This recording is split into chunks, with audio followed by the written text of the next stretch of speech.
The opening ceremony is about to commence in a few moments. We cordially invite you to stand by and please make sure your account remain mute.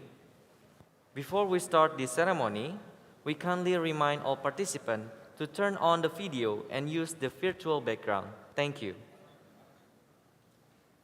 His Excellency, Minister of Education and Culture, Research and Technology of the Republic of Indonesia, Bapak Nadiem Anwar Makarim MBA, His Excellency, Minister of Youth and Sport of the Republic of Indonesia, Dr. Zainuddin Amali, His Excellency, Governor of DKI Jakarta, Bapak Anies Baswedan, represented by Dr. Ahmad Firdaus, His Excellency, Rector of Universitas Negeri Jakarta, Professor Dr. Komarudin MSI, the Honorable Vice Rector for Academic Affairs, Dr. Suyono MSI, the Honorable Vice Rector for Finance Affairs, Dr. Agus Dudung MPD, the Honorable Vice Rector for Student Affairs, Dr. Abdul Syukur MSI, the Honorable Vice Rector for Planning and Cooperation Affairs,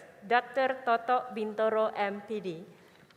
The Honorable Director of Postgraduate Programs of Universitas Negeri Jakarta, Professor Dr. Nadiro MPD, the Honorable Professor Dr. Ming Kai Chin, founder of ICESS and Global Health, and also advisor of ICPESS 2021. The Honorable Heads of Bureaus and Centers of Universitas Negeri Jakarta, the Honorable Deans, Vice Deans, Vice Director of Postgraduate Programs, and Heads of the Study Programs of Universitas Negeri Jakarta, the Honorable Keynote Speakers, Invited Speakers, Symposium Speakers, and future leader volunteers. We also would like to extend our warm welcome to all participants in the 6th Virtual International Conference of Physical Education and Sports Science 2021. Assalamualaikum warahmatullahi wabarakatuh. Good morning, selamat pagi. It's an honor for me, Ukhti Nantika, and my partner, Hadi Suseno, to host you in this fine occasion.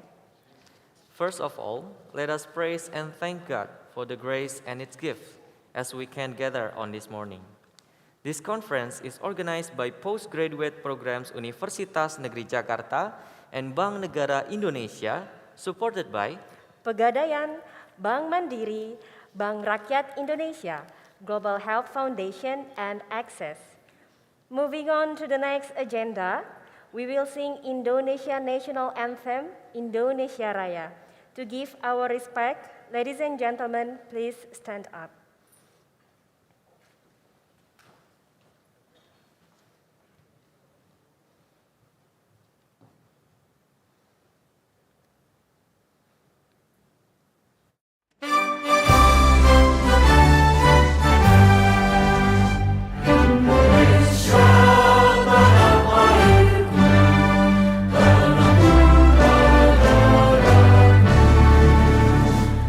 Salam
Thank you. Please be seated.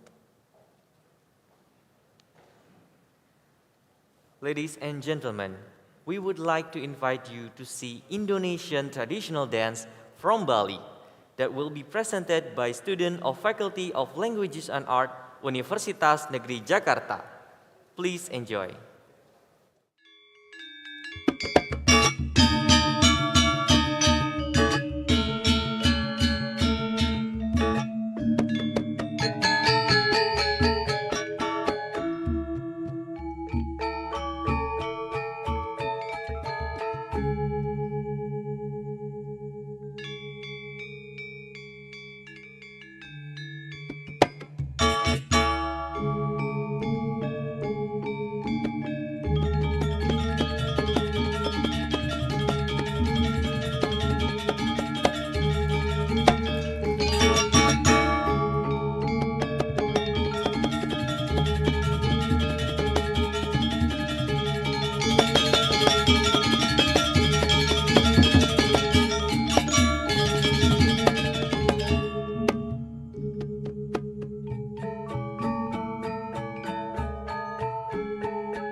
Ladies and gentlemen, proceeding to the next agenda, we would like to invite Minister of Youth and Sport of the Republic of Indonesia, Dr. Zainuddin Amali, to deliver his keynote speech virtually.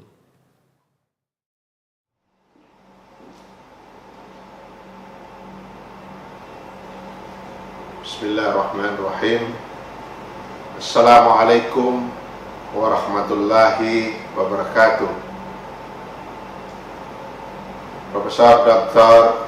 Min Kai-Chin, founder of iSpace and President of the Foundation for Global Community Health. Profesor Dr. Komarudin, Rektor Universitas Negeri Jakarta. Profesor Dr. Nadiro, Direktur Program Pascasarjana Universitas Negeri Jakarta. Thank you for inviting me to this event. Our prize thanks and gratitude for Allah Subhanahu wa Ta'ala blessings. In this year 2021, physical education and sports science will again hold the 6th Virtual International Conference of Physical Education and Sports Science as support for the process toward the level of new life or new normal in the context of national sports awakening, providing global achievements on 10 to 13 June 2021 in Jakarta. Ladies and gentlemen, sport is an effort to be able to nurture social life, which is a socio-cultural phenomenon that needs to be familiar, studied, and understood. This is because sport is a social and cultural product that has real value for individuals, communities, and society. Through sport, we can establish a healthy society from individual sportsmanship, community, and society. Sports science can develop a spirit of honesty and a sense of togetherness among others. Honesty is indissoluble in development of the Indonesian nation as a developing country. Physical education teaches about the basic of the environment, breastfeeding, the values of life that are always needed by humans. Physical education plays a role in shaping the spirit of nationalism and the personality of the Indonesian people who love the homeland in accordance with the Pancasila philosophy, which is outlined in the Youth Pledge.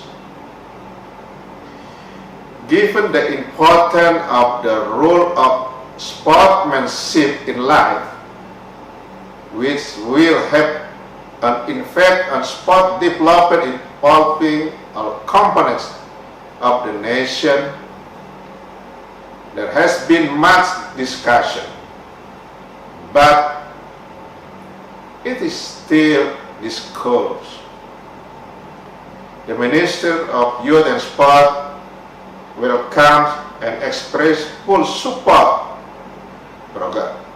for organizing the 6th Virtual International Conference of Physical Education and Sports Science with the theme Activity Living Through Exercise and Sports Science, Future Trends for Global Creativity and Sustainability. I hope that this conference will not only be a conference implementation, but will also produce some ideas that have been agreed upon by world experts in the field of sports science in order to exercise the community, so that the policy that will be taken and implemented by the Minister of Youth and Sport in the future are based on the result of studies by physical education experts. Ladies and gentlemen, finally, I would like to say many thanks to Bapak Nadiem Makarim as a Minister of Education, Culture, Research and Technology, Bapak Anies Baswedan, Gubernur of DKI Jakarta, Mr. Professor Dr. Min Kai-ching, ISP's founder and president, the Foundation for Global Community Health, Profesor Dr. Komarudin, MSc, Rektor Universitas Negeri Jakarta, Profesor Dr. Nadiro, MPD, Direktur Program Pascasarjana Universitas Negeri Jakarta, who have worked hard to make this conference possible. We would like to thank all keynote speakers and all the informants from all over the world who are experts in sports science, who have given their time and thoughts so that this conference can occur with an academic discussion. Good luck with the conference. Thank you. Assalamualaikum warahmatullahi wabarakatuh.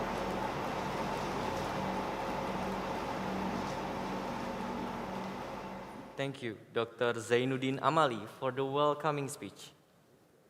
Ladies and gentlemen, moving on to the next agenda, we will hear a welcoming speech from Chairman Steering Committee, Professor Dr. Nadiro MPD, the Director of Postgraduate Programs, Universitas Negeri Jakarta.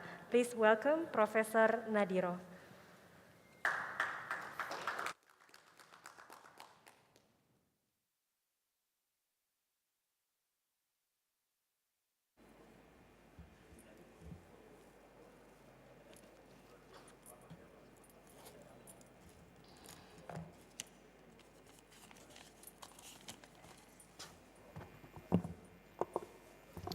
Bismillahirrahmanirrahim. Assalamualaikum warahmatullahi wabarakatuh. Good morning, selamat pagi, salam sejahtera bagi kita semua. Distinguished guests, ladies and gentlemen. The Excellencies, Minister of Education, Culture, Research and Technology, Mr. Nadiem Anwar Makarim, the Excellencies, Minister of Youth and Sport, Mr. Zainuddin Amali, Governor of DKI Jakarta, Mr. Anies Rashid Baswedan, represented by Mr. Ahmad Firdaus. Thank you, Pak Ahmad Firdaus. The Excellencies, Rektor Universitas Negeri Jakarta, Profesor Dr. Komarudin, the Excellencies, the Chairman of the Senate Universitas Negeri Jakarta, Secretary and all Senate members. The Honorable Muri, representative with Mr. Awan and Andri. That's right? Yeah, thank you. Vice Rectors, all of head institution, the Honorable Professor Dr. Min Kai-ching, Dean, Vice Director, Head of Study Program, speakers, and all participants. Welcome to the 6th Virtual International Conference, Physical Education and Sports Science, ICPES 2021, conducted by Postgraduate Program Universitas Negeri Jakarta, and previous ICPES was held in 2015 on behalf of the organizing committee. I am delightful that this year we can have the ICPES 2021, due to the unfortunate COVID-19 pandemic. The ICPS 2021 is conducted virtually from Universitas Negeri Jakarta, Indonesia. Indonesia is my country. Ladies and gentlemen, the theme of the conference is the active living through exercise and sport science. Future trend for global exercise, creativity and sustainability. This conference has an important purpose, not only physically, but mentally. In healthy body, there is healthy soul. A body movement supported by soul management so that it can be harmony and honest. This is the foundation for building superior Indonesia human resources. Ladies and gentlemen, ICPS 2021, I am to bring together leading academic scholar, a multidisciplinary group of scientists and practitioners from all over the world to present and exchange the idea relating to physical education and sports science. The conference attended 5 countries, 5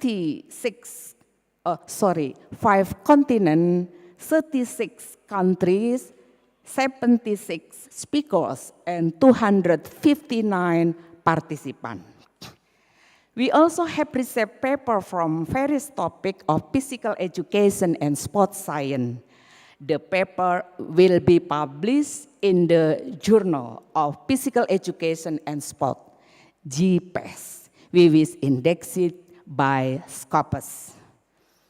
Ladies and gentlemen, ICPS 2021 can be held because the support and cooperation of the various parties. On this occasion, I would like to express my appreciation to Rektor Universitas Negeri Jakarta, Vice Rector, Dean, Vice Director of Postgraduate Program, all the sponsor, BNI, Pegadaian, BRI, dan Mandiri, dan jangan lupa Edura TV. All the sponsor, dan jangan lupa Dispora DKI Jakarta dan pemerintah daerah khusus Ibu Kota Jakarta. Terima kasih Pak Anies Baswedan for their support. I would like to take this opportunity to thank the committee members for their hard work, commitment, and dedication in organizing this conference.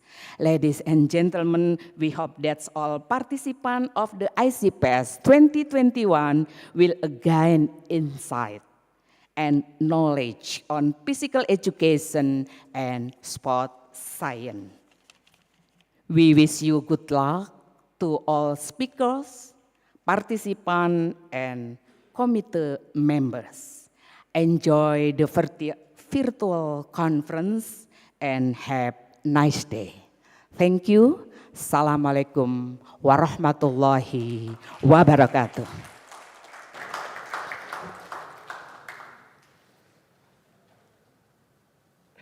Thank you, Professor Nadiro, for the warm welcoming speech. You may return to your seat.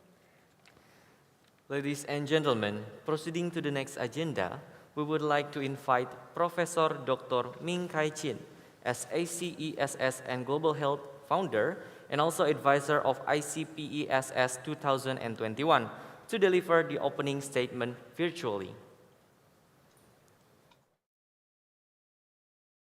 Good morning, Mr. Senator Emilio, the Minister of Sports and Youth and Sports, Rector Professor Dr. Komarudin, Professor Dr.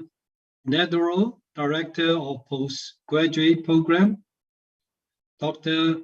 Livia, Dean, Faculty of Sports Science, Dr. Cicero, Chairman of the Organizing Committee, members of the Organizing and Scientific Committees, speakers and presenters, future leaders and volunteers, colleagues, delegates, and students. Before I give an official welcome, I just want to say a few words from my heart. This is the 21st year since we started the ICP-ESS in the year 2000 in Hong Kong. It has been a long journey. And this is also the second time in Indonesia. When we were having the conference in 2015, the conference impressed me so much. And I said I would like to come back again. And we did. So this is true from my heart. Now, my official welcome. As the international advisor, it is my privilege and honor to welcome you to the virtual 6th International Conference of Physical Education and Sports Science, ICP-ESS, in Jakarta, Indonesia. This virtual conference is organized by the Postgraduate Program of State University of Jakarta in partnership with the Foundation of Global Community Health, TCH, to celebrate the university's 57 years anniversary. As the founder of ICPE in year 2000, I am very pleased to see the ICP-ESS continue its academic excellency in Jakarta for the second time, after the previous conference were held in Hong Kong, Singapore, and Turkey, with the upcoming 7th ICP-ESS 2022 in University of Barcelona, Spain. In 2015, the 4th ICP-ESS was held in Jakarta under the leadership of Dr. Cicero and his team, and it was so well organized with the multicultural diversity and scholarship left a great impression to the local and international community. So when Dr. Cicero approached me during the Brexit 2019 conference in Cape Town, South Africa, it only takes me 10 minutes to agree to give my utmost support to host this conference in Jakarta. So never underestimate a drink in 10 minutes. I am very pleased that Dr. Cicero and the postgraduate program from State University of Jakarta has taken up the challenge to host this historical virtual 6th international conference for the physical education and sports science profession during the COVID-19 pandemic. The planning and organization work are well underway, guided by and building upon the success of the past 5 conferences. With the theme, Active Living Through Exercise and Sports Science, Future Trends and Global Creativity and Sustainability. It is timely during the difficult time when the world is facing the COVID-19 pandemic. Health and well-being, the UN SDG goal number 3, reconfirms the importance of active living through the support of exercise and sports science with creativity and sustainability. There is an emerging and continuing need to adapt an interdisciplinary theory to practice approach to create a healthy community through a holistic model so that this goal can be achieved. 76 world-renowned speakers and presenters, including 16 future leaders of 37 countries and regions from around the globe, together with 259 local and international delegates, have confirmed their support and participation to share their research and practical work. The virtual ICP ESS 2021 Jakarta is no doubt to be one of the largest and best virtual conference in PESS in terms of representation of renowned speakers and international community in our profession. The 4 full-day virtual conferences are designed to be action-packed with ideas, innovations, and interactions with professional colleagues from around the world through the cyberspace. Finally, we welcome you to become part of the conversation so that a local to global impact on health and well-being can be made. My best wish for the success of the conference. Thank you for your kind attention. Thank you very much, Professor Dr. Ming Kai Chien, for the remarkable opening statement. Ladies and gentlemen, proceeding to the next agenda, we would like to invite Professor Dr. Komarudin MSc as Rector of Universitas Negeri Jakarta to deliver a welcoming speech and officially open ICP ESS 2021.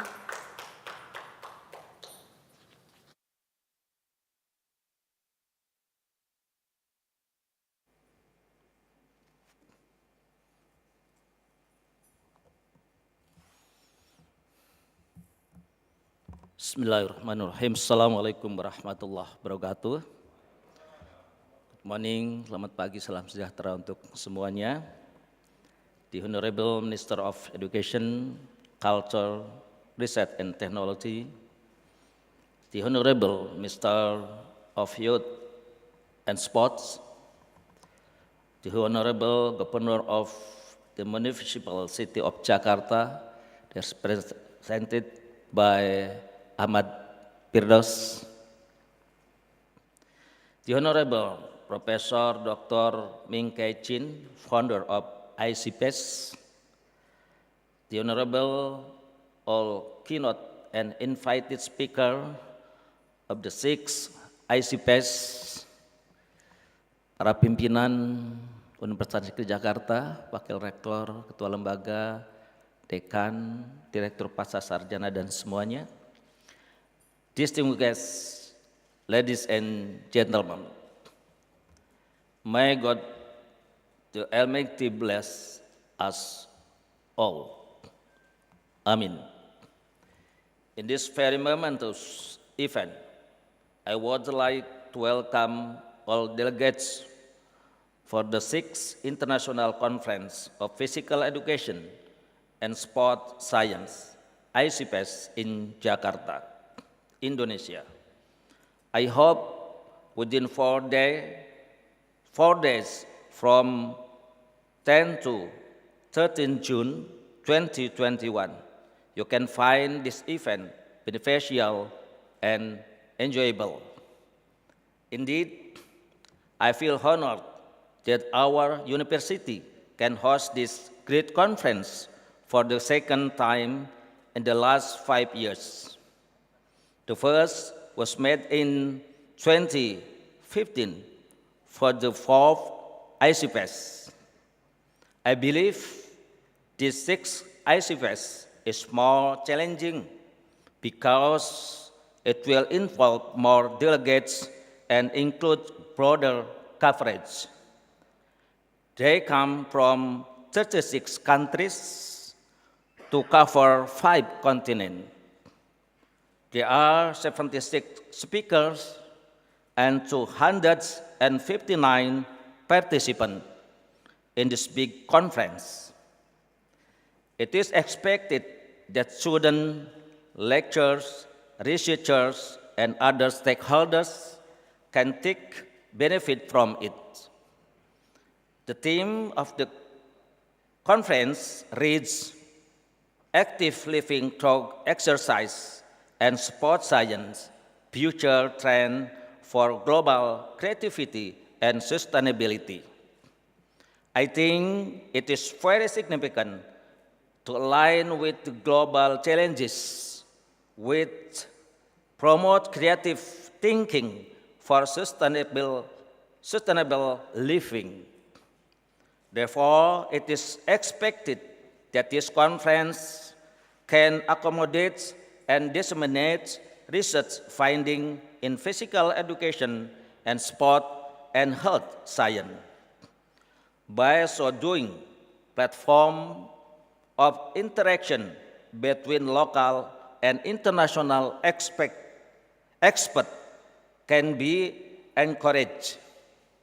This may be accelerated by full support from 3 executive bodies, such as the Ministry of Education, Culture, Research and Technology, the Ministry of Youth and Sport, and Governor of the Municipal City, Jakarta.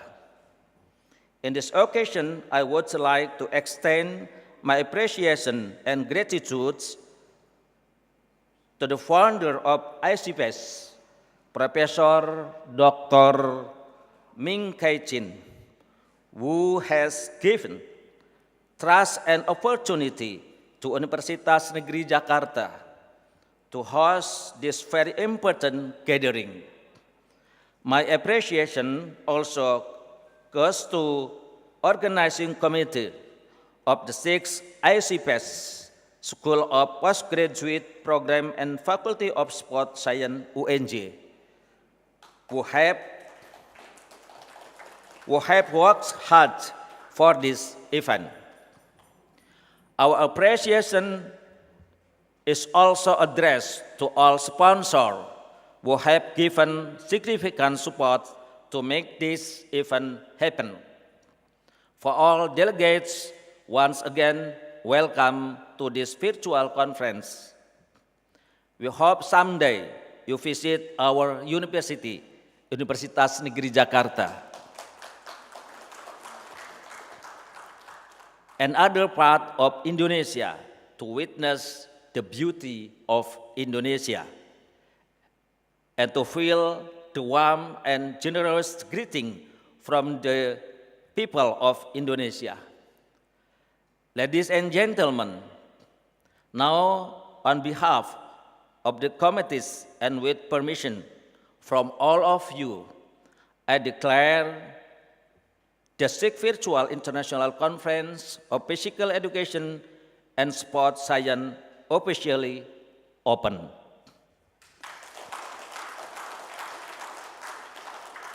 Best wishes for a successful and a memorable conference.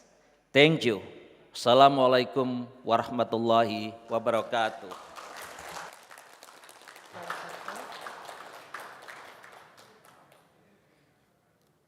Thank you, Professor Kamarudin, for the remarkable welcoming speech.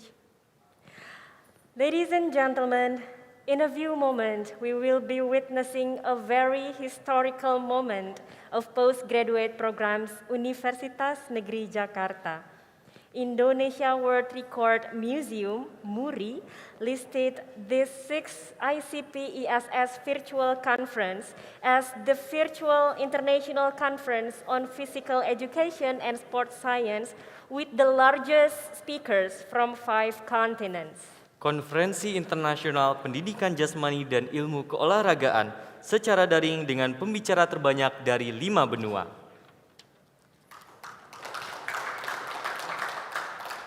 It is an honor for postgraduate programs Universitas Negeri Jakarta to gain an award from Indonesia World Record Museum, MURI. We would like to invite Rector of Universitas Negeri Jakarta, Professor Dr. Kamarudin, and Director of Postgraduate Programs Universitas Negeri Jakarta, Professor Dr. Nadiroh to receive the award. And we kindly invite the representatives from Indonesia World Record Museum, MURI, Bapak Awan Rahargo, and Bapak Andre Purwandono to give the certificate. During 4 days, postgraduate programs of Universitas Negeri Jakarta and Bank Negara Indonesia will hold international conference on physical education and sports science with the largest number of participants from 36 countries, 5 continents, and 76 keynote speakers, invited speakers, and future leader volunteers. There will be 280 articles. There will be 280 articles that will be discussed during this event. And we would like to invite the ranks of Vice Rector of Universitas Negeri Jakarta to join this important moment and take photo together. Please join us. We hope this conference will facilitate all participants to discuss the paper within 4 days and also to share their bright ideas and make more innovation.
Give a warm applause. Ladies and gentlemen, we are witnessing a very historical moment of postgraduate programs Universitas Negeri Jakarta. Thank you for high-ranking officials. You may return to your seat.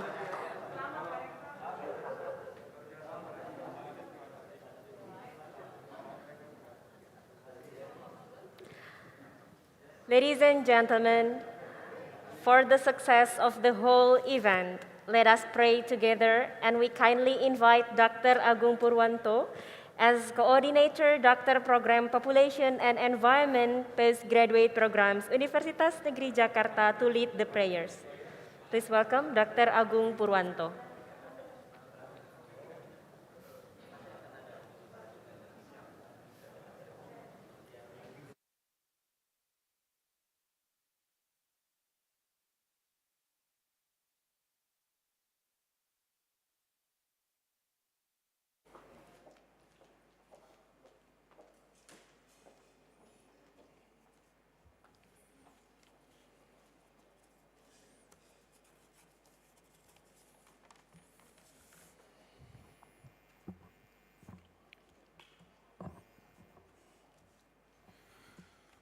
Assalamualaikum warahmatullahi wabarakatuh. Mohon izin dan perkenan saya memimpin doa secara Islam dengan bahasa Indonesia. Hadirin, marilah sejenak kita bersama-sama memanjatkan doa dan munajat kepada Allah Subhanahu wa Ta'ala dengan segala kerendahan hati dan penuh harap, semoga Allah mengabulkannya. Bagi hadirin non-muslim, dipersilahkan menyesuaikan diri. A'udzu billahi minas syaitonir rajim. Bismillahirrahmanirrahim. Alhamdulillahi rabbil alamin. Allahumma salli ala Muhammadin sayyidil mursalin wa ala alihi wa ashabihi wa qarabatihi wa ahli ta'atika ajma'in wa alaina ma'ahum birahmatika ya arhamar rahimin. Wahai Allah yang Maha Kuasa, lagi Maha Bijaksana, kuasa-Mu meliputi segenap semesta, tak berbatas, tak berhingga. Kebijaksanaan-Mu menenteramkan jiwa, tak bercacat, tak bercela. Kami yang berbatas kuasa, berkebijakan tak sempurna, bersujud hati kami, berkehendak kepadamu, dan memohon pinta. Wahai Allah yang Maha Pengasih, Maha Penyayang, atas kemurahan dan perkenan-Mu jualah Virtual International Conference of Physical Education and Sports Science ke-6 tahun 2021 hari ini dapat terselenggarakan. Atas izin dan ridho-Mu jualah, Virtual ITSPES ke-6 ini akan terlaksana hingga purna pada 13 Juni 2021. Mengusung tema ketercapaian 17 tujuan United Nations Sustainable Development Goals, khususnya tujuan ketiga, health and well-being, meningkatkan kualitas hidup melalui aktivitas fisik dan olahraga, lokal hingga global, menjamin kehidupan yang sehat, dan meningkatkan kesejahteraan penduduk di segala usia. Ya Rabbana, sampaikanlah maksud dan tujuannya. Jadikan pula Virtual ITSPES 2021 ini sebagai tonggak perjuangan untuk memupuk dan meningkatkan persatuan, kebersamaan, dan persahabatan antar bangsa, antar negara, berjuang bersama mewujudkan masyarakat dunia yang berkualitas, berimbang dalam beraktivitas, berimbang antara mengolah rasa, mengolah rasio, dan mengolah raga, meraih derajat kesehatan jasmani dan rohani yang paripurna, mencapai puncak prestasi membanggakan tanpa celah, dengan tetap menjaga nilai luhur budaya, kehormatan agama, bangsa dan negaranya. Karenanya ya Allah, Tuhan yang Maha Menjaga, jagalah persatuan dan kesatuan antar bangsa. Jagalah perdamaian dan kerukunan antar bangsa. Jagalah kami semua, seluruh warga bangsa. Rabbana taqabbal minna innaka antas sami'ul alim. Wa tub alaina innaka antat tawwabur rahim. Rabbana atina fid dunya hasanah wa fil akhirati hasanah wa qina adzabannar. Subhana rabbika rabbil izzati amma yasifun, wassalamun alal mursalin, walhamdulillahi rabbil alamin. Assalamualaikum warahmatullahi wabarakatuh. Warahmatullahi wabarakatuh. Thank you, Dr. Agung Purwanto. You may return to your seat. Ladies and gentlemen, we have come to the end of our opening ceremony, and we knew all of us cannot wait any longer to have our keynote speakers. But before proceeding to the panel discussion, we will present Pencak Silat, or Indonesian martial arts performance, to close this opening ceremony. Since 1948, Pencak Silat was chosen as a unifying symbol for Indonesian martial art. Pencak Silat team of Universitas Negeri Jakarta always achieve victories from regional, national, and international Pencak Silat championship. Ladies and gentlemen, please welcome Pencak Silat team of Universitas Negeri Jakarta.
ning son.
Give a warm applause for Pencaksilat Tim Universitas Negeri Jakarta.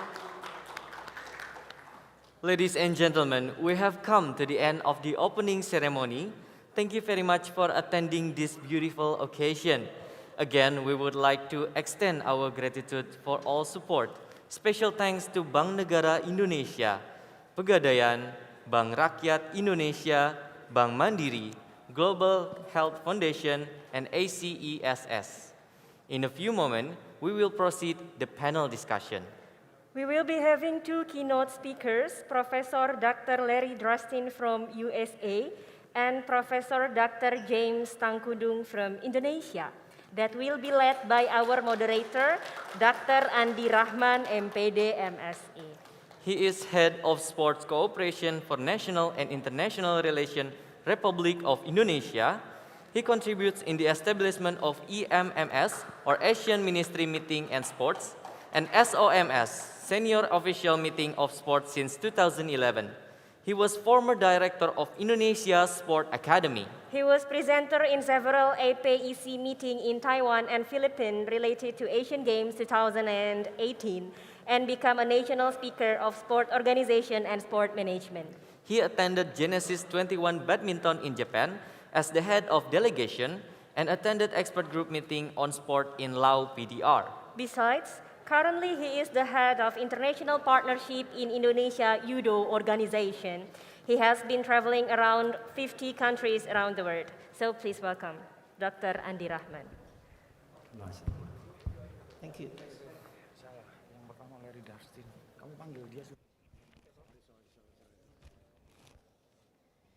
Bismillahirrahmanirrahim. Assalamualaikum warahmatullahi wabarakatuh. Waalaikumsalam warahmatullahi wabarakatuh. Very good morning to all of you, either who are online and offline in this international conference on physical education and sports science. Welcome to all participants. Let's give applause to everybody here. Thank you very much for the chance given to me. It's an honorable to be here. And Mr. Professor James Tangkudung. Thank you too. Our keynote speakers. Yes. And the honorable also our first keynote speakers, Professor Dr. Larry Drastin. Prof, can you listen to me, Prof? Did you hear me? Can you hear me? Professor Larry? Yes? Can you hear me? I just want to Yes, I can hear you. Okay. I can hear you. Okay, thank you. Thank you, Prof. Larry. All right. I would like to say, to greet here Professor Dr. Ming Kai Chin, the ICPAS founder and the president of the Foundation of Global Community Health, and Professor Dr. Magister Science as a rector of Universitas Negeri Jakarta, and then Professor Dr. Nadiro, Magister of Education as Director of Postgraduate of UNJ, and Professor Dr. Hafid Abbas as the head of Senat Universitas Negeri Jakarta, and Dr. Ahmad Firdaus as the head of Diaspora DKI Jakarta, as representative from the governor of DKI Jakarta. Okay, should come in from the top. It's an honor for me to lead this discussion, and I'm a bit nervous, Prof. Because this is my first time to become a moderator of the more than 72 speakers. I used to be one of the resources also for the sport performance in Japan, but not this much. Yeah? This is a lot. I hope everything is going to be fine. And then, ladies and gentlemen, our best speakers is Mr. Professor Larry Darsten, Distinguished Professor Emeritus, Department of Exercise Science, University of South Carolina, USA. How's in USA right now, Professor Darsten? It's raining outside right now. But it is very warm in South Carolina, and I'm very proud to be part of this group. Okay, thank you very much, Professor. You know that this conference actually participated by many people.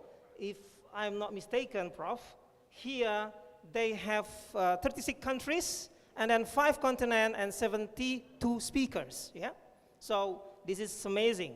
And before that, I'm going to read your CV. Yeah, Professor Larry Darsten from United States of America actually is from University of South Carolina in Department of Exercise Science.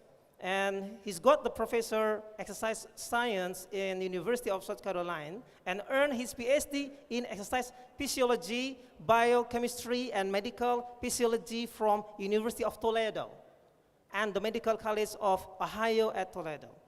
He was the past president of ICSM 2005 and 2006, and he has published 100 research manuscripts and has written and edited 9 professional books and more than 40 book chapters. That's amazing, sir. And primary research area is the evaluation of the physical activity, regularly practice exercise, and the impact of a single exercise session and a blood lipid and lipoprotein concentration. He has other research interests, including the evaluation of the relationship between exercise and novel cardiovascular disease, risk factors such as C-reactive protein and LPA. That is the short CV of Mr. Larry, Professor Larry. And take your time, Professor Larry. I give you 40 minutes to do a presentation, yeah? And then take your time. Thank you very much. First of all, let me simply say thank you, Dr. Rahman. I really appreciate your kind comments, and I am most happy to return to Jakarta. My first venture to this most beautiful city was in 2015 for the ICPESS meeting in 2015, where I was a keynote speaker and spoke on the topic inflammation, chronic diseases, implications for physical activity, and a fit lifestyle. As I said, I would be most glad to have returned to this wonderful land, but I can't. The pandemic has slowed us all down. I only wish I were in Jakarta now so I could shake the many hands of my many friends, not only from around the world, but my friends in Jakarta. And yes, to my good friend, Susilo. I'll say I got Susilo. Did I say that right, McKinkai? Shake your head for me. who was Mr. most Susilo. kind to me in 2015. I think he represents the heart of the people in the city of Jakarta for kindness and patience. Because I was previously in Jakarta, I can now say this organization has grown, not only in the size of the meeting, but quite honestly, the quality of the presentations. Job well done, and keep moving forward as a group of people. I also want to expend some special thanks to some people who are sitting here, who have been sitting in front of us for the last hour or so. And I will work very hard in these names, but a special thanks goes to Dr. Amelie, Dr. Nadira, Dr. Kumaradhan, and Dr. Lubist. I am so honored to be part of this group. And once again, Dr. Susilo, once again, I want to say thank you to you. Please pass on my thanks to all who have participated in making this meeting great, and offer my well done to each person who's been involved in this meeting. I also want to thank my friend Ming Kai for introducing me to this phrase, creating global sustainability. And in fact, even though I've turned in my slides and without this topic, in the last few weeks, as I have worked hard to prepare for this meeting, I wanted to add this. So I have added to my title, Creating Global Sustainability. I believe it is only fitting for this title is a direct reflection of this meeting's theme. A second point. So thank you, Ming Kai. I appreciate your kindness and friendship that you and I have shared for almost 12 years now. My second point, though I am speaking today regarding physical activity and exercise, I do fully recognize the importance of other contributing factors to chronic disease prevention and rehabilitation. For example, nutrition, smoking cessation, stress management, and a comprehensive medical management for risk reduction for disease. And my last point in my introduction comments is my intent today is really to have a call to arms. And what does that mean? Call to arms is it's time to change. We've been saying it, and we will continue to say it. And I have seen since my last time in Jakarta was in 2015, that times are changing. And I will cheer you on, and I will simply say, as my call to arms in this meeting, what are you willing to do for our children's future? So with that, I want one more comment, and then I'll begin my presentation, my formal presentation. But I saw a number of people sitting around and at times clapping. And I want to show my appreciation for Dr. Susilo and the organizing committee and all that they have done in extending this invitation to me. I want to give you my appreciation. So thank you very much. And the rest of you around there, I hope you're clapping as well. Now, let's get started. And many of you who know me know this is one of my favorite slides. I will not spend a lot of time on it, but it fits very appropriately into the theme of this, creating global sustainability. And there are many different ways, many different perspectives that one can have in creating sustainability. And from one of mine, although I have others, one of mine is families should be physically active together. If you look closely here, you can see our two sons, their families, including our 3 grandchildren. And also, if you look closely, you can see This little fur ball up here, yes, this is our third son. His name is Kobe, and he's grown a lot of hair recently.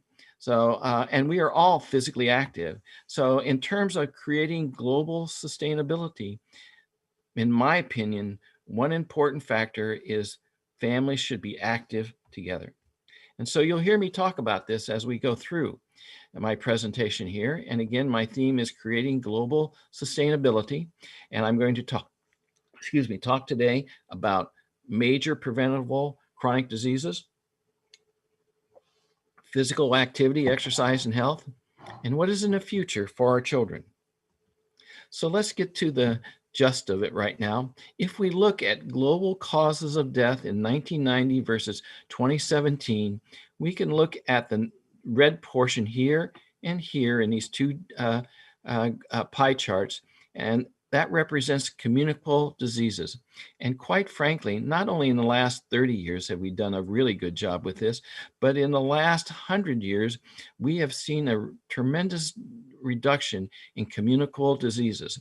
And yes, I'm going to talk, it's not the main emphasis of my presentation to talk about the pandemic, but I truly believe that the pandemic could have been much worse.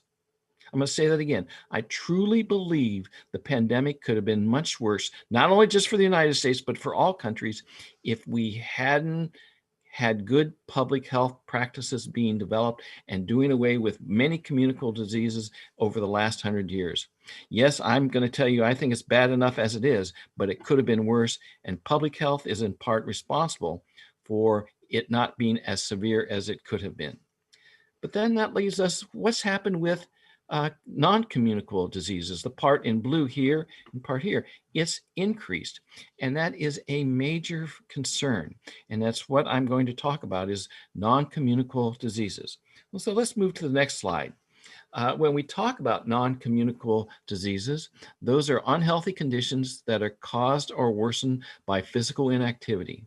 And yes, it's not news to any of us that coronary artery disease is one of the leading causes of death around the world these days. But you'll see from my slides, I'm going to show you in a few moments that that is changing. There are other causes that are catching up. But for example, if we look at breast cancer, colon cancer, prostate cancer, cancer is on the rise, not just in the United States, but around the world. There are other concerns, certainly obesity and type 2 diabetes. Those are becoming very... Recording in progress. Okay, thank you. These concerns are becoming major problems in terms of public health these days. Now, I have the opportunity to say some very nice things about a friend of mine that I met in 2015. Her name is Gundrid Del Tepper. I met her at the Jakarta meeting, and she pointed out to me something, a trend in the next series of slides I'm going to show you. And I want you to see if you see what Gundrid pointed out to me. If we look at cardiovascular disease and in terms of what's happened in the blue in 2002, what happened in 2010 in the red, and what happened in the green here in the United States, what it's going to be, what it will be in 2030. The projection is that it's going to get worse. And when I first made the first slides of these was around 210, and the projections by the WHO were right on for 2010, and we checked these here last year, and in the green, the projections look like they're going to be right on for 2030. That is in the United States.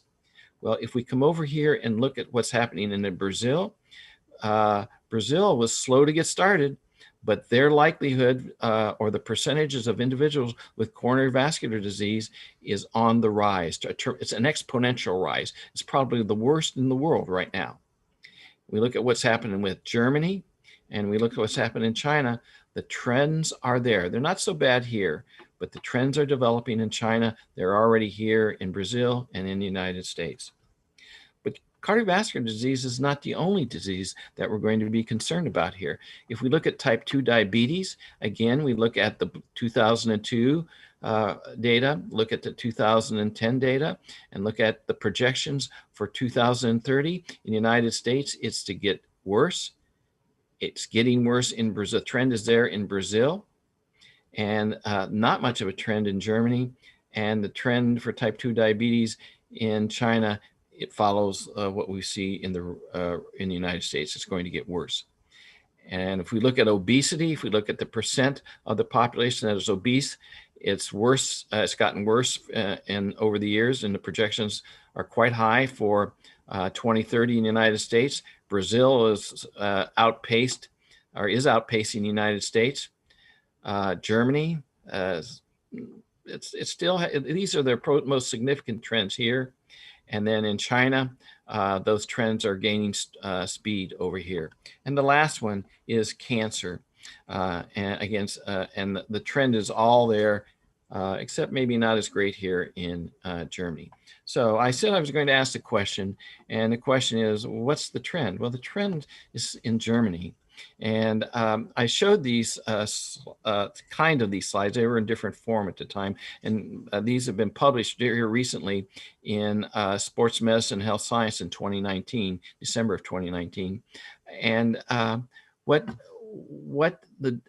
happened is after that presentation, in a question and answer session, Gundren got up and said, "Larry, did you see the trend?" And in Germany, I said, "Yeah, I saw that they're not as severe in Germany.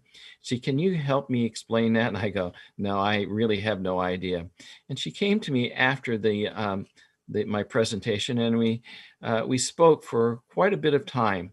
And essentially what Gundren said to me was, "Larry, I think it may in Germany be related to the PE requirement that we still have in German schools, that it is required, it is, and students in all German schools, K through 12, still have to do a certain amount of physical activity, exercise, or physical education classes every week."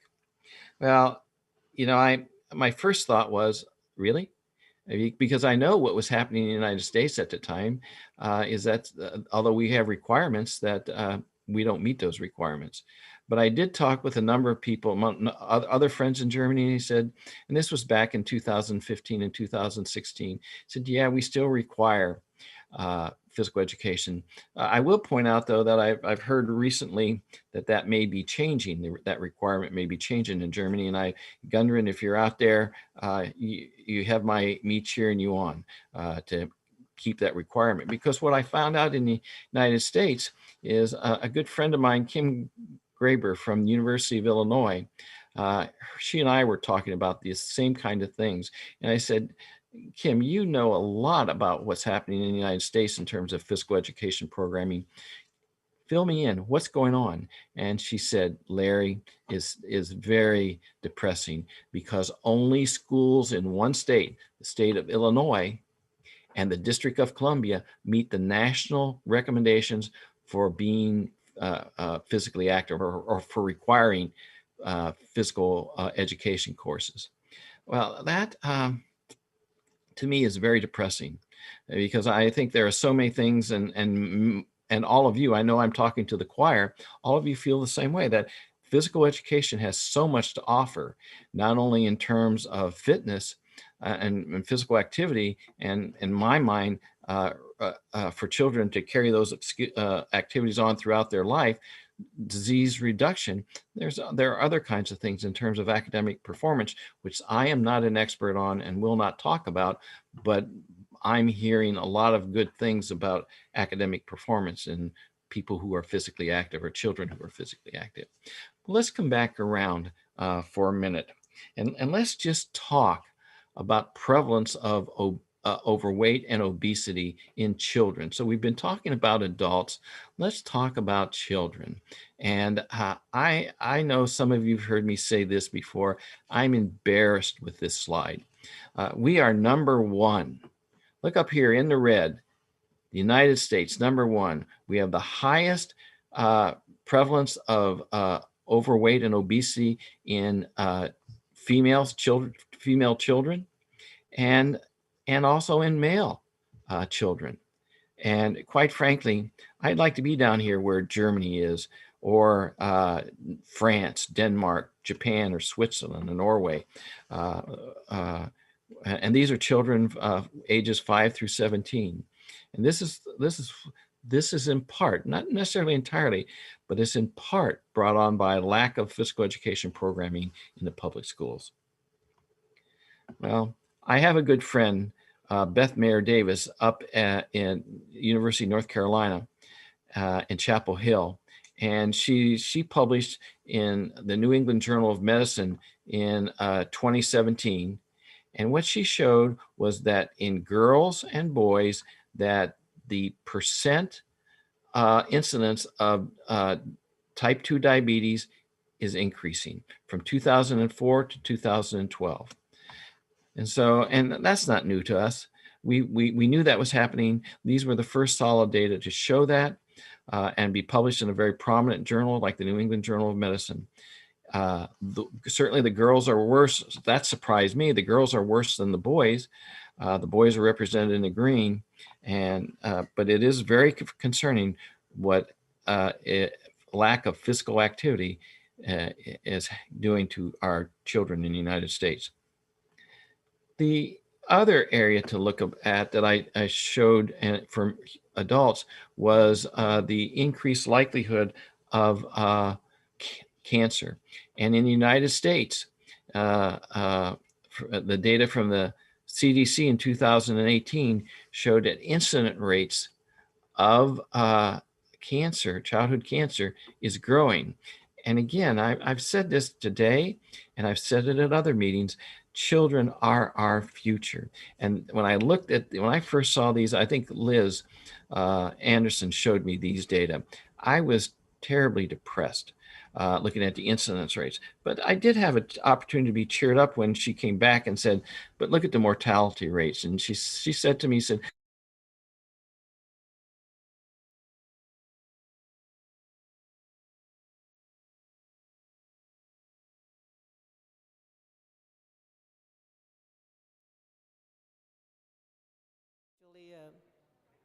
you have the problem with the signal or things here?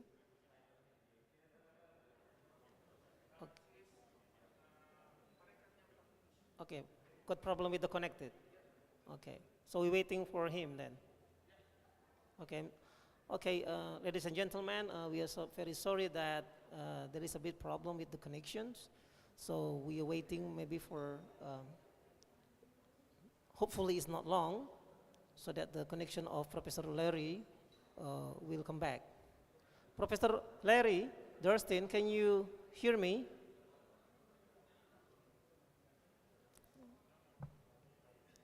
Prof. Larry? Okay. So, okay, we wait. I will discuss with the committee first. Prof. Nadiro, di paparannya, excuse me, we're going to go on with Prof. James first, and we come back. Okay, all right. Okay, I'm sorry for the inconvenience because we got a problem with the connection with Professor Larry. And then while we're waiting for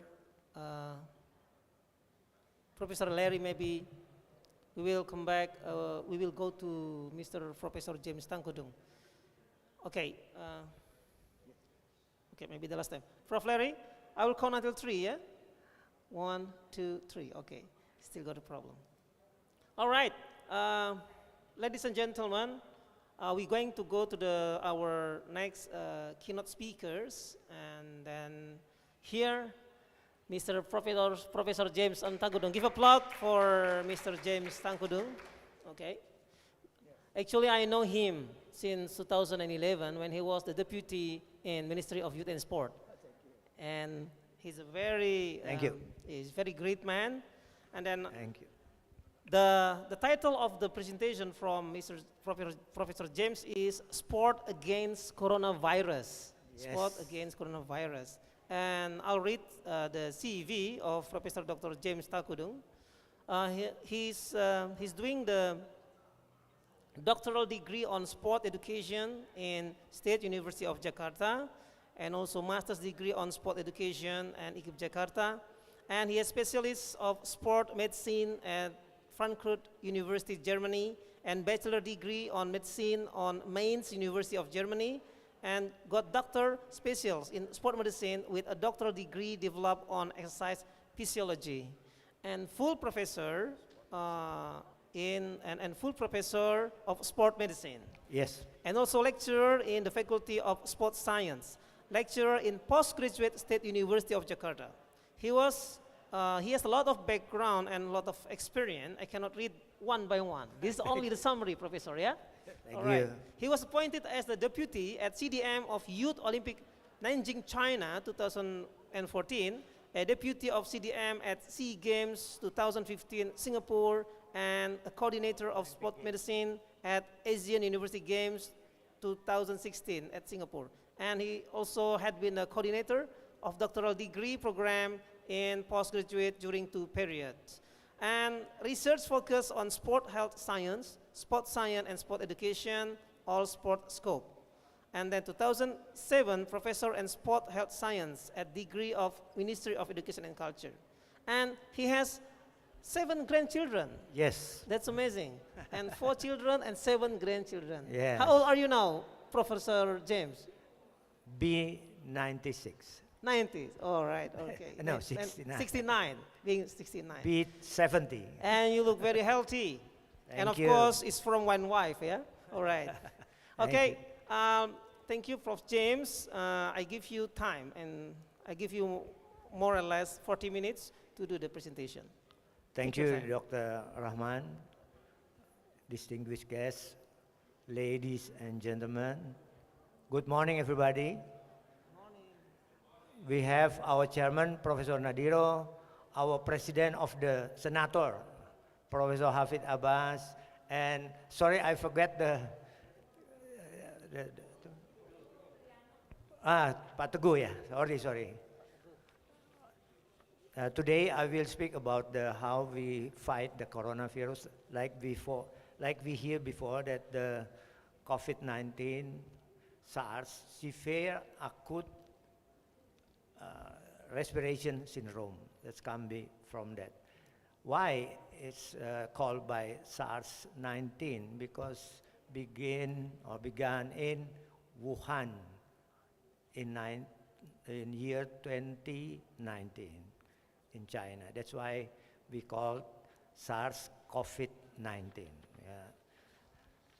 Ladies and gentlemen, we hear that what Larry said, that the pandemic can getting worse. So we the scientists also and the practitioners try to prevent or try to do something, of course, like Mr. Larry said before, because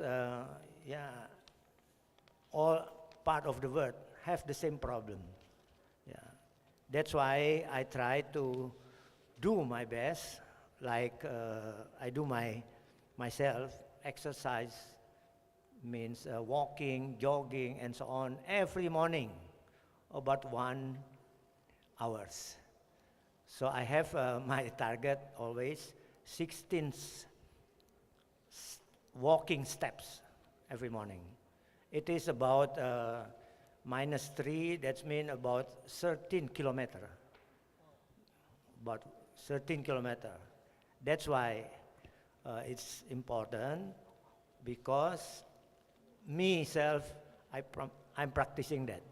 Then I didn't have influenza nor COVID-19. Yeah, that's why I will give you my experience.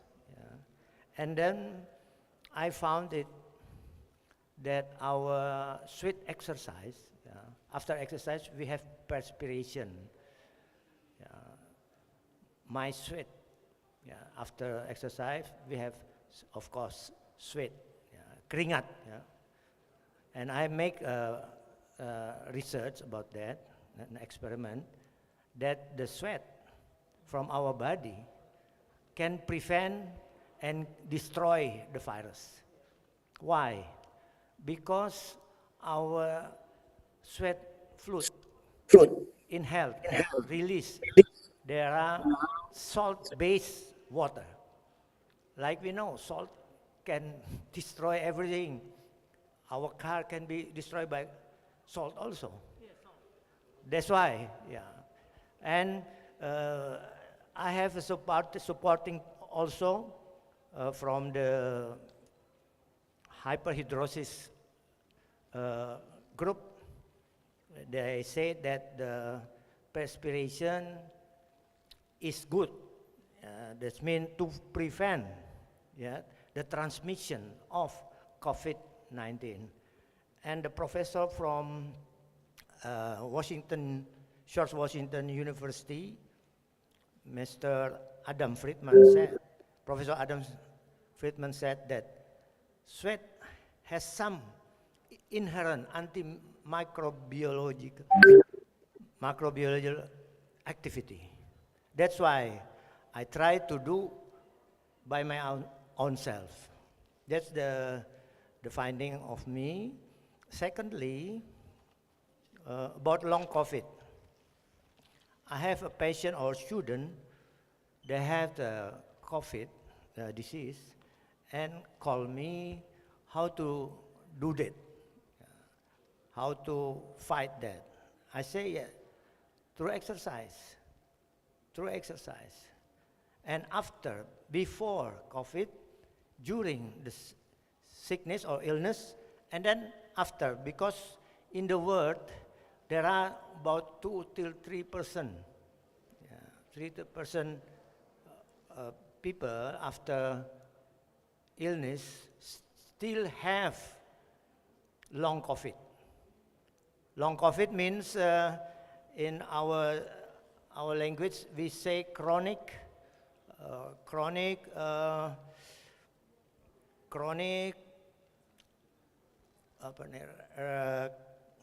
sorry, I forgot the word.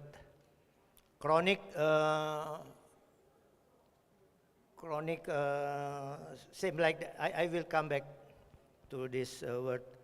Why? Because this long COVID, chronic fatigue syndrome, chronic fatigue syndrome, CFS, and still exists by the research in the world, in the Europe.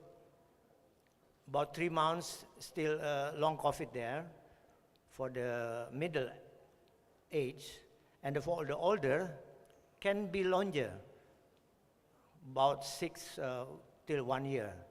And the therapy, of course, we must do activity again or exercises. That's why I said exercise is the better activity or physical activity to fight the COVID-19 as a prophylactis or to prevent, and also after the sickness, because there are 2 till 3% in the world statistic exists still long COVID. We call long COVID with other name chronic fatigue syndrome. Chronic fatigue syndrome is a psychosomatic illness.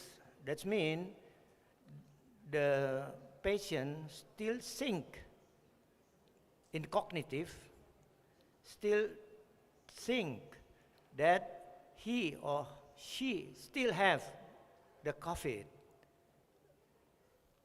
in his body. That's why to help them, they must go to do exercises.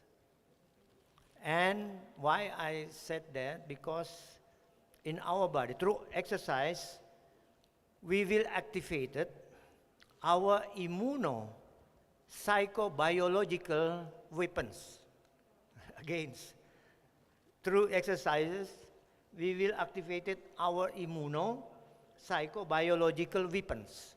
Yeah, sometimes we hear that the virus is one of the weapons, but we have in our body our weapons. Yeah, that's why it is very important to say this to all the participants, that exercises is important. Like here, 3 minutes moderate sport every day, every morning, give a physical and psychosocial effect on our human body. Like Mr. Larry said also, that's good for against infection and diseases. And of course, enhance antibody like immunoglobulin M, G, D, A lymphocyte and B and T lymphocytes. WHO already renamed all the variant, yeah, using a category. For example, for UK, WHO said that's the virus variant from UK be called by Alpha, yeah.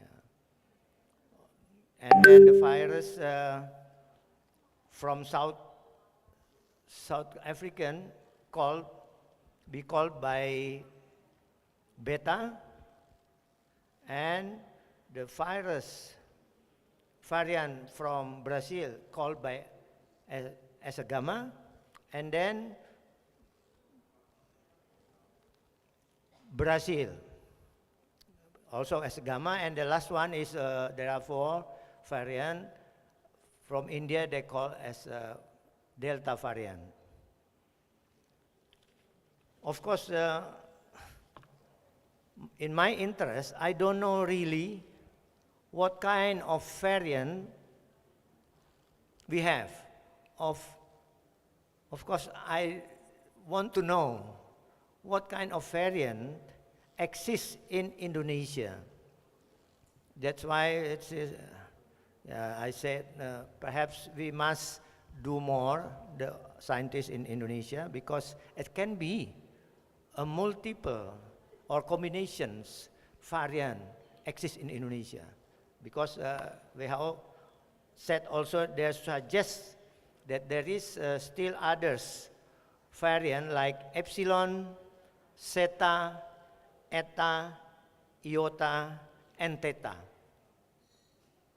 But I don't know really what kind of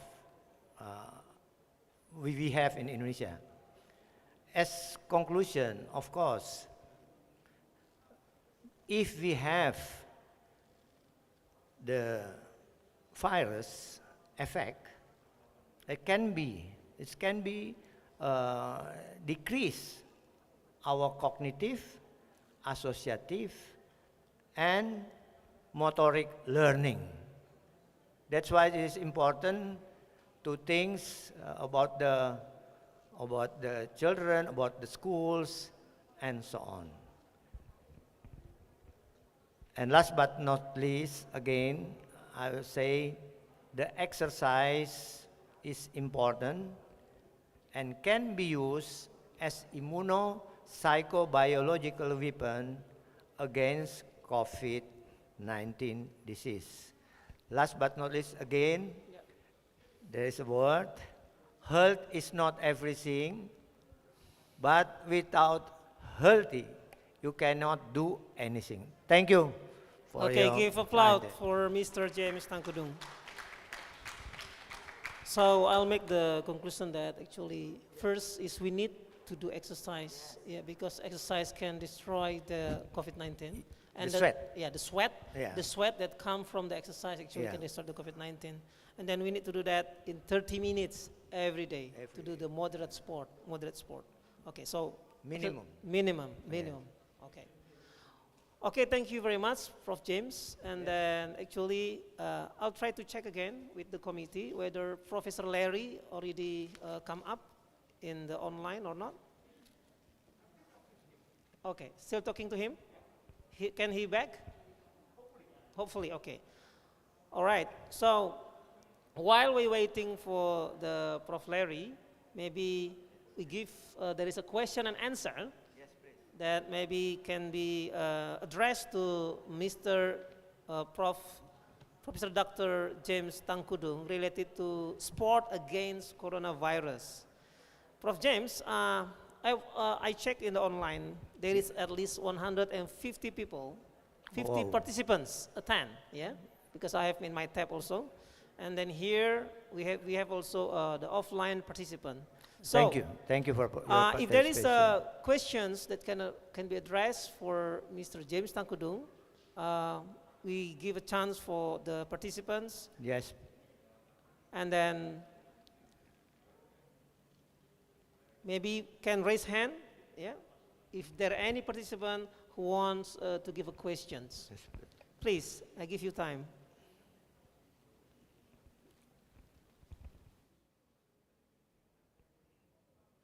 Oh, Mr. Professor Larry Durstin, are you there? Prof. Larry? Yes, I'm here. Okay, thank you very much. I'm so sorry because suddenly you just offline, so I take the opportunity to be changed by Prof. James. Mr. Larry, Yes. will you continue your presentation because you still have 20 minutes to go just now to complete the presentation? I'm so sorry to cut just now. Take your time, Mr. Prof. So you want me to go back and where I was at? Okay. about the children diseases. Yeah, okay, which one do you, if you don't mind, or which one you prefer, you go back, or we just come up with the question and answer?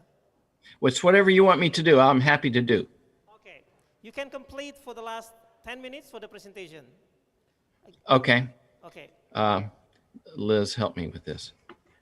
So I need to. I need to reshare. We're trying to hook up onto the presentation now. So go back to the Zoom. Where do you go? Go back to the Zoom. I don't know where that is. Oh, over here. Okay, I got you. There we are. And share the screen. Click. Up here. Yes, I'm so sorry to all participants because we got a problem with the connections. And then now Professor Larry already come back, and then he will accomplish the presentation in about 10 or to 15 minutes. Were we right here? You were, yeah, right about there. I think we were right here. Yes, you betcha. I think I was just changing to physical activity, exercise, and health. And is that all right if I start with this? Yeah. Okay, great. So again, I apologize. I'm not sure I know what happened, but we'll go on from here.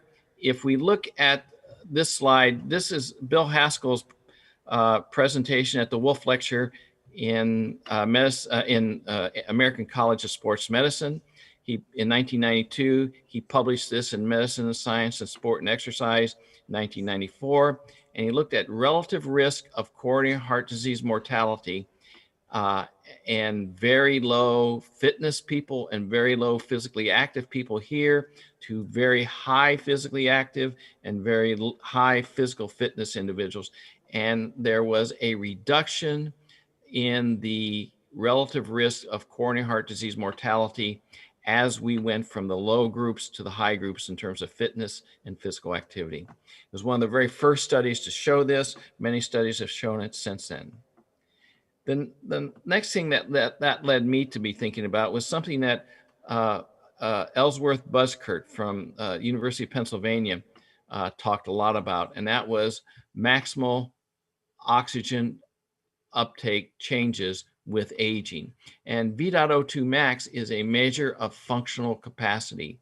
And what we see happening as we get older, and if we're physically inactive or sedentary individuals, V.O2 max can drop below 30 milliliters of oxygen per kilogram of body weight per minute.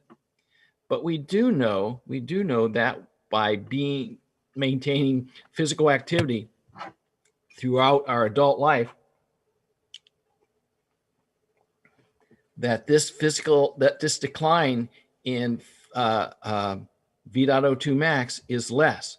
And in fact, what that represents, if we look at the difference between the green line here and the red line here for the inactive, the active and the inactive, this is called functional reserve, and it is greater in people who are physically active throughout all their life. Well, the question that people raise many times is, what if I become physically active? What if I become physically active? Can I get some of this increased functional reserve back? And the answer to that question is yes, you can. What's so important about this increased functional reserve? There's a thought or a theory that people who have greater functional reserves will have reduced risk and reduced susceptibility to disease.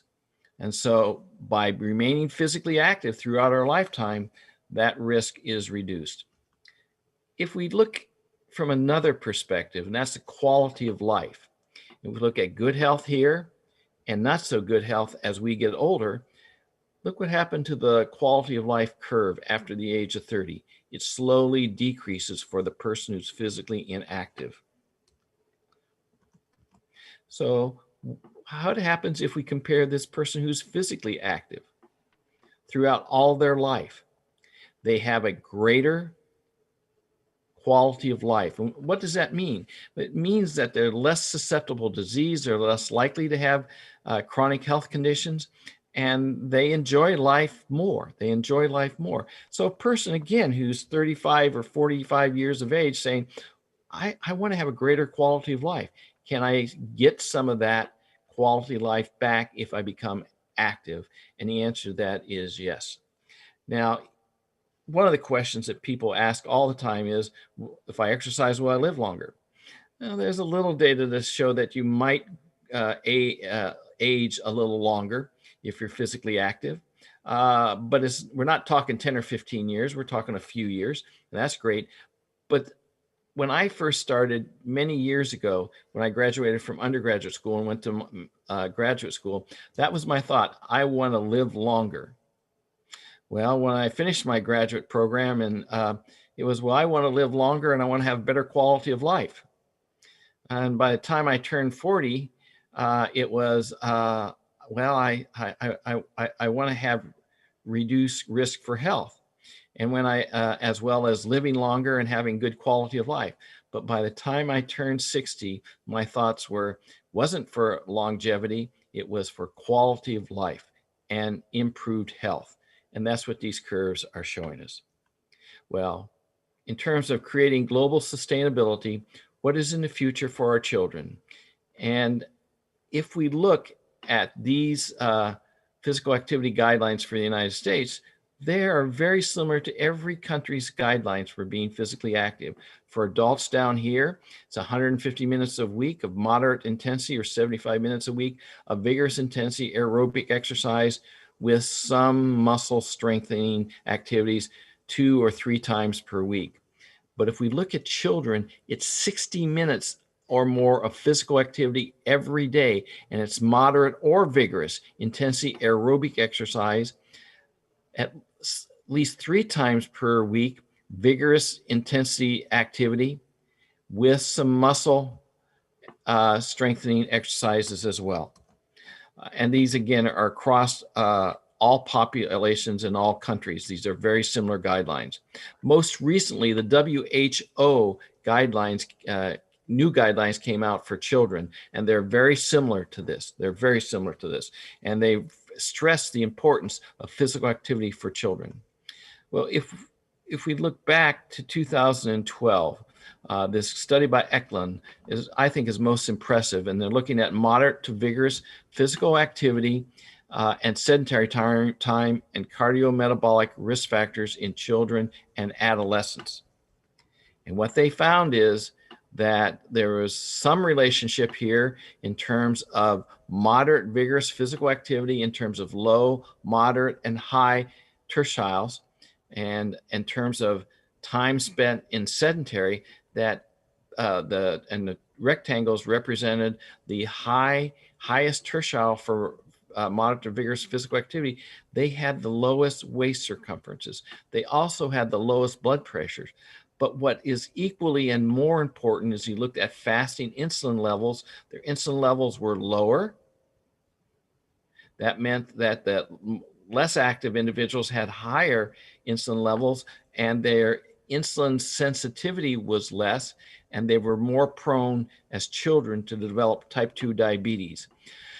Fasting triglycerides associated with certainly cardiovascular disease, but more recently associated with fatty liver disease, and children who were physically active had low levels, whereas children who were not very active had the highest levels. So they're susceptible for fatty liver disease. And then the last one over here on the right is high density lipoprotein cholesterol, and the levels were most highest in the physically active group. So what this study showed is that children who are physically inactive are already showing cardiometabolic disease risk factors at an early age, between 6 and 17 years of age, whereas the ones who are physically active did not display those cardiometabolic risk factors. So exercise is good for you. And as I start to wind down, what do you want for your children's future? This, and I picked these pictures up from friends of mine in China, Germany, and we picked these up here in the United States. I'm not trying to pinpoint any country in particular. I'm just saying that this is a problem in the world. Do you want your children to look like this? Or do you want your children to look like this or be active like this? And I'm saying we need to bring back more physical activity and exercise and physical education programming into our schools for our children. So in terms of creating global sustainability, where am I starting? Well, I'm starting with my family. And I'm not only starting now, my wife and I, Linda, started this 45 years ago when we had our first son, Jason, over here. And we maintained that for our 38-year-old son here, Michael, for their wives and their children and our grandchildren to be physically active. And I still promote families should be physically active together. And it's one way of creating global sustainability. And finally, to close out here, going back to Carol Graber's slide, what are you willing to do for our children to reduce their legacy for risk of poor future health? I'm willing to go the extra mile. Are you? Thank you very much. Thank you very much. Now, how do I get out of this? Prof. Larry Darston. Stop. Okay. Thanks for the session, Prof. Larry, and I'll read the summary that physical activities and exercise are very important to do and can minimize some disease. Yeah? Daily physical activity or exercise programming is low cost and also known to have a tremendous positive impact on primary disease prevention and secondary disease treatment by providing health benefits and also such as reduced risk of chronic health condition. That's one of the conclusion from Prof. Larry. And then I know there are many things that you already gave to the participants. And we come up with the question and answer. To all participants, you can raise your hand on the online chat there if there is a question and answer, and you can address the question either to Prof. Larry or Prof. James Tangkudung. Yeah, so I will ask for the committee to give information whether there is a question from the participants. All right. Here is, okay, I got a text for the first questions. All right.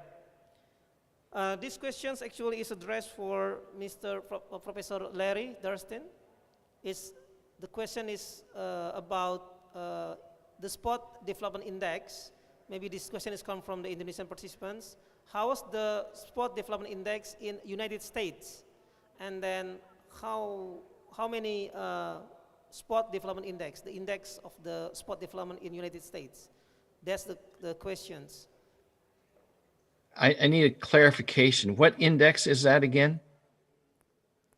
Okay, sport development.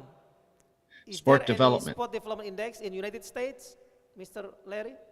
Prof. Larry? Yeah, I'm going to say up front, I'm not familiar with that index, Okay. but I'm going to give you my perception, Okay. what's happened in the last 50 years in terms of sport involvement in children. From when I was a child, there were not many opportunities for sporting activities, only in high school teams. There were certainly PE classes, but sport was not an available thing for many individuals. Now there are many opportunities for after-school programs for sports and physical activity. I'll be honest, when I was growing up, no one played soccer, but everybody plays soccer now. I'm not sure that answers your question, but I'm not familiar with your index. Okay, thank you, Prof. Larry. Is there any questions from the participants?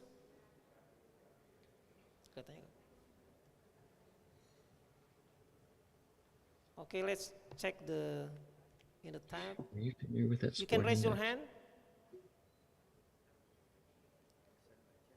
or sending by chat. We hear there is a 155 participants online.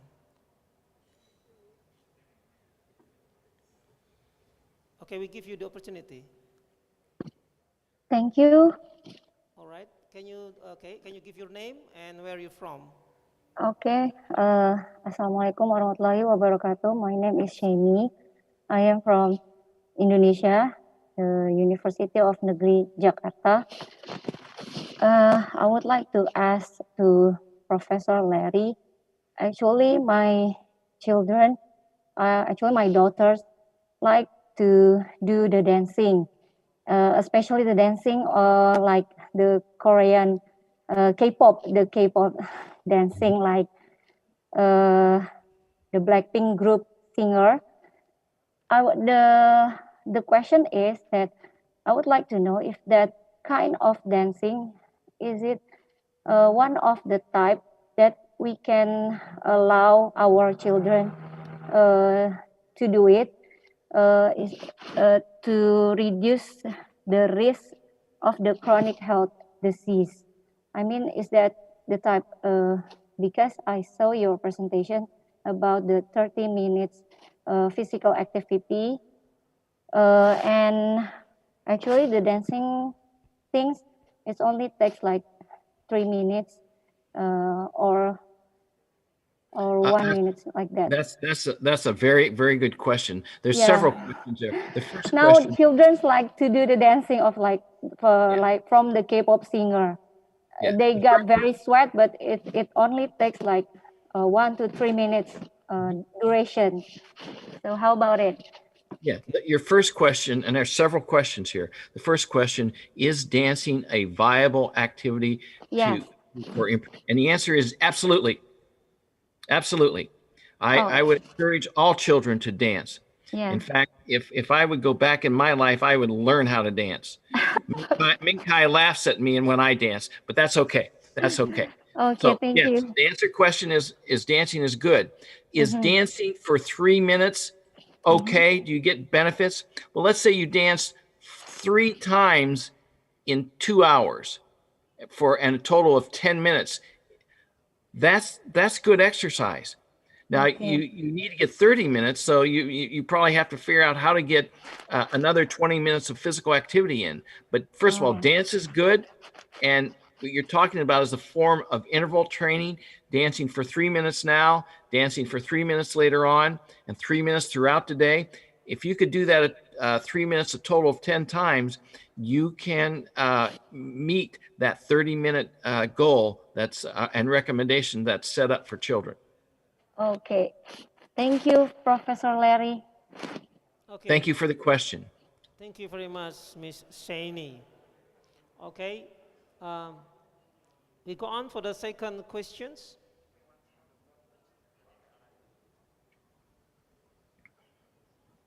Second questions, we give opportunity for all participants. Is that Felipe? Okay, Yongki Priya. Yongki Priya raised their hand. Please, Yongki. I saw on the screen. Yongki. Okay, take your time. Yongki, can you listen? Okay, thank you Okay. for the bridge. You're welcome. All right.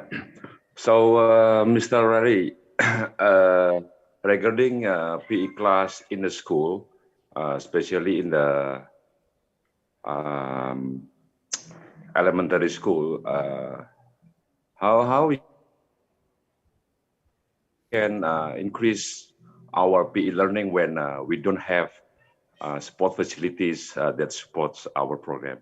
So how we can increase when we don't have sport facilities, that we need to increase the physical level in the elementary student, because that is the basic before they grow up for the middle school and high school. Thank you. There are several things there that you're asking, and I'm going to tell you a quick story and try and keep it brief. But my wife and I, about 10 or 12 years ago, were touring Brazil, and I was going from university to university giving lectures, and we would drive from university to university. And in rural Brazil, they're much as you just described, not having a lot of facilities for sports. But one of the things that we came upon in more than one town, but it's very memorable one night, it was starting to get dark, and we saw all these cars in the distance in a big circle. And as we got closer, we saw that there was physical activity going on. As it turns out, it was a soccer game in the middle of a field. And it was not a groomed field for playing soccer. It was like a pasture field or a hay field. And they were playing soccer out there. And so you can say, well, what does that mean? Well, to me, where are some of the best soccer players in the world? I don't say the best, but some of the best from Brazil. And where do they play? In fields without much equipment. So your question is really an important question that many people ask. I don't have enough money to buy equipment. If you have enough money to buy soccer balls, you can play soccer almost anywhere. And I grew up not playing soccer, but I turned out to be a pretty good soccer coach because I could get little kids to run and chase balls. So that's one thing. The other thing, if we go to some of the rural areas in Africa, where do some of our best runners come from? From Africa. And what do? They walk and they run from place to place.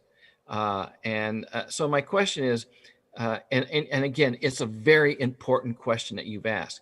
So my response is, we have to be creative in developing and using what we have to create those things where kids can be active and also have fun. Because the other part of your question is, it's got to be fun. I grew up in where a physical education setting wasn't always fun. And I know there's times when you can learn skills, and skills are important. And I'm not going to I don't want to take anything away from that. But as a teacher, and I did teach in the public schools for a very short period of time, one of the things that I found to be successful was to make it fun and everybody have a good time while we were working. So I hope that kind of answers your question to some degree, is you have to take what you have and be creative with what you have.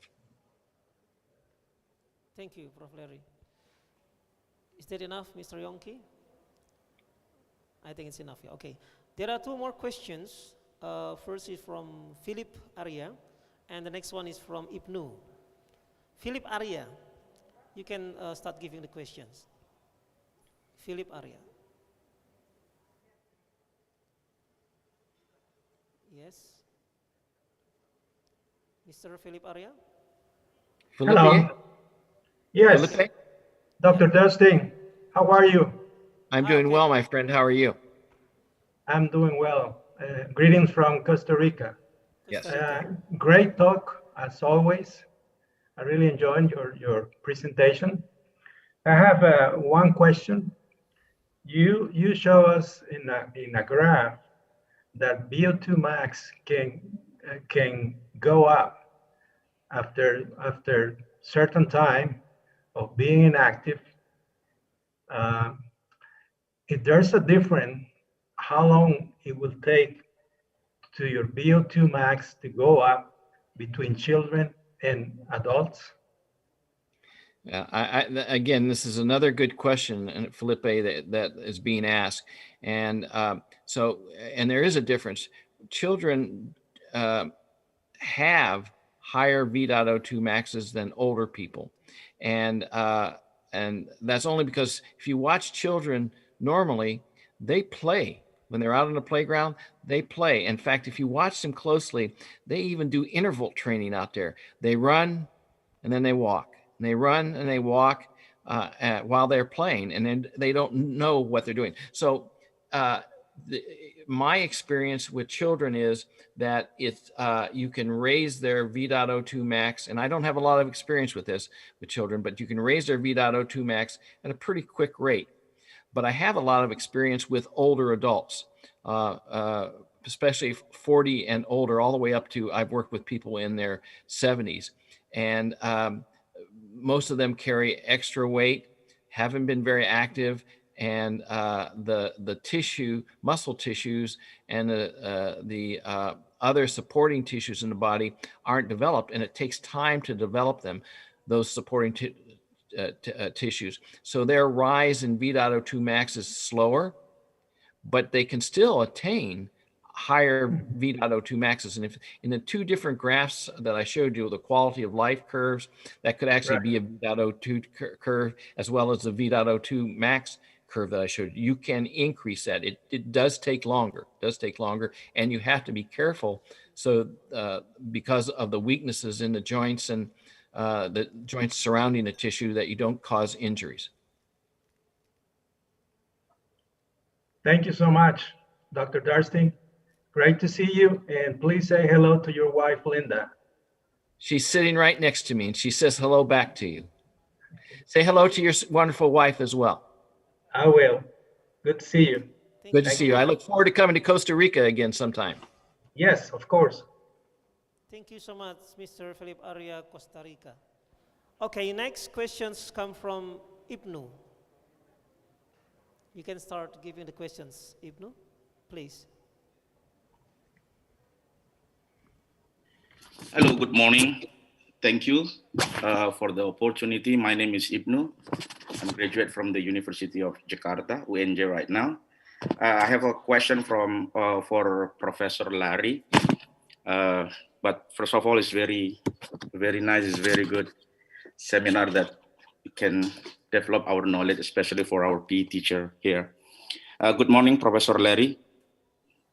Good morning. Well, it's good evening for me. It's almost, okay. It's after 11 o'clock. Right.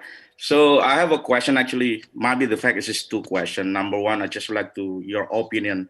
Number one, how big is the government policy can lead this perfect educational system, especially for physical education?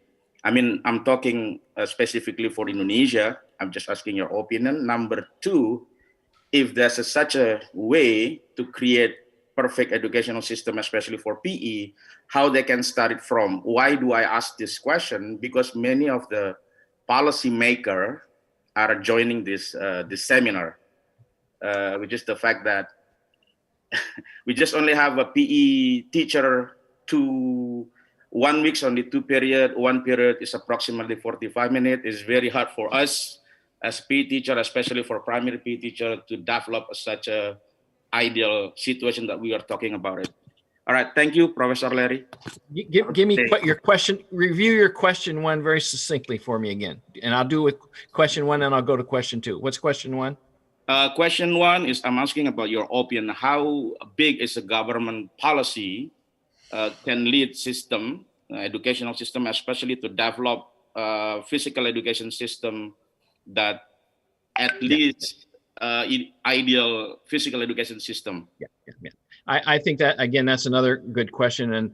And I will compare our policy in the United States to the German policy. We have the policy, and the policy isn't the problem. It's enforcing it and making it happen.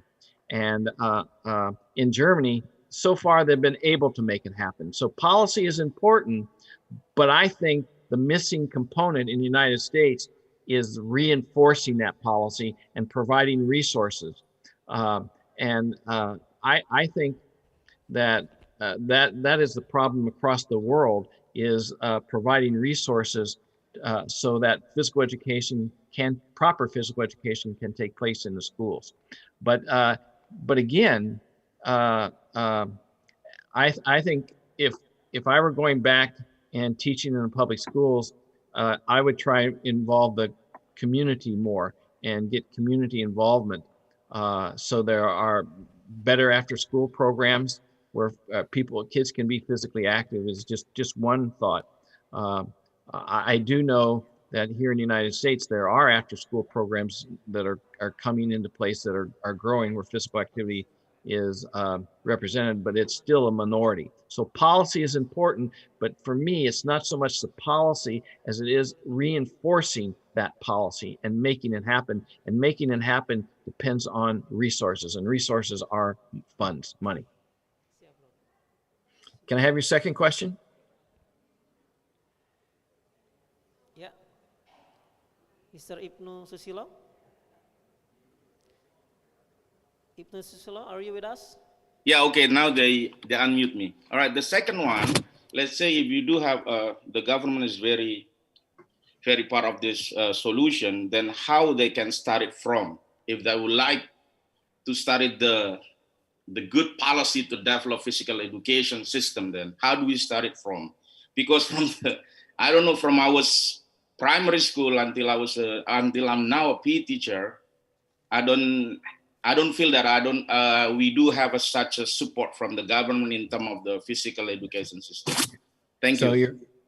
Thank you. Again, a good question. As I understand what you're asking is, okay, now you have the policy. You've worked hard to develop a policy. How do you make it happen? No, I mean, how do they start the policy to support the PE curriculum? Because in my opinion, from I was a primary student until I become a teacher, I don't see any huge support in terms of developing physical education curriculum in this country then. Yeah, I'm not sure how I would do it in your country. I know that what I have seen successful in the state of South Carolina, because one slide I said that Carol Graber from University of Illinois said is only Illinois schools are meeting that requirement. So what I found was happening when I went back and talked with my friends here in South Carolina who were working in public schools is they were actually on those days when they could get off to visit their representatives in the state legislature, that they went up and talked with them specifically about funding and developing policy, developing funding. They went there and they didn't go there just once. They went there as often as they could. And in fact, on 2 occasions, I accompanied them to, we called it a march, but it wasn't a derogatory march. It was a good march. We got people on the state capitol in Columbia, South Carolina, which is where our university, it was easy for me to go because it was 2 blocks away. And we went into the state legislature and we met with our representatives, we met with our senators, and we showed, they asked us, the scientists, to show them the data.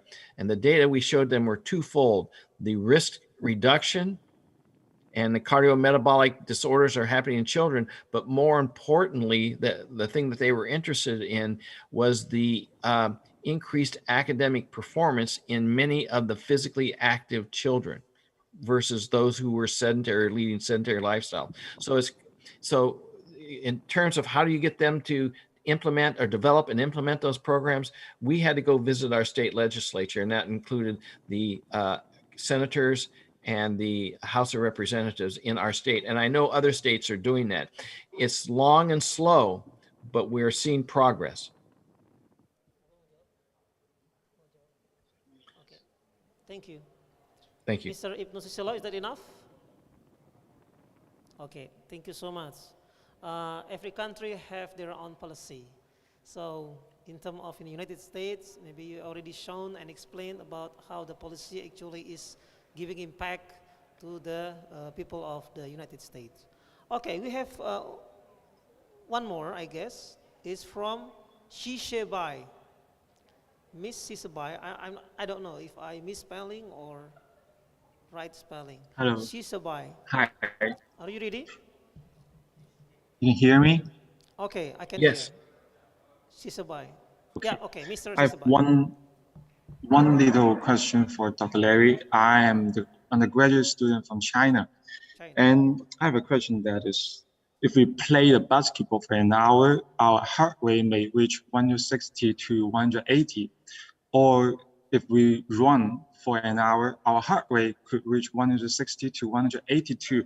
So the question is, which kind of sport is much more useful for our health if we share the same intensity or the same kind of exercise time? So this is my question. Thank you. It's a very good question, Mr. Ba. Mr. Ba, is that correct? Bai? Yeah, yes, yes. I think that's a very good question. And it doesn't make any difference as long as your heart rate is in the heart rate range. If you're doing that, your heart rate is in that range for an hour and you're playing basketball, good for you. If it's in that range when you're running, good for you. And what it boils down to is what sport do you like? Do you like to play basketball or you like to run? Well, Okay. I'm going to tell you what my favorite sport was running. Me too. Because I wasn't a very good basketball player. I played on a freshman high school basketball team, and I got to play in one game. It was the last game. It was last minute, and I hadn't played all year, and my coach felt bad for me. He let me dress, but he told me I wouldn't play. But in the last minute, he goes, "Okay, Derstein, go ahead and play." And I had one good pass. I didn't dribble the ball, but I had one good pass and we scored. It wasn't the winning score, but it was a score. And I was very excited because I had a good pass. So my memories though are running. I could run a 900-yard dash, and I could run right at 50 seconds in a quarter mile.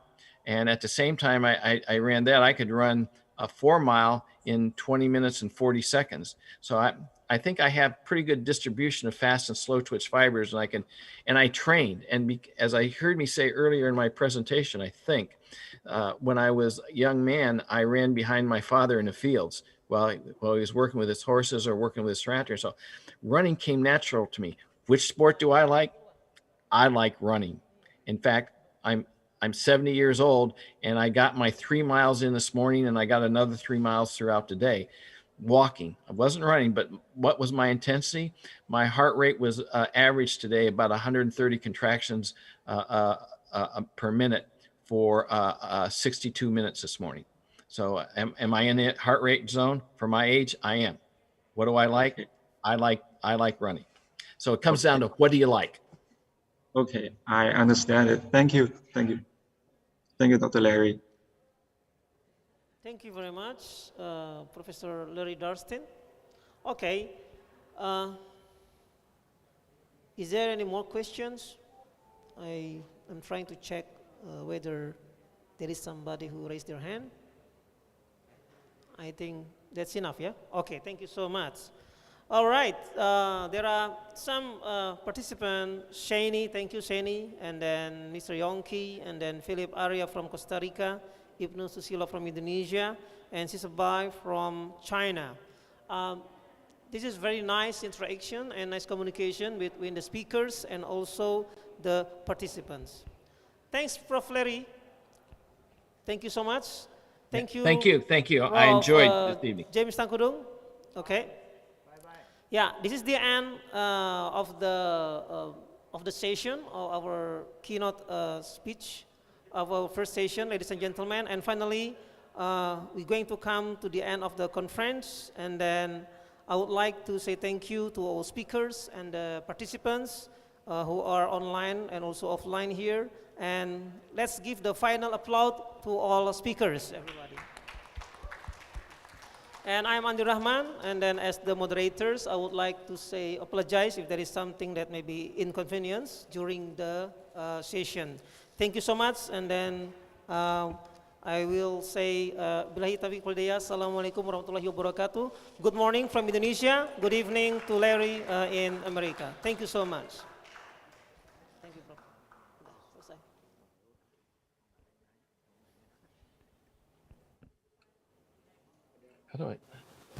How do I send a message here? Mau mengambil picture dulu, Pak.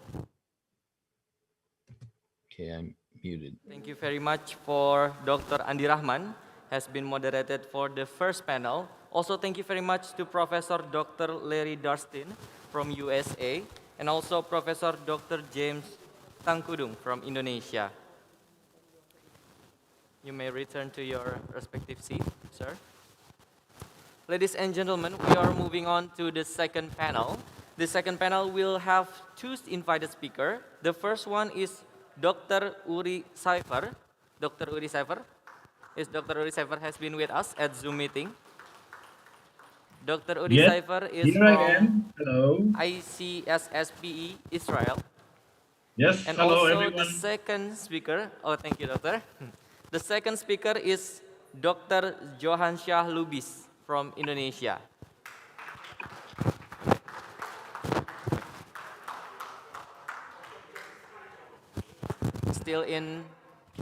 Still outside. Okay, we're gonna wait for Dr. Johan Shah Lubis. In the meantime, I'm gonna introduce our moderator for the second panel. The moderator for the second panel is Dr. Aan Wasan MSI. Dr. Aan Wasan PhD is a lecturer of Faculty of Sport in Universitas Negeri Jakarta, and also his education was PhD at Physical Education of Central China Normal University. And the last one, Dr. Aan Wasan was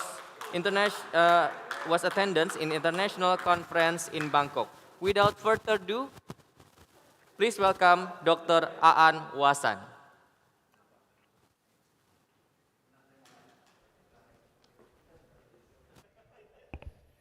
Okay, thank you. Mr. Joe Kabin.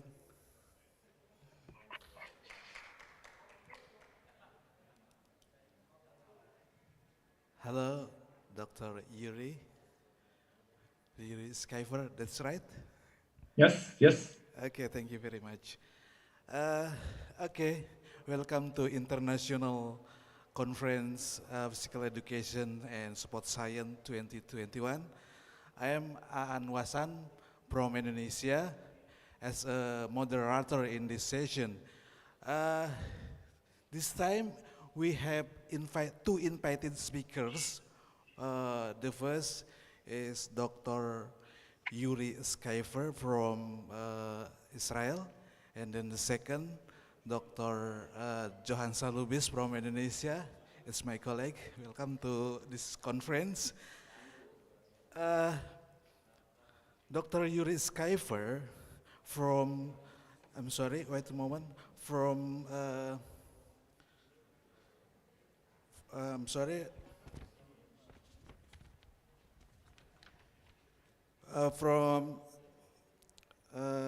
Wingate Institute, I'm sorry, Wingate Institute, and he is also as a President International Council of Sport Science and Physical Education, or ICSSPE, and past President and Board Member, International Council of Coaching Excellence, and then he is also as lecturer on sport management and sociology of sport, and Wingate Institute in cooperation with the European Academic College, Director General and Israel Coaching Association.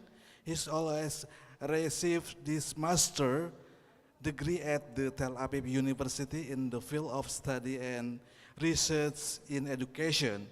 And then his doctorate degree from Semmelweis University in Budapest, Hungary, and his professional career included being Director General of the Wingate Institute for 10 years.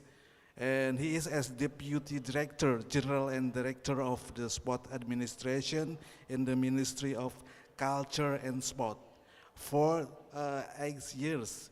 And so on and so on. It's very, very, a lot of And the second presenter in this conference is Dr. Johan Salubis. Wait a moment, I will read his CV. Johan Salubis is Dean in Sport Science Faculty of Universitas Negeri Jakarta. Also, he is a lecturer in Postgraduate State University of Jakarta, and he is a former national athlete of Pencak Silat, of course Pencak Silat, because he is expert in this in Pencak Silat. Okay, maybe then Dr. Johnson Lubis will presentation with Pencak Silat. That's right. Okay, it's many career from Dr. Johnson Lubis. Maybe because time is limited, we will start to presentations. Dr. Yuri will talk about physical education and training. Physical education and training activity in the context of the pandemic. Okay, this is your time for your presentation. You just have 30 minutes for your presentation. Please come in. Thank you so many times for introducing me. It is indeed a great honor for me to participate in your 6th ICPESS virtual conference in Jakarta. And I have been introduced already to your outstanding university. And I would like to congratulate Dr. Susilo for his superb job in putting all of these elements together and get the conference to be so wonderful as it has been planned. And I'm sure it will be a great success. I can also share with you that we at the International Council of Sport Science and Physical Education appreciate very much all the wonderful work your practitioners, your scientists are doing. We read a lot about you in the literature, and we appreciate very much all the work. So congratulations. Excuse me, I have to stop my alarm. So to all the people who are members of the organizing committee, my dear thanks and appreciation. I also would like to pay tribute for the outstanding work and leadership of my dear colleague and friend, Professor Dr. Minkai Chin. Thank you, Minkai. The invitation I received through you and Dr. Susilo is highly appreciated by me, and it's a pleasure for me to be part of this conference. I will focus today on the physical activity patterns during the pandemic and what are the responses from science, education, and policy that we should take into account and maybe implement in the months to come. But before I will go into the theme, I would like to introduce you to our council. ICSPE's mission is a global network of governmental and non-governmental organizations representing sports science, education, and policy. We integrate research to enhance physical activity and sport, educate for improved quality of life and health for all people through physical activity and sport, and promote policies for active lifestyles, human performance, and good governance in physical activity and sport. Our membership is based on scientific organizations, sport and education associations, governmental authorities, but we don't have individual membership. We are advisors to the intergovernmental organizations in the sport movement. Among them, I can mention to you UNESCO, WHO, and IOC and IPC. COVID-19 challenge for all of us, the subject of my presentation today. Excuse me for interrupting, I have to.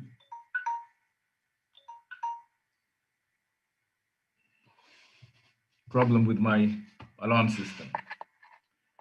So we need to go through analysis in order to understand what is happening vis-a-vis physical activity and sport behavior. Then we will understand a lot of things which will enable us to prepare a plan, perhaps a strategic plan, in our respected countries or organizations as to how we should face the post-corona period. I can already share with you that the results we have already found based on some data we have collected from recent research that I will present to you in a minute are indicating that it is more significant among girls and women compared to boys and men, the effect of the inactivity level during the pandemic. And the same relates to the elderly versus the time prior to the pandemic, or if we compare them to adults or young adults. So what are the scientific responses? The impact of COVID-19 and associated lockdown on physical health is still analyzed.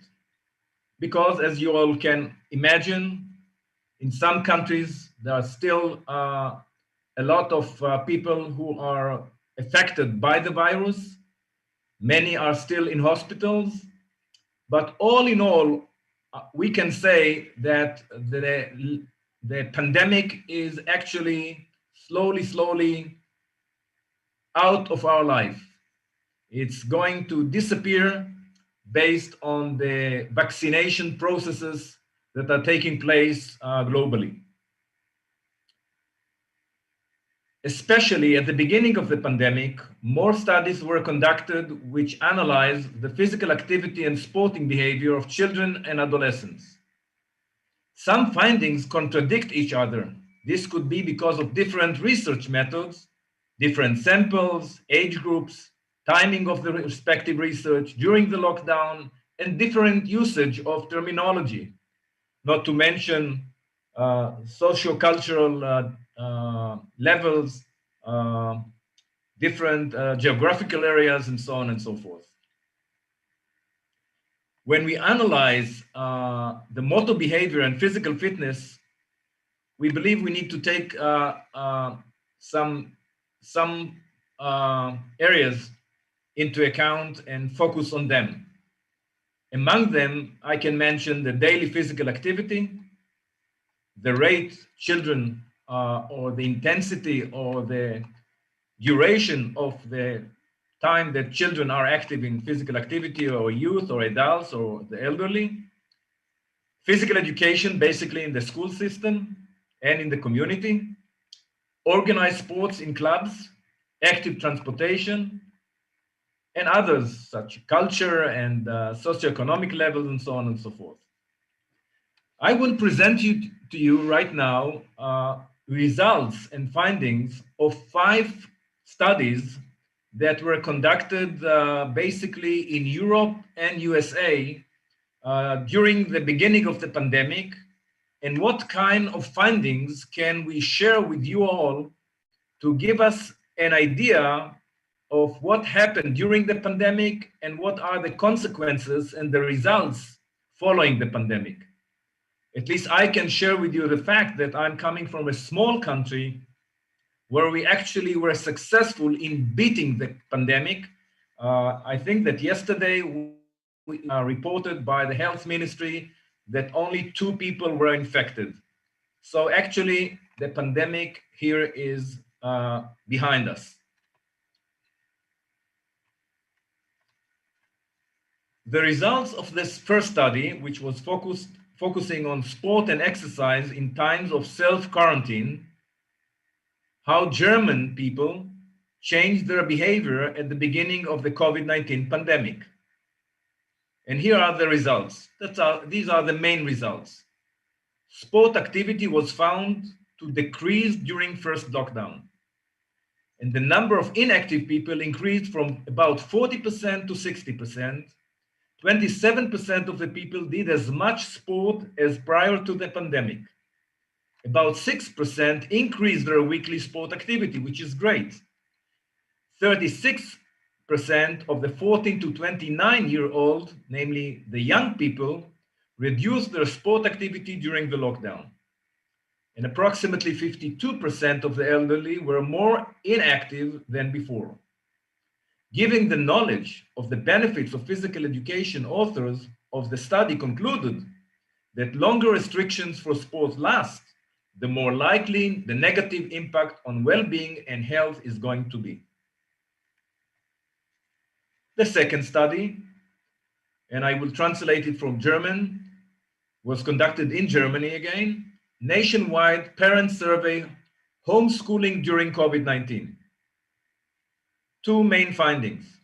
As far as physical education is concerned, it was found that one of the subjects for which primary and secondary school teachers gave the least amount of homework was physical education.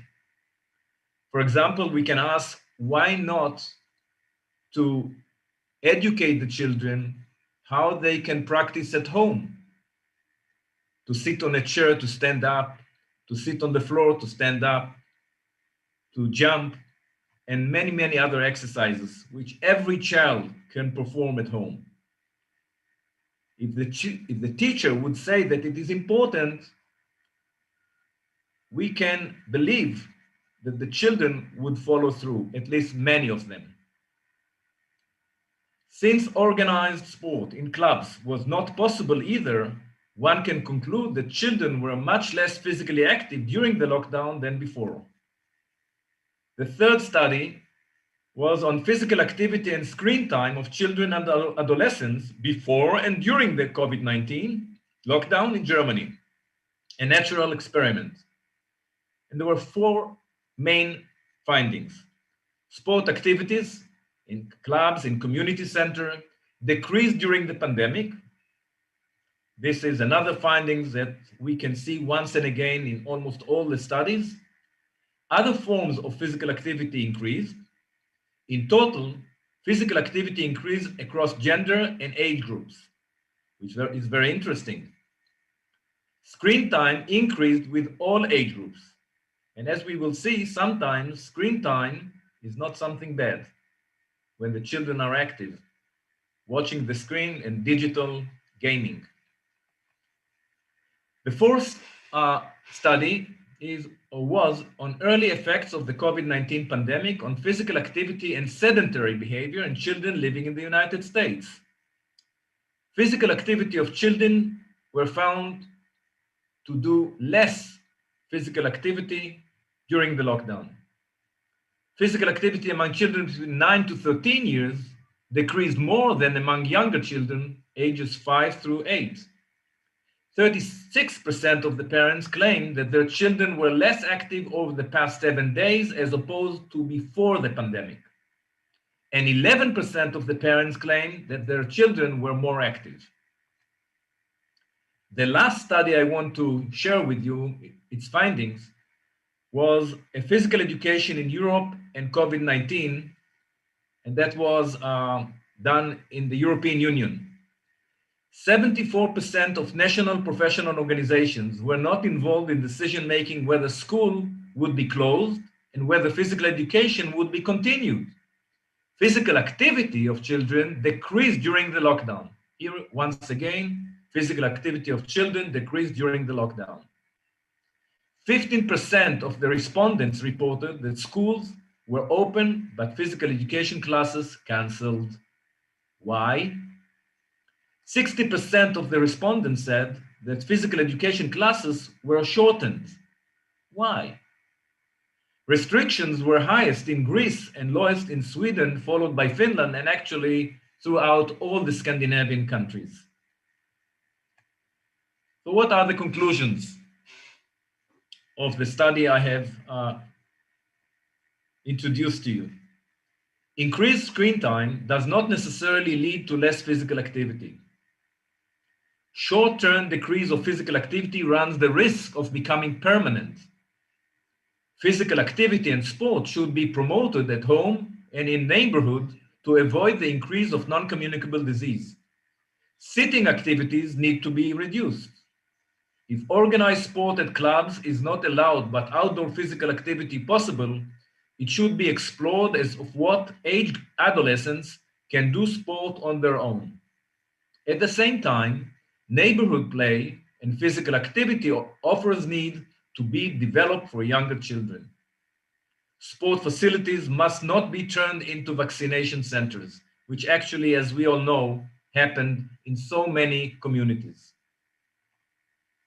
So how can we compensate for the deficit? Well, I would say education.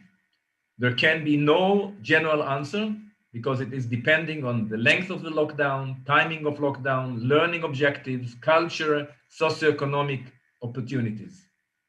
So it's complicated. Physical prerequisites for many complex techniques are acquired at a young age. Deficits in this regard are difficult to compensate for. Other learning objectives, for example, endurance, stamina, can still be achieved later. Some techniques could be acquired through motion simulators, which exist for some sports.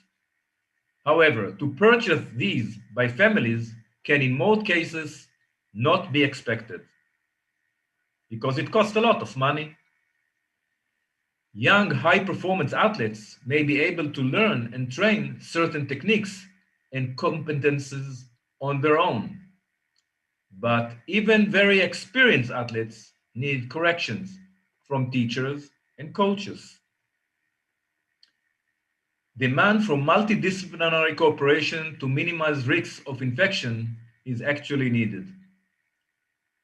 And let me share with you what is a Slovenia task force recommendations. Composed of experts in kinesiology and other sports science disciplines, environmental physiology, pedagogy, medicine, and epidemiology, develop national guidelines for physical activity under consideration of the World Health Organization recommendations.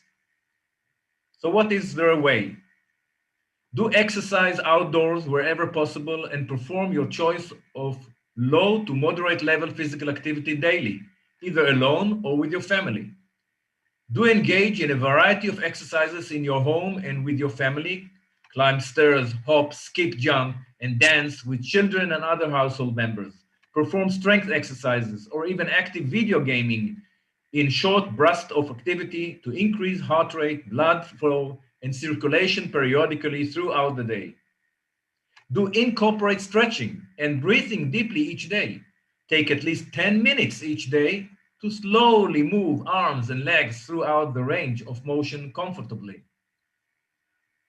Do follow online exercise classes or post photos, videos on social media of yourself doing exercise at home and maybe in the neighborhood, if that keeps you motivated and connected to others. Physical education. Organized sport in clubs and self-organized physical activity partly overlap, but follow different goals. They cannot replace each other in the long run. Physical education and training in a sport club have an important social function and contribute to value education. It is so simple. However, in so many communities, we don't see it. Only face-to-face teaching and coaching by professionally qualified physical education teachers and coaches can ensure a controlled and correct learning of new techniques and competences and cannot be replaced 100% by digital media. So we respect media, we respect digital media, we respect gaming, but to an extent, we should not put all our eggs in one basket, right? Even if it's very modern and even if the children love to be face-to-face with the screen and play. To some extent, okay. Too much, it is not good. Partial learning with digital media can be helpful for physical education, teacher education, and coach education. Sufficient opportunities for teaching how to swim and how to prevent people from drowning Swimming is not only a sport, but a life-saving competence. And this is very important for our sport ministries, for our sport administrations to cope with and actually implement. Allocation of physical education must not be shortened or discontinued because gymnasiums are being used as additional classrooms. This has to be stopped. Outdoor facilities for physical education should be expanded. The more, the better. But it is not an excuse for an individual, a child, a young adult, or the elderly, not to walk upstairs, not to walk outside, or go out whenever it is possible nowadays and be active. What else can we do? I have sent a letter to the WHO, UNESCO, and IOC and asked them to promote the need for more opportunities to be physically active during the pandemic and related shutdown, wherever possible, particularly outdoors, realizing social distancing. We don't find any problem when people are walking with masks near their homes. We don't see any problem when people are riding bikes. We don't see any problem when people are swimming in the ocean, in the lakes, or wherever it is possible during the pandemic. So we have to enable people to do what is possible, while we should not allow them to do what will endanger them. We have requested to ensure the inclusion of physical education, physical activity, competitive sport as the post-pandemic period begins, and emphasize the importance of regular physical education when reopening schools. There were the main messages ICSPE tried to bring up to the policymakers among WHO, UNESCO, IOC, and IPC. And what else can we do? To some policy departments, we would recommend the following. In regard to education, physical activity and sport have a positive impact on the cognitive and emotional development of a child. I think we all agree on that. We don't have to go further. We need to do something with the findings. We have to do something to implement physical activity in order to reach better cognitive and emotional state. Health. Physical education, physical activity, and sport are the most important preventive measures against non-communicable diseases. We heard the very interesting and informing lecture by Professor Larry Distin. I don't think we have to go further. It speaks for itself. Transportation. Dear friends, dear colleagues, dear participants, let us convince parents that children should walk to school, should ride bike to school, wherever it is safe and possible. And governments and communities and cities should pave roads in order for bikes to have the possibility to ride their bikes from home to school. Environment, active transportation helps to reduce toxic emissions. Urban planning. We know already today that architects of cities, whenever they start to plan a new neighborhood, they start with the questions how sport and physical activity will relate to transportation, to education, to welfare, to economy, to transportation, and to all the factors that are taken or should taken into account when building and planning a new neighborhood. Space for physical activity makes neighborhoods more attractive and safer.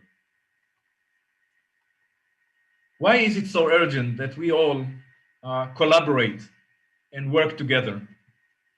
Non-communicable diseases kill 40 million people each year. It's about 70% of all deaths globally. Can you believe that? 15 million people aged between 30 to 69 years, and 80% in low-income and middle-income countries. It costs the world $47 trillion. Can you understand? Can you imagine 47 trillion US dollars? You know, it's 47 and 12 zeros. What could we all do with this money if we would not have to spend it and to invest it to fight non-communicable diseases? And that is why the World Health Organization came with this recommendation and actually statement. The provision of physical education is in decline across all world regions. Rising levels of physical inactivity along with a sustainable associated disease risk have been described as a pandemic by WHO. So we are not talking just about the coronavirus and the pandemic of the virus. We have a much problematic issue concerning the inactivity level of people globally. And this is actually even a worse pandemic than the COVID-19. And that's why the World Health Organization is coming up with a new motto: every move counts. Whatever you do physically is important. Whether you walk, whether you jump, whether you swim, whether you ride, whether you play, whatever you do is important. The less you sit, the better. Active schools and quality physical education. Improve the integration of physical activity into the curriculum of schools. Create a physical activity friendly environment. Involve parents. And this is so important, to involve the parents. Parents should be part of the whole educational process within school, within the community, as to how we educate children to be physically active throughout their lifespan. It all starts in the kindergarten. Promote active transport on the way to school. Conduct multi-component approaches to reach all girls and boys. Quantitatively increase the amount of time for physical activity, more physical education lessons, as well as active breaks. Qualitatively improve the opportunities for physical activity. Develop the competences of the school staff responsible for physical activity. And the physical literacy. Improve the integration of physical activity into the curriculum of schools.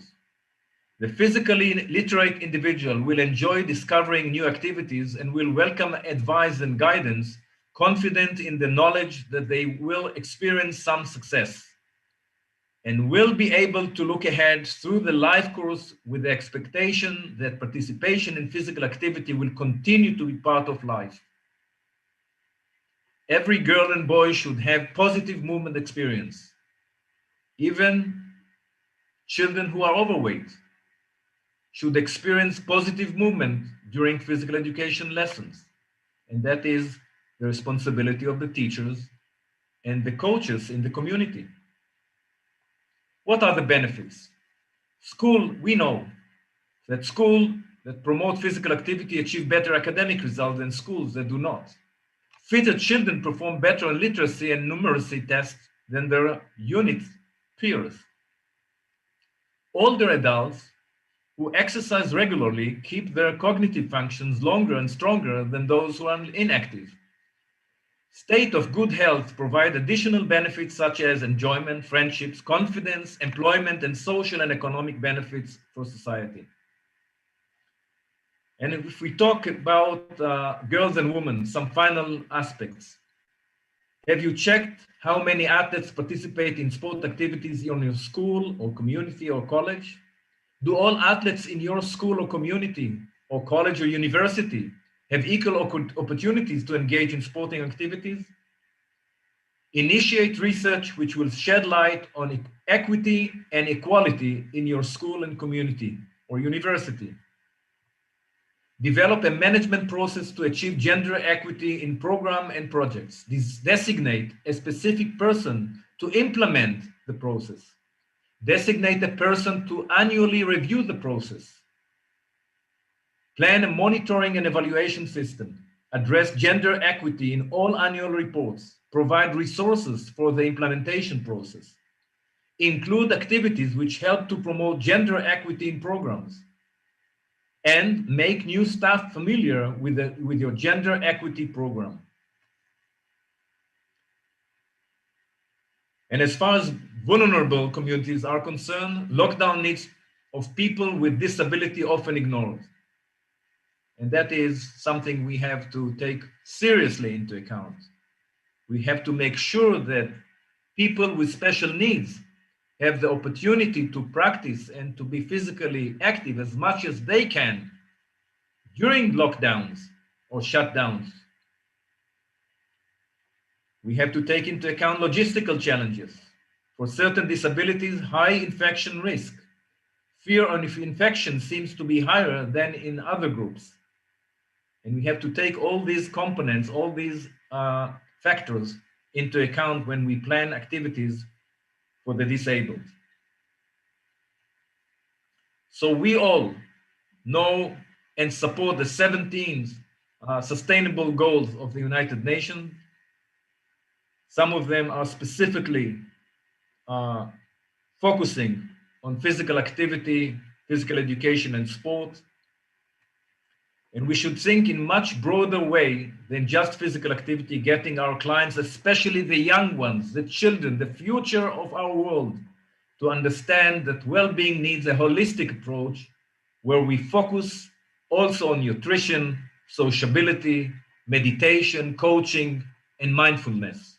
All these important factors are trainable, and we, coaches, professional, practitioners, teachers, are responsible for it, together with the parents. We also should continue and promote the use of technological innovation and virtual means that have gained great momentum during the pandemic. We should also identify the practical actions that we can collectively together build forward better, a stronger and fairer system. So my last word will be, it is time for all of us to better activate our governments, our environments, our societies, our communities, our school, colleges, universities, ourselves. We need to activate everyone, everywhere, anytime. I thank you so much for your attention, and I hope that from now on, we will set the example, because I know that, unfortunately, too many of our colleagues in the field of physical education and sports are great presenters, are great lecturers. Some of them are great teachers, but we don't show practically, we don't set examples to our youth and children. And I would recommend to the teachers and the coaches, sometimes just exercise with the children. Whether you go out for a run with them, ride bikes with them, go for a swim with them, we need to set the example.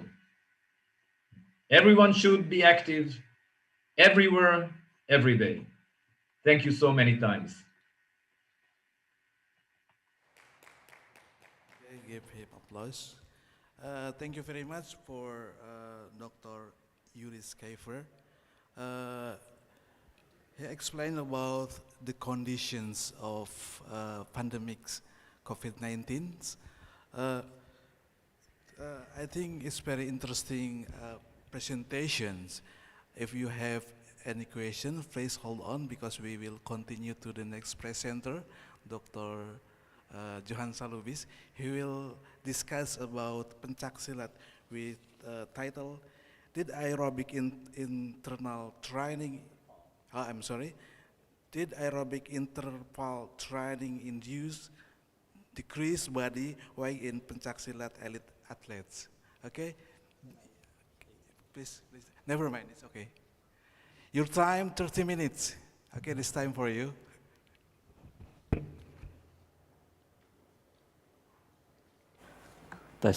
Thank you very much, Mr. Aan, my colleagues in University, Sport Science. Assalamualaikum warahmatullahi wabarakatuh. My slide. Salam sejahtera, salam olahraga. Alhamdulillah. Your Excellencies, Minister of Youth and Sport, Mr. Zainuddin Amali, Minister of Education, Culture, Research and Technology, Mr. Nadiem Makarim, Government of DKI Jakarta, Mr. Anies Rashid Baswedan, and Your Honorable Rector of Universitas Negeri Jakarta, Profesor Dr. Komarudin, Master Science, and Your Honorable Director of Postgraduate Program, Mr. Nadiro, and stay in here. And Honorable Founder of International Conference, Physical Education and Sport Science, Professor Dr. Ming Kai Ching, and Honorable Keynote Speaker, Professor and invited speaker, Dr. Uri, and ladies and gentlemen, first of all, let me introduce myself. That's my name is Johan Shah. I'm from UNJ, Indonesia. I have background athlete, ex-athlete in 1991, and so now national coach Pencaksilat. In this lovely morning, I would like to thank for opportunity that has been given to me to present my research about Pencaksilat. Pencaksilat is very important for me, actually. This title, did aerobic interval training induce decrease body weight in overweight Pencaksilat elite athlete? Next. Pencaksilat, next slide, please. Okay. Pencaksilat is, next slide, is the Indonesian traditional martial arts sport, traditional sport origin from Indonesia, the martial arts sport like karate from Japan, wushu like China, that developed become modern sport. Pencaksilat has been held in a couple of multi-event such as SEA Games from 1987. Pencaksilat beginning to compete this SEA Games, and Asian Games from 2019 in Jakarta, and hopefully Olympic Games in the future. Hopefully when Indonesia hosting the Olympic Games in 2032, inshallah, is if Indonesia hosting in the Olympic Games.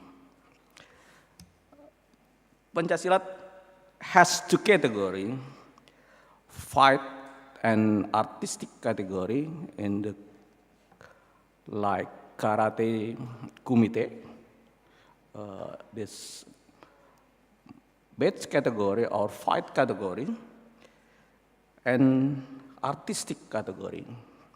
So in the fight category, number of class divided by body weight.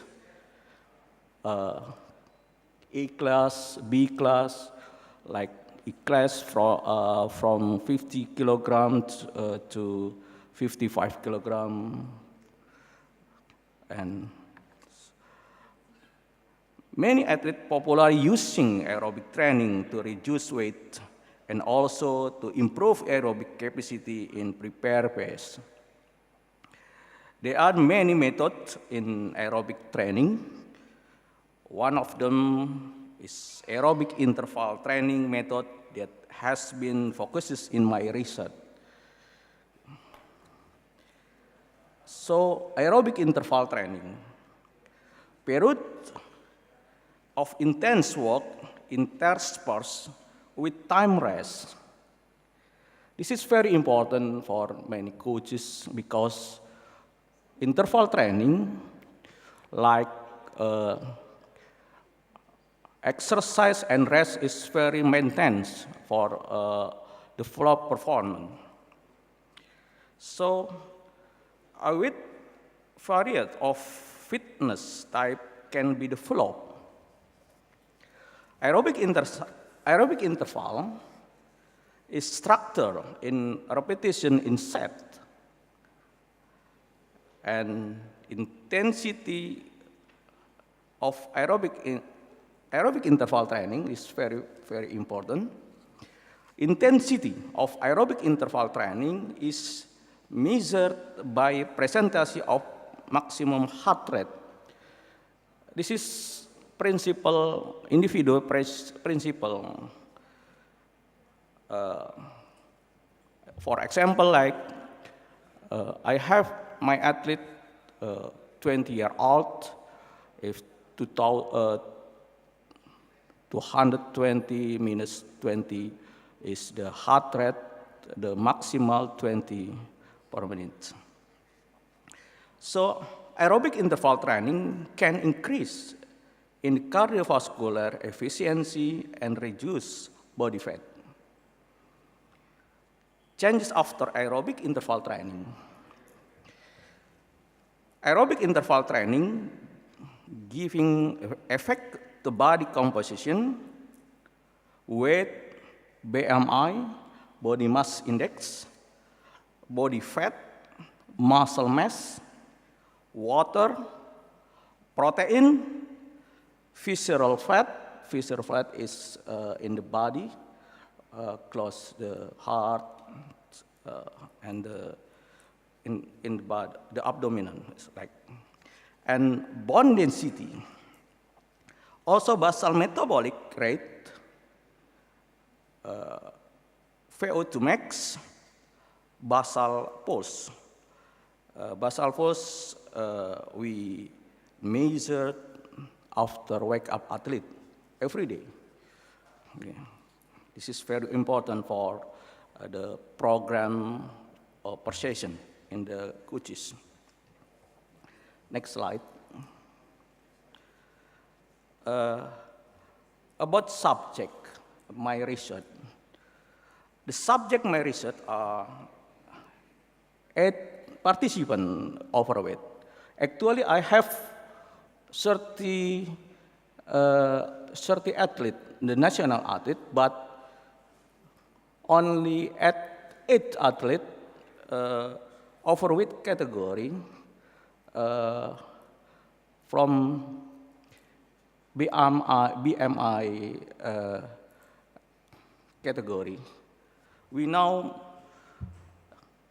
22 participants is normal category, but 8 overweight category because BMI-nya from 20 to 30 kilogram meter square.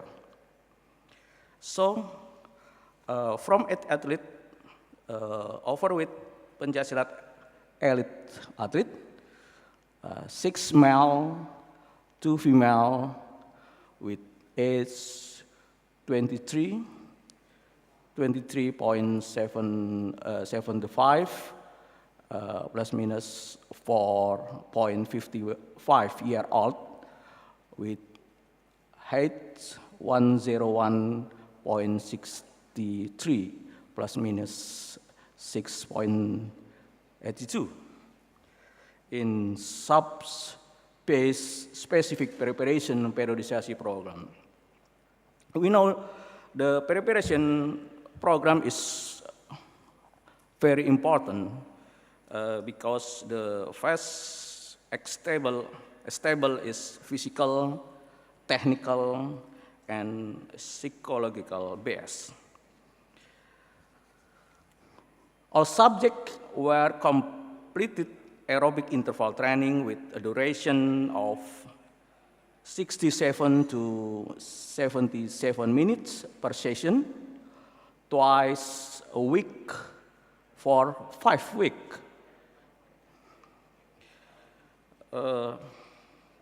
And also warming up and cooling down for 10 to 15 minutes each. Before training, their temperature were checked using thermogun infrared on the forehead with 10 centimeter distance. This infrared is very famous now. This is COVID pandemic, COVID protocol in every exercise, every experimental, in the platnas, in my athlete. Aerobic interval training was performed for 5 minutes with 80 to 85% intensity of heart rate. All athletes we control by polar. All athletes use the polar with rest interval for 1 minute or 5-on-5 of training and rest ratio. This is a principle in interval training. About instrument. A body composition was measured with BIA, bioimpedance analysis using Me Body Scale Composition 2. Why? Because I think very low cost and very simple. Data were collected, body weight, BMI, body fat percentage, body mass, protein percentage, and body water percentage, visceral fat, muscle mass, and BMR, basal metabolic rate. Pulse was measured with polar, with OH1 rate monitor. Polar sensor was attached on the upper arm and monitored through iPad from Apple of Team Polar that in the slide, red color is the maximal and green color under 80%. All athletes maintains the orange color. This is 80 to 85.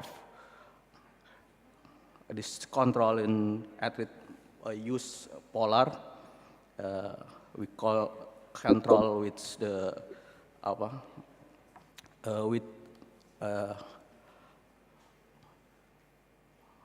the control. Okay. Next slide.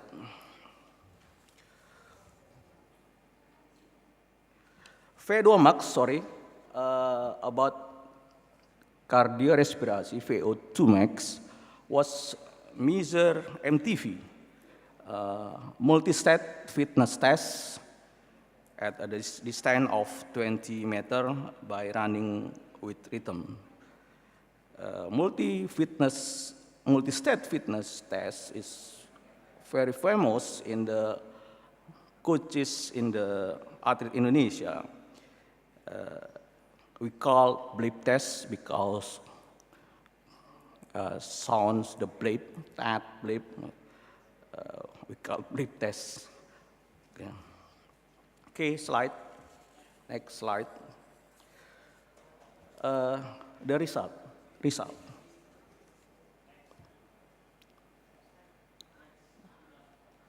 moving on. This is statistical analysis. Yeah. These are descriptive statistic for before and after the aerobic training. There are changes on variable of body composition, VO2 max, and basal pulse. Was calculated using SPSS version 228 for window. This is analysis baseline from before and after exercise 5-week aerobic interval training. So next slide. Aerobic interval giving a significant difference in the percentage of weight, BMI, body mass, basal metabolic rate, and VO2 max, but not giving significantly different in water, protein, visceral fat, bone density, and basal pulse of overweight Pancasilat elite athlete. This diagram for each variable. Look at that. Okay, slide. About discussion. This is a slide. Any variable body weight diagram with the standard deviation, body mass index diagram. Okay, next. Okay, next. Result. How the finding? Based on the finding, it is revealed that aerobic interval training reduces body weight or fat mass, especially in the athlete who carry overweight. The findings show that the body fat on the overweight elite athlete also decreased significantly. Based on previous research, high-intensity interval training can reduce the accumulation of abdominal fat mass and visceral mass. Although there was no explanation regarding the high-intensity interval training protocol being carried. This is from Maillard. Similar to that, the effect of the training will reduce body fat and abdominal fat in the overweight individual from Butcher. So the finding of this study indicated that muscle mass was significantly decreased in overweight athletes. In previous research report, the muscle mass size of individuals who were overweight or obese underwent significant changes. This is from Blue Melia. So the significant increasing in BMR in overweight athlete was in line with previous research report, with stated that lifestyle, among other things, such as physical activity intensity, dietary aspect, and smoking habit could affect BMR. This is from Lopez. This is new journal. Significant increasing, next slide. Okay. Significant increase in VO2 max was supported by the previous finding that high-intensity interval training for 2 weeks could increase VO2 max and the average and peak strength output, but didn't affect resting heart rate or muscle strength prediction. This is from Astorino. So this research found that there wasn't any difference in total body water. This finding was different from the previous finding, which stated that the lower the body fat percentage, the higher the total body water. Another finding was the insignificance decreasing in visceral fat. The visceral fat is decreasing, but insignificant after 5 weeks of performing aerobic interval training. Even though the athlete in the study saw significant body weight loss, this finding was different from the statement that visceral fat and liver fat could be reduced along with weight loss. The finding of this study show no significant increasing is bone mineral density. This is BMD is increasing but no significant. Although aerobic interval training for a week result in decrease in fat mass and muscle mass, in contrast to research reports that stated that BMD was positively related to lean mass in the female population in Korea. This is from Kim, Research Kim 2009. It was also cited that fat mass didn't show inconsistent correlation with BMD. So, in conclusion, let me sum up the main point.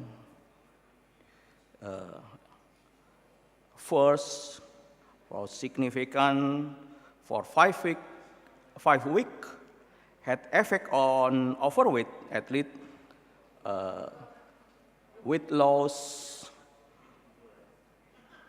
the decrease in the BMI, body fat, muscle mass, increase the BMR, and also increasing VO2 max. Okay. But insignificantly, result are total body water, protein profile, basal pulse, bone density, visceral fat. That's all my presentation. Thank you for your kind attention. I would like to thank my research toward PBFC, Organisasi Pencaksilat, Lab FIK UNJ, national team, athlete and coaches in the national team for SEA Games. I know I have bad news or bad news, because I hear SEA Games Vietnam 2021 delay in 2022, but 7 countries is like protest. And LPDP, thank you very much. Wassalamualaikum warahmatullahi wabarakatuh. Salam olahraga. Thank you very much for Dr. Johansa Lubis. all presenters have done presentations.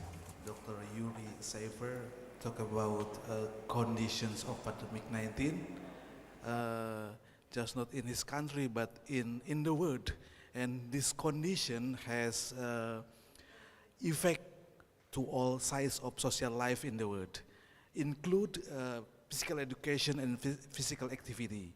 Meanwhile, Dr. Jansa Lubis talk about aerobic interval training to decrease body weight in pencaksilat elite athletes. In pencaksilat consists several categories. One of the categories is standing or match. Yeah, five category. It is categories based on the athletic body weight. That's right. Okay, this time for you all audience, if you have any questions, please ask to Dr. Yuri or Dr. John Salubis. Any question, please? Okay. Okay, Professor Dr. Nadiro asked to Dr. John Salubis, please. Ya, terima kasih, menarik sekali karena yang dipaparkan itu tadi itu langsung praktek gitu ya. Pencaksilat itu yang tadi itu ya. Saya melihat kayaknya tidak hanya olahraga ya, tetapi juga bela diri. Dan juga kok kayaknya ada konsentrasi dan kayaknya ada kekuatan-kekuatan tertentu gitu atau bagaimana? Ataukah ini murni empiris atau memang ada lintas empiris gitu ya? Dia fokus, tajam gitu kan, membela diri atau bagaimana? Ya, mohon dijelaskan dan bagaimana kaitannya dengan kebugaran, kesehatan. Sepertinya pencaksilat itu lebih pada bela diri ya, tidak pada kebugaran dan kesehatan atau bagaimana? Terima kasih. Okay, thank you very much, Professor Nadiro asked about pencaksilat. Pencaksilat correlation with healthy and so on and so on. I think Mr. John Salubis very understand about that. Please, it's time for you. It's time for you. Thank you, Profesor Dr. Nadiro. Indonesia saja ya. Pencaksilat have four like category, 4 kategori. Sport, olahraga, artistik, seni, like this, seni, performance in the like wushu in Taolo gitu ya, atau kata in the karate. And two, pencaksilat is health, kesehatan. Pencaksilat have to breathing, pernafasan, and another pencaksilat is like mental spiritual gitu, for health, no health, for the medicine, kesehatan penyembuhan tuh, this is recovery gitu, like mentality gitu. Is pencaksilat is very complete, but for competitive only sport gitu, only sport in competitive to competitive like the SEA Game, PON, Asian Game like this. But for seni gitu, like artistic, festival, not is competitive gitu. Like, terima kasih. Okay, thank you very much. If you not satisfaction, maybe you can ask in the other time, in another place, not here. Okay, I'm so sorry because the time is very limited. I need one question again, please. Any question? Who want to ask? Okay. Recording stopped. Any question? Recording in progress. Okay, it's never mind. Recording in progress. Okay, if Dr. Albert Tangkudung, you have questions for Dr. Johansa Lubis or Dr. Yuri Seifer? Actually, to Mr. Johansa Lubis. Okay. Question is, you explain about visceral fat and mind density, bone density, about bone density. Yeah? Why is insignificant? Because the other result is significant, but your research is insignificant. That's it. That is the question. Sorry. Okay, thank you very much for Dr. Albert. It is the last question because the time is up. Okay, please, Mr. Johansa Lubis. Thank you, Mr. Albert. Good question. This finding was insignificant. Mr. Albert, my finding in my research, visceral fat is decreasing, but insignificant because I think my research only 5 weeks, gitu. But from journal in the T. Cannon, this is different for my research and the finding for T. Nickel, because in the journal T. Cannon is said the long time, maybe 2-year activity, so physical fat in decreasing. I think maybe my research only 5 weeks, but any variable, another variable in maybe why my research is visceral fat not significant. In exercise is very important. At least 30 minutes per day, and maybe eating the health diet. This is problem for athlete because athlete like makan bakso, and anything else maybe, but there's not smoking, sugar drink, the soda is very important because Indonesian every day, every morning maybe sweet tea is very for motivation every day maybe. And last, getting enough sleep. Sleep is very important for athlete to reduce the visceral fat. I think that's all, Mr. Albert.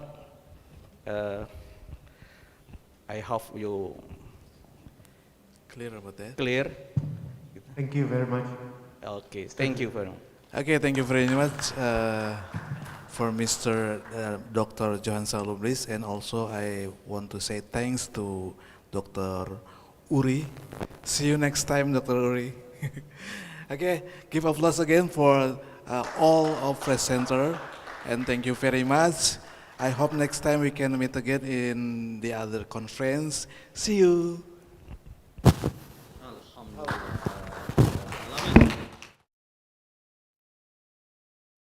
Thank you very much, our moderator, Dr. Aan Wasan, MSI.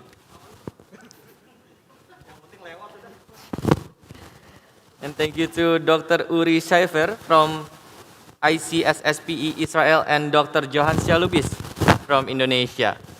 Ladies and gentlemen, before we moving on to the next panel, we will have a short break and we will back to the next panel at 1 p.m. Jakarta time. Before that, let me announce a few announcements. The first event today will be finished at 4:30 p.m. Jakarta time. And the parallel session will be starting at 1 p.m. Jakarta time after the break and will be divided by 8 small rooms.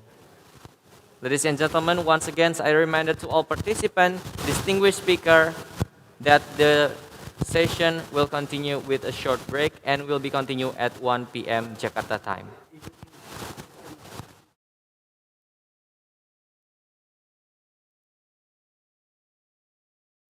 We kindly remind for the first symposium after the break for Associate Professor Dr. Phung Kiu Uy from Malaysia and Dr. Rebecca Randall, Professor Dr. Felipe Araya Ramirez, and Dr.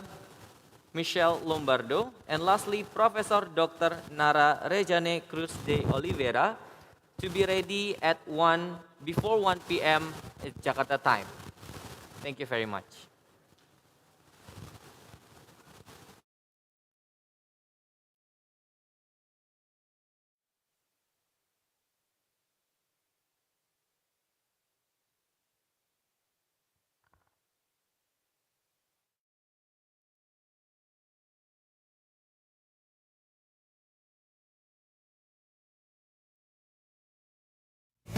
Sekarang, buka tabungan cukup dengan selfie. Rekening langsung jadi dan bisa dipakai transaksi. Mudah tarik tunai tanpa kartu. Semakin happy, karena bisa bayar tagihan-tagihan rutin. Bayar zaman sekarang, cukup scan kris. Untuk mama tersayang, kirim surprise pakai di kado.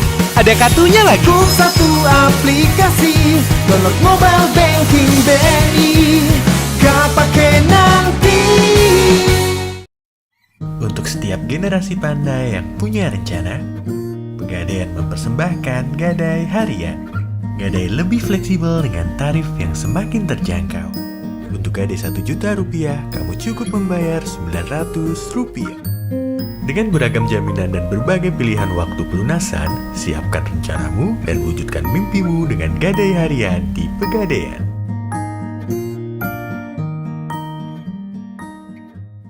Giling, gak bisa buka di luar. Sabar, bayar pakai Livin. Cus, pesan makanan, jangan lupa didoain. Tadi belanja udah dilunasin belum? Sabar, transaksinya bisa dicicilin. Kartu hilang, gak usah mikir, langsung blokir. Mumpung Ramadan, uangnya disedekahin. Livin emang bikin hidup lebih asik.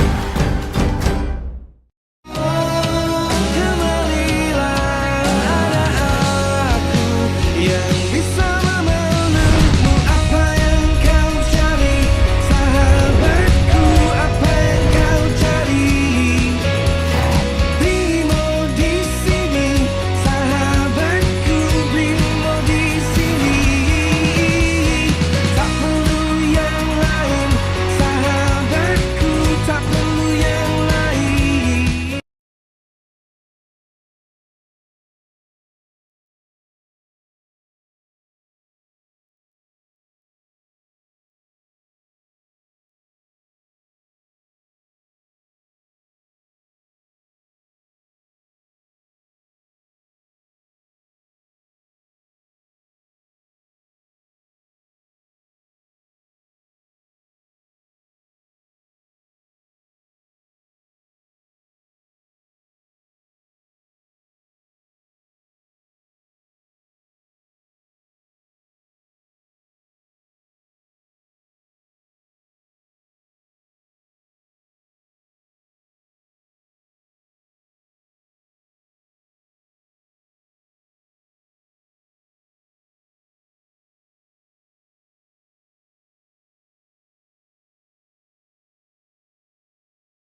Recording stopped.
Okay, okay, okay, ya, ya, sudah unmute saya.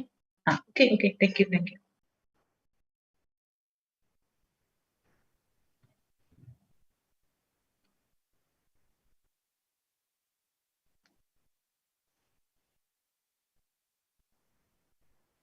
Okay, a very good afternoon to everyone.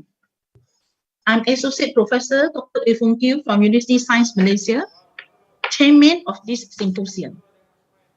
First of all, I would like to say thank you to you for joining this symposium session.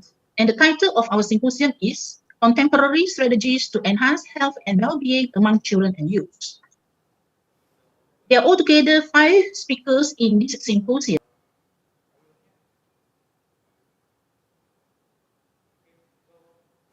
Ladies and gentlemen, welcome back to the 6th Virtual International Conference of Physical Education and Sports Science 2021.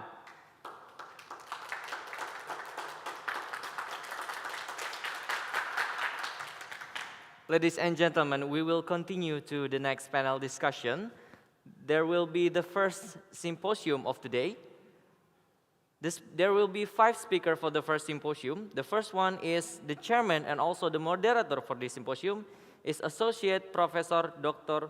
Phung Kiu Uy from Malaysia. Hello, Professor Dr. Phung Kiu Uy.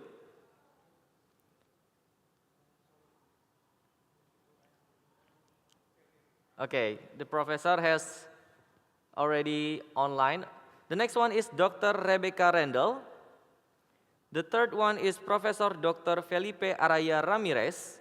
The fourth one is Dr. Michelle Lombardo. And the last one is Professor Dr. Nara Rejane Cruz de Oliveira. Without further ado, ladies and gentlemen, the first symposium, please welcome Professor Dr. Phung Kiu Uy.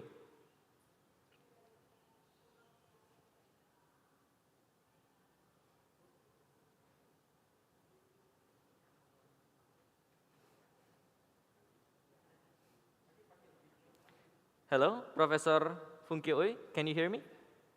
I think you haven't unmuted the... Okay. Oh, okay. I have muted, yeah. Yeah. Okay, thank you very much. Yeah, should I introduce, what I mean is, should I read out the CV of all the speakers? Sure. Okay, okay. A very good afternoon. Yeah, I'm the chairperson of this symposium, and I'm Dr. Ifung Kiu from University Science Malaysia. And welcome to all the speakers, and it is our honor to have you all as our invited speaker in this symposium today.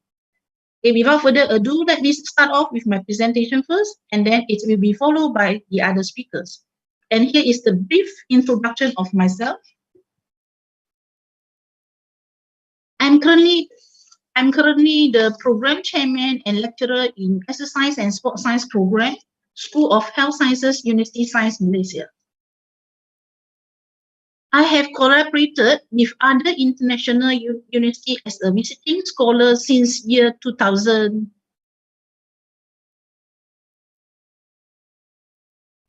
That's 20 years ago. Okay. I was a research fellow in Hong Kong Institute of Education, Hong Kong in year 2001. And I had carried out collaborative research on bone health with Tokyo University, Japan in year 2003 and 2004.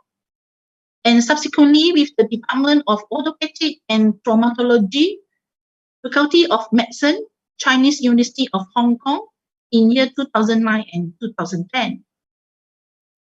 I was also a visiting research fellow in the University of Essex, England in year 2014 and year 2015. My research interests include exercise physiology, nutritional supplementation, and sports performance, combined effect of nutritional supplementation and exercise and bone health, and selected physiological parameters and physiological profiles of athletes. I have been invited as a speaker in Malaysia and international conferences held in Indonesia, Taiwan, India, Korea, and Philippines. Many of my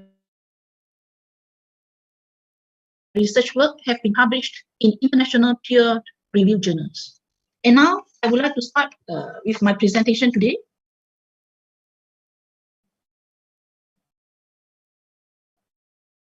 Excuse me, do I have to share my PowerPoint, or the organizer will show for me?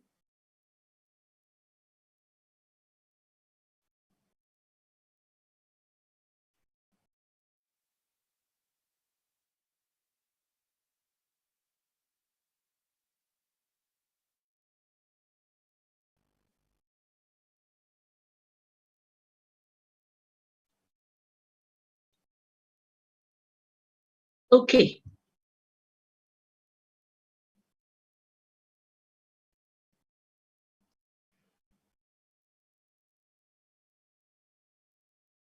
Thank you. I'm sorry, I'm Yes. from the UNJ Jakarta, Yes. and I have granted you being an co-host, so you can, if you have any PowerPoint from the speaker, and you can screen share from your laptop maybe. Or I only have PowerPoint of my own. This is my PowerPoint. okay, I will try to find Yeah. out the first. Should I start with my PowerPoint? Should my presentation first? Yeah. Should I start with? Okay, I use my own PowerPoint. Okay, you can start by your own. Yeah. Okay, this is my PowerPoint.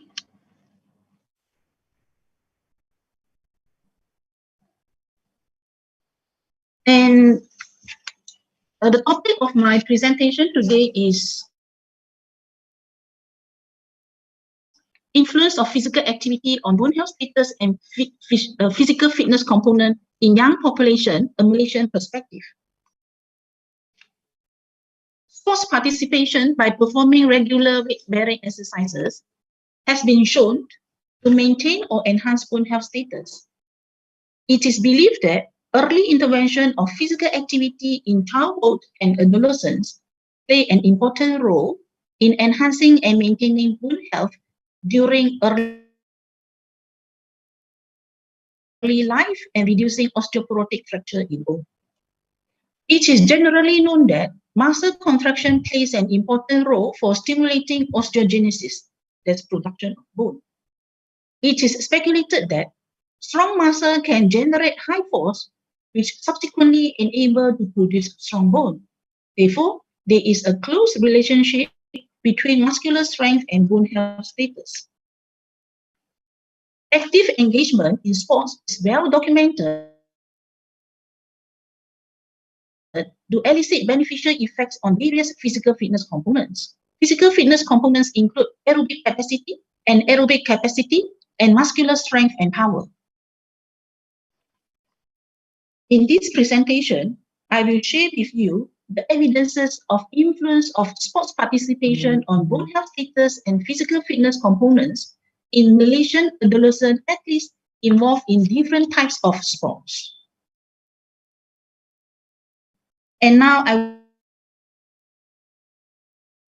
would like to share with you a study carried out by me and my research team entitled Physical Fitness Components and Bone Health Status of Malay Male Boxing, Muay Thai, and Silat Athletes.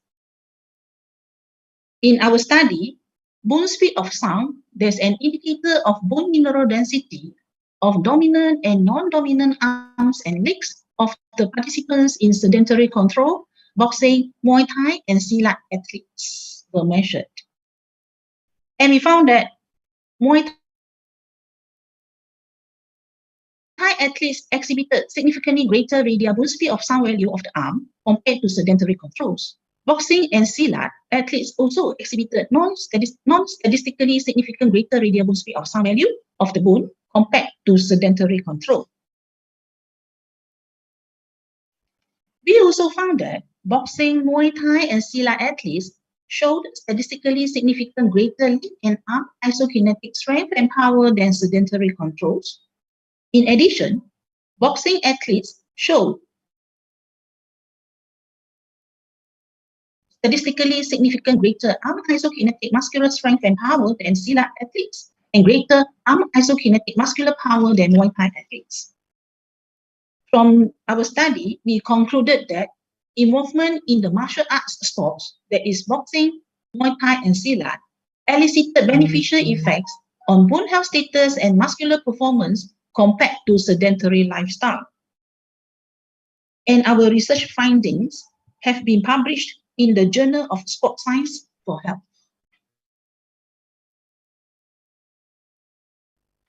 And now I would like to share with you another study carried out by me and also my research team.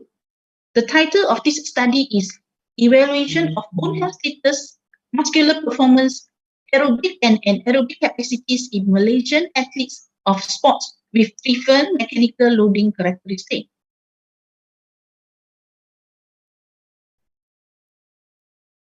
It is known that weightlifting, cycling, and squash are popular activity among youth. The amount of bone loading, especially in the lower limbs in these sports, are different. Weightlifting involves additional bone loading beyond body weight. Cycling is non-weight bearing with repeated movement. Squash is weight bearing and involves repetitive impact loading of the bone. To date, the extent to which bone stresses from these sports affect bone health status in Malaysian young males is still unclear. In addition, there are variations in physiological demands such as muscular performance, aerobic and anaerobic capacities from these three types of sports. That's the reason why we carry out the present study. In this study, we perform muscular strength and power measurement. As we can see in the photos here, participants' isokinetic knee and shoulder extension and flexion peak pop is an indicator of strength and power of dominant legs and arms. You have to share. I have shared. You can just for me. You didn't share this. Do that again.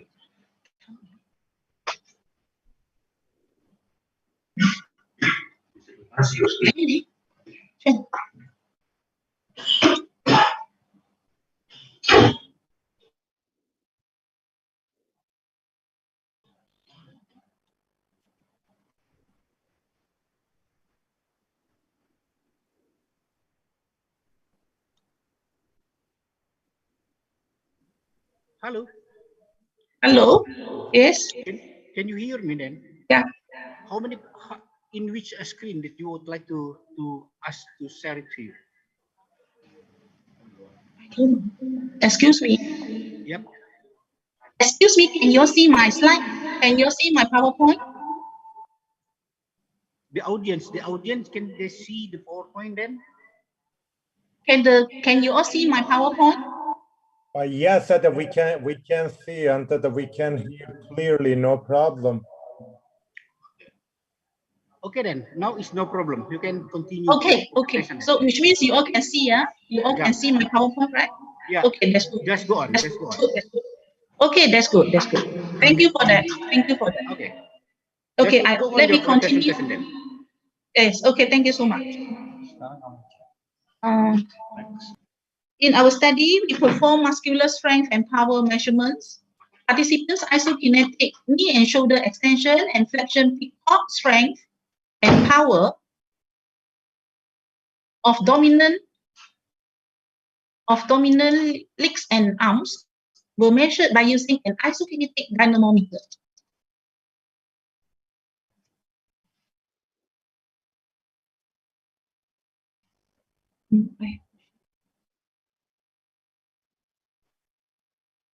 Okay. Regarding bone measurement, quantitative ultrasound measurements of bone speed of sound, there's an indicator of bone mineral density was measured by using bone sonometer at the mid-shelf tibia of the legs and distal radius of the arm. An aerobic capacity of the participants was measured via Wingate test. In Wingate test,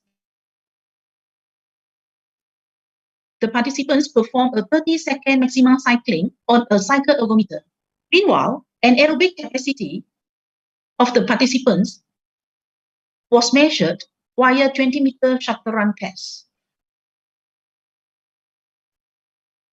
In our study, we also measured, we also carry out back and leg strength tests and also hand grip strength tests. Regarding results of our study, our results show that weightlifting, cycling, and squash groups exhibited significantly greater tibia and radial bone speed of sound compared to the sedentary control groups. Bone speed of sound of the arms was highest in weightlifting group, followed by squash and cycling groups. Bone speed of sound of the legs was highest in cycling group, followed by weightlifting and squash group. Regarding anaerobic capacity results, we found that cycling and squash groups show significantly higher estimated VO2 max compared to weightlifting and sedentary control groups. We also found that weightlifting group showed significantly greater hand grip strength than cycling group and greater back and leg strength compared to cycling and squash group. Regarding results of Wingate and aerobic capacity tests, we found that weightlifting group exhibited significantly greater peak power than cycling and squash groups. Cycling group showed significantly higher anaerobic capacity and power and significantly lower fatigue index than weightlifting and squash groups. Both weightlifting and cycling group show significantly shorter time to reach peak torque than squash group. Regarding results of isokinetic muscular performance of the leg, we found that weightlifting and squash athletes show higher isokinetic knee extension peak torque and average power than cycling athletes. We also found that weightlifting and squash athletes show higher isokinetic knee flexion peak torque and average power than cyclists. Nevertheless, cyclists show higher knee flexion peak torque per body weight than weightlifting and squash athletes when body weight is taken into consideration. Regarding isokinetic muscular performance of the arm of the participants in our study, we found that weightlifting athletes show higher value of isokinetic shoulder extension peak torque and average power than cycling and squash athletes. Nevertheless, cyclists show higher shoulder extension peak torque per body weight than squash athletes.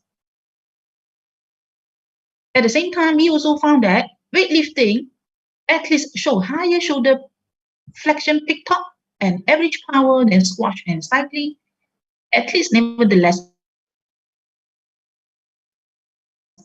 squash athletes show higher shoulder extension average power than cyclists. Regarding the summary of the results, the present study found that engagement in weightlifting, cycling, and squash training could enhance bone health status compared to sedentary lifestyles. Bone health status of the arm was highest in weightlifting group, followed by squash and cycling groups. It is speculated that weightlifting involves high-intensity bone loading forces of the arm. Thus, bone health status of the arms of weightlifters can be increased. It is also observed that bone health status of the leg was highest in cycling group, followed by weightlifting and squash groups. This finding was consistent with our hypothesis that cyclists are involved in prolonged cycling training and the muscle contraction will impose force on bone of the legs. Subsequently, bone health status of the legs of the cyclist can be. In cyclists, we also found that they show higher leg muscular peak torque per body weight, aerobic and anaerobic capacities, and lower fatigue index than weightlifting and squash athletes. Meanwhile, weightlifters show greater muscular performance. There is isokinetic muscular peak torque and power of arm, and aerobic peak power, hand grip strength, and back and leg strength than cycling and squash athletes. In our study, we also found that squash players show high estimated VO2 max. That's an indicator of aerobic fitness of an individual. Isokinetic muscular peak torque, that's an indicator of strength and power of the leg among the athletes. Squash players also show high power of the arm than cyclists.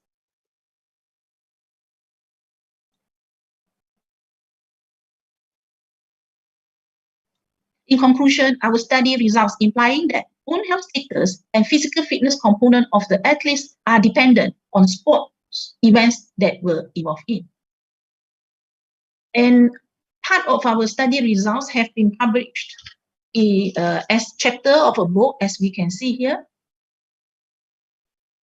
And I would like to take this opportunity to thank all the participants, the coaches of Malaysia Kelantan state teams, staff of Sports Science Lab of our university, and also the financial support from the research grant provided by my university, this University Science Malaysia.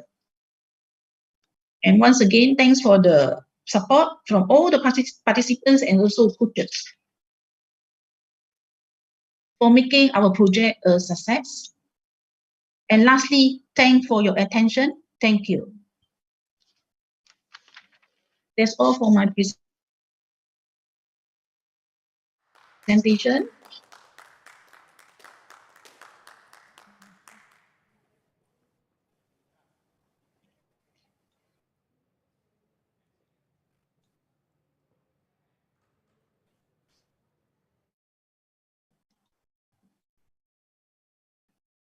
Yes.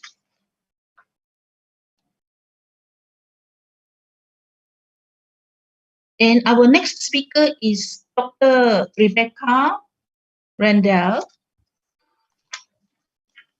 And over here, I would like to share with you the brief CV of Dr. Rebecca. Dr. Rebecca Randall is a scientist with a background in exercise physiology and sports nutrition. Dr. Rebecca is now a senior scientist at the Gatorade Sports Science Institute, GSSI. Her current role involves managing and supporting GSSI service engagement in Latin America, Italy, India, Asia, and China. Dr. Rebecca also oversees the Sports Science Exchange articles, which are housed on www.gssi.org.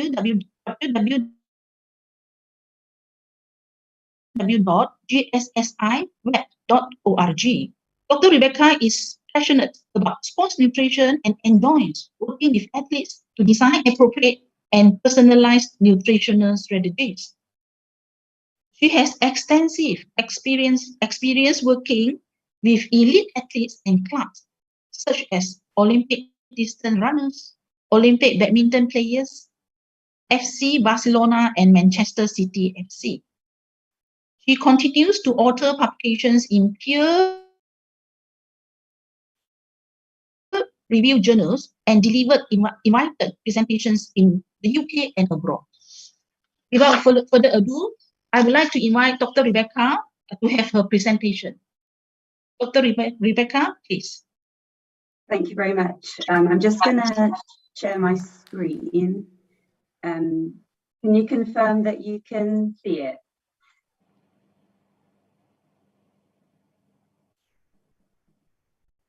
Yes, Dr. Rebecca, we can see your screen. Excellent, that's great. So thank you for the introduction. That was lovely. And hi, everyone. I'm Dr. Rebecca Randall, Associate Principal Scientist at the Gatorade Sports Science Institute. And before I begin, I'd just like to thank the organisers for the opportunity to speak today. As you can see from the title on my screen, my presentation is going to focus on energy availability in professional female football players. So the body requires energy to support a number of functions such as thermoregulation, reproduction, growth, and cell maintenance, just to name a few. And the term energy availability indicates the amount of energy that's available to support these functions once the cost of exercise energy expenditure has been deducted from energy intake. And energy availability is expressed relative to an individual's fat-free mass. And insufficient energy availability can occur if there's an increase in energy expenditure. So if you're exercising a lot more and it's higher than the amount of energy that your calories that you're consuming. Or insufficient energy availability can also occur if energy intake, so the amount of calories that you're consuming, is significantly reduced. And it can also arise if there's a combination of both of these things. So you're increasing your energy expenditure, but you're also decreasing your energy intake. If periods of low energy availability are sustained, then many detrimental health consequences can occur in females. So for example, menstrual function. So females may become amenorrheic, which means that they stop menstruating.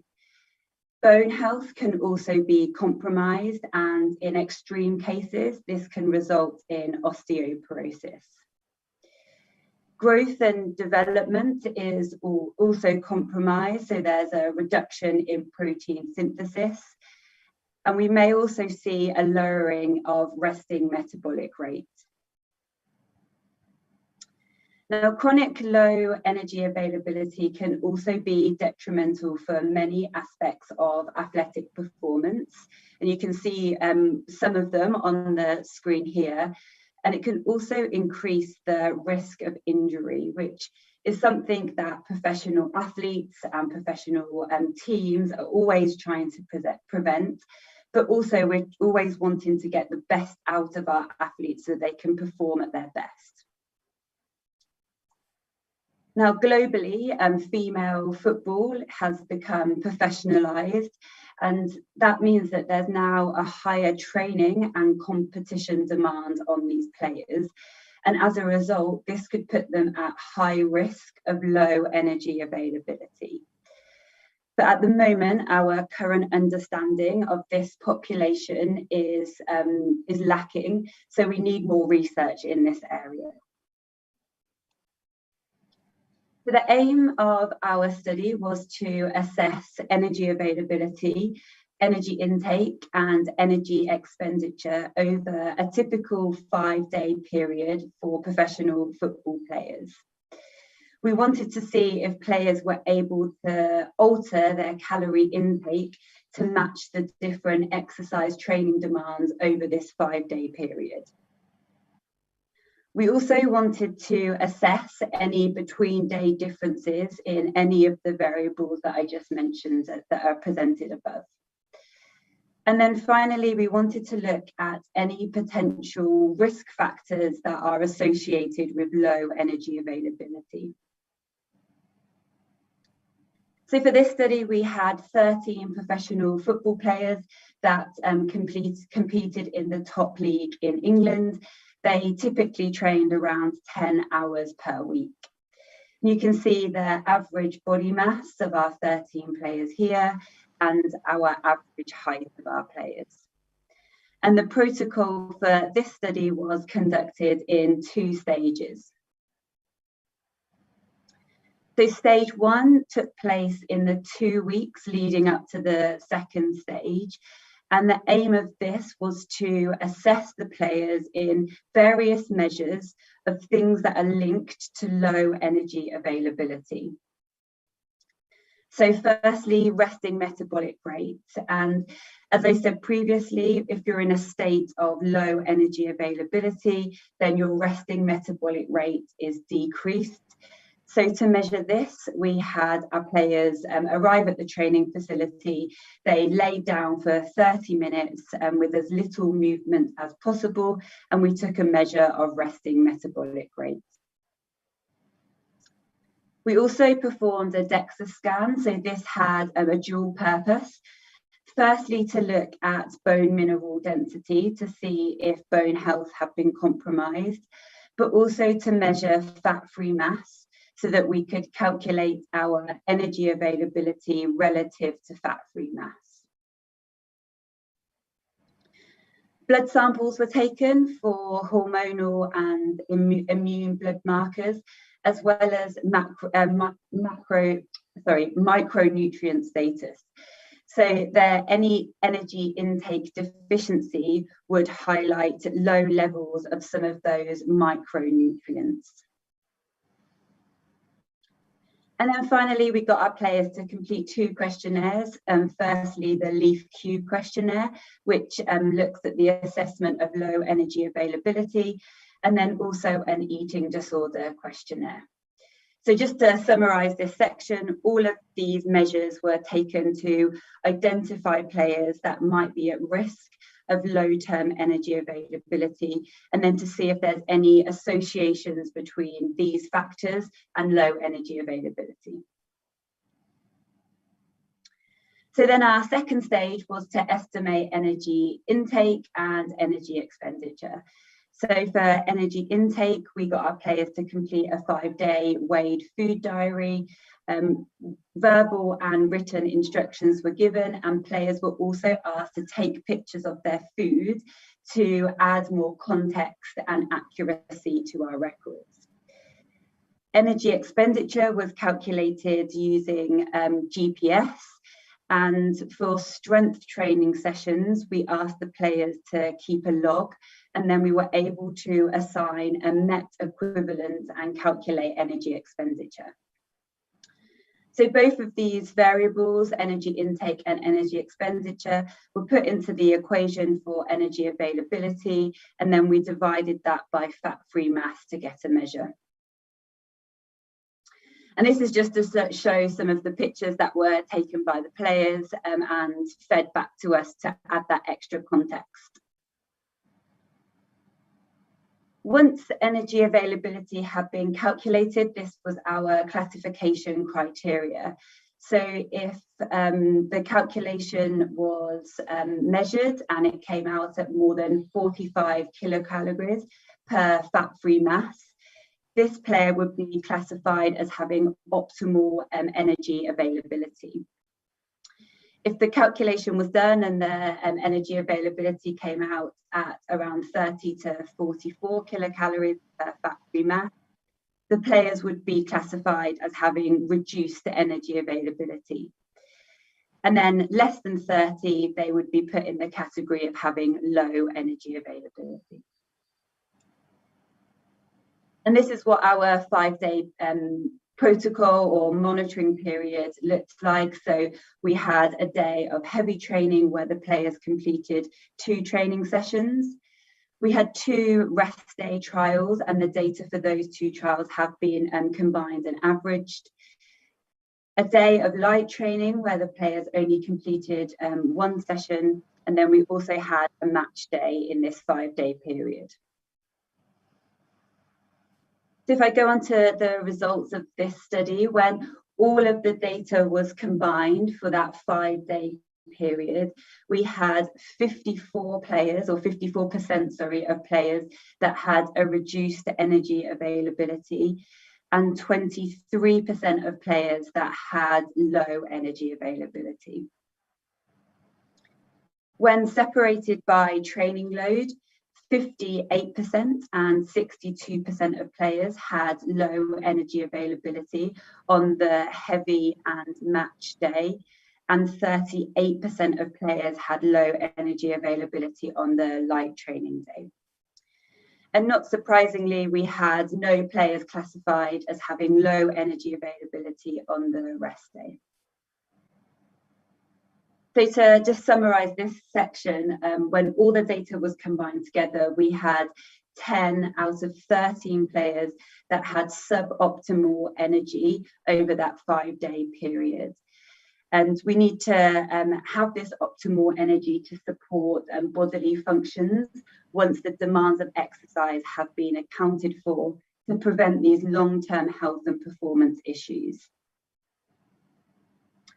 You can see that data again here. So by looking at the exercise energy availability, the exercise energy expenditure, you can see that this differs across all the different days that were tested. So it was higher on our heavy and match day, and then exercise energy expenditure was much lower on the light training day and on the rest day. But if you look at the energy intake, you can see that it's similar between all days that we tested, so around 2,100 calories. And that's what this summarizes here. So although energy expenditure differed significantly between the days, total energy intake remained similar. Now, what was evident from looking at our data was that players did not increase or periodize their carbohydrate intake. And this was particularly evident on the heavy training day and on the match day. So on the graph here, it shows carbohydrate intake. Each bar represents a different player and their carbohydrate intake for the heavy training day. And this dotted line shows the minimal cutoff of what we would expect carbohydrate intake to be. Although in actual fact, for a heavy training day, we would really like players to be consuming around 6 grams per kilogram or above. But if we look at this cutoff point, you can see here that only 5 players actually reached this minimal threshold or increased it. So we have a lot of players that had a very low carbohydrate intake. This again shows the carbohydrate intake, but for the match day, you can see that more players are in green. So that indicates that they're reaching that minimal cutoff of 3 grams per kilogram. But we still have some players that are in this red zone. And as I said previously, we'd ideally like players to have a much higher carbohydrate intake on match day when performance is key for football players. So if we now look at the risk factors associated with low energy availability, this table shows the bone mineral density and the resting metabolic rate. And if I draw your attention to the percent of players which were classified as being in the abnormal range, we found that no players displayed low bone mineral density, but we had 3 players, or 23% of our population, which showed a lowered resting metabolic rate. And therefore, these players might be at risk of low energy availability. Now, this slide shows the micronutrient blood profiles, and the numbers in each of the shapes is the percentage of players that had normal plasma micronutrient content. So on the whole, micronutrient status was good. Vitamin D was low in some players, but that might be indicative of a lack of sunlight, as this study was conducted in England, so not necessarily what the players were eating. We also had around 50% of players that had a low iron status. So this could be a result of low energy intake or an increase in blood loss, which we often see in females and female athletes.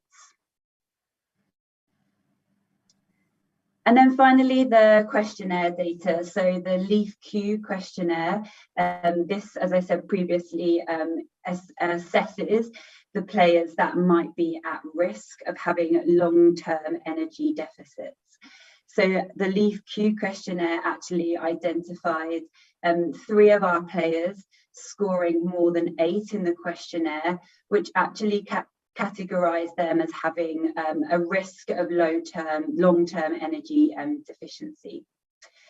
However, we didn't find a relationship between the LEAF-Q findings and our calculations of energy availability, and that was not significant. And then our eating disorder questionnaire, we didn't find any of our players of having an eating disorder assessed by using that questionnaire. So if I finish with my take-home messages from our data, the majority of players did display suboptimal energy availability over that 5-day period, but specifically on the heavy training day and on the match day. For players, they need to to alter their energy intake in relation to the demands of exercise. So we need to make sure that when exercise expenditure is increased, that they're also increasing their energy intake to match it. Specifically, more education needs to come around the carbohydrate intake, because as I showed, there was a much lower carbohydrate intake in the players, but fat and protein intake was sufficient for what they should be consuming. This is all really important because we need to ensure that our players are fueling appropriately. We need to try and control as much as we can to make sure that injury doesn't occur. So if we can control this one piece of the puzzle, then hopefully we can reduce that risk of injury occurring. And then my final point is that obviously this study was just done over a 5-day period and doesn't really show the long-term energy availability of these players. So we need to do consistent long-term monitoring to be able to get a better understanding of energy availability in the professional female football players and to understand the possible implications. So I'd like to finish there. I'd like to again thank the organisers and thank the other speakers that are a part of this symposium, and thank you to you for listening.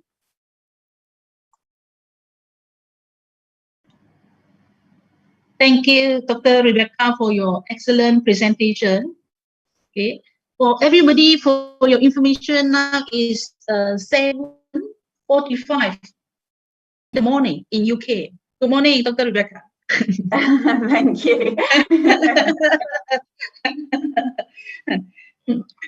Okay, thank you, Dr. Rebecca, again for your excellent presentation. Our next speaker is a professor from Costa Rica. Our next presenter is Professor Dr. Felipe Araya from Costa Rica, and Professor Dr. Felipe is a professor in the School of Human Movement Science and Quality of Life, National University, Costa Rica. Dr. Felipe Araya was the director of the cardiac rehabilitation program at the National University from year 2009 to year 2020. Currently, he is the Dean of the College of Health Sciences at National University, and he received his PhD degree in Exercise Physiology, Department of Kinesiology from United States in year 2010. Dr. Felipe Araya served as President of Exercise is Medicine, Costa Rica from year 2010 to year 2013, and he is a member of the American College of Sports Medicine, ACSM, since year 2007. Dr. Felipe Araya has been working as a professor and researcher for more than 20 years in the field of exercise physiology and cardiac rehabilitation. Dr. Felipe Araya has 42 publications, including 18 papers, 2 book chapters, and 22 abstracts in exercise physiology and cardiac rehabilitation in English and Spanish. Without further ado, we would like to invite Professor Dr. Felipe Araya to have his presentation. Professor Dr. Felipe, please. Hello, good afternoon. Thank you, Dr. Fung Q, for the kind presentation. Yeah, welcome. Can I share my PowerPoint presentation now? Yes, please. Can you see it? We can see, yes. Yes? We can see. Okay. Well, first of all, greetings from Costa Rica. It's now 12:47 a.m. So it's past midnight. So, but I'm honored to be here and present, and I would like. Yes. Can you hear me? Yes, we can hear. Okay. Yes, thank you, so- Prof. Yes, we thank can you hear so you much. very clear. Okay. First of all, I would like to thank Dr. Min-Kay Ching and Dr. Susilo for the kind invitation to this symposium. I also would like to thank Dr. Fung Q Oi for organizing this symposium and being the chair. And the topic that I will present today is a research that we did a few years back, and it's titled School-Based Physical Activity Program to Promote Health and Fitness for Children in Costa Rica. First of all, I would like to share where I come from. This is Costa Rica. It's a small country in Central America. It's between Panama in the south and between Nicaragua in the north. And if you go through here, you go Mexico and then the United States. So we're a very small country. Our land area, it's about 51,000 square kilometers. Costa Rica, this is how it looks like. We have about 5 million people. We are divided by 7 main cities we call provinces. The capital is San Jose, which is right here. And the Central Valley that we call is divided by 4 main provinces.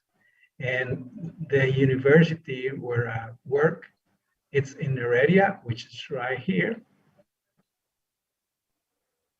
And this is a picture of the School of Human Movement Science.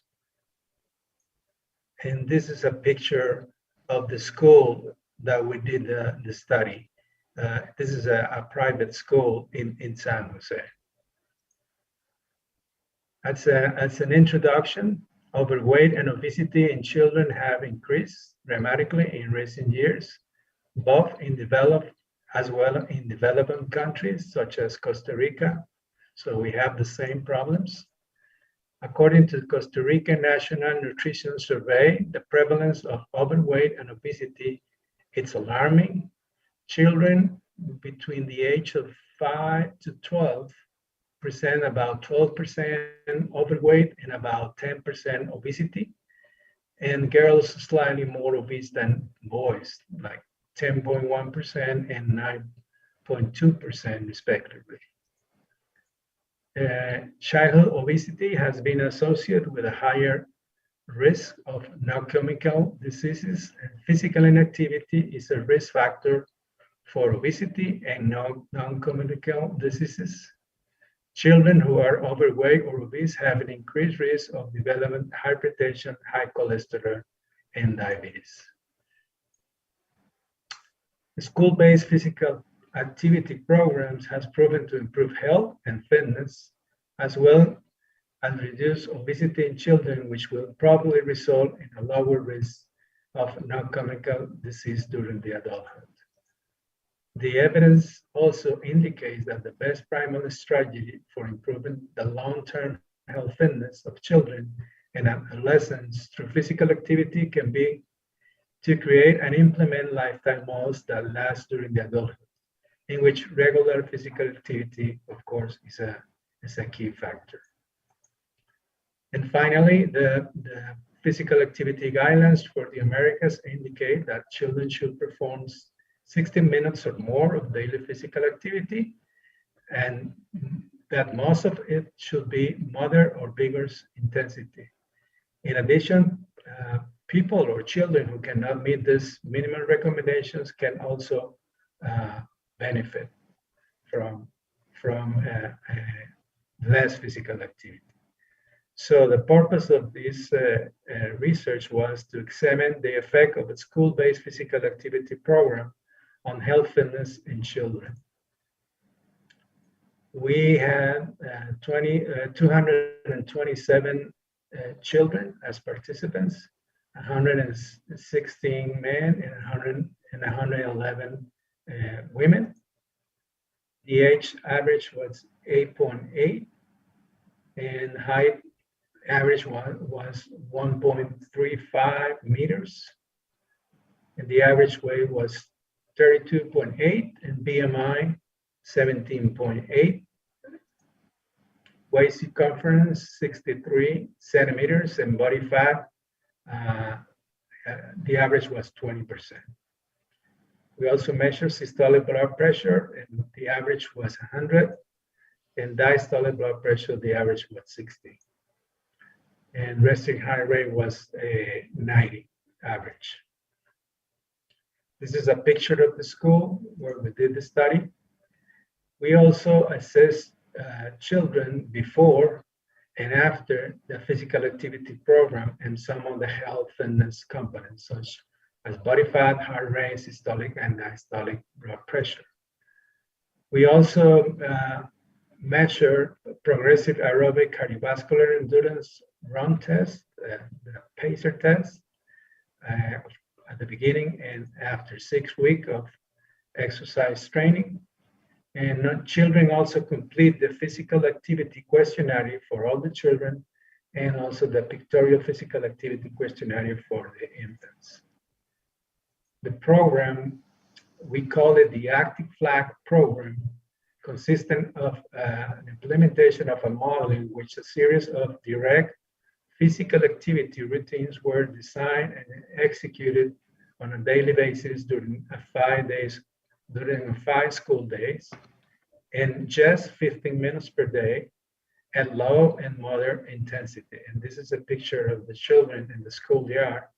And this is the PE teacher directing all those physical activities. So we did that at the beginning of every school day. The model as well as the routines were designed by the physical education teachers, as I mentioned, in order to implement the model, which includes directing all the routines as well as other activities regarding promotion of physical activities in the school community. In addition, the physical activity routines, they were carried out by all the students as well as school staff and parents. This is something new that we encourage not just the student to do the activities, but also the school staff and also the parents that they want. They were invited to participate and they were gathered in the central on the schoolyard. The Active Flag program also contemplates the design and application of some complementary actions aimed to promote healthy lifestyles. We did some statistical analysis using SPSS.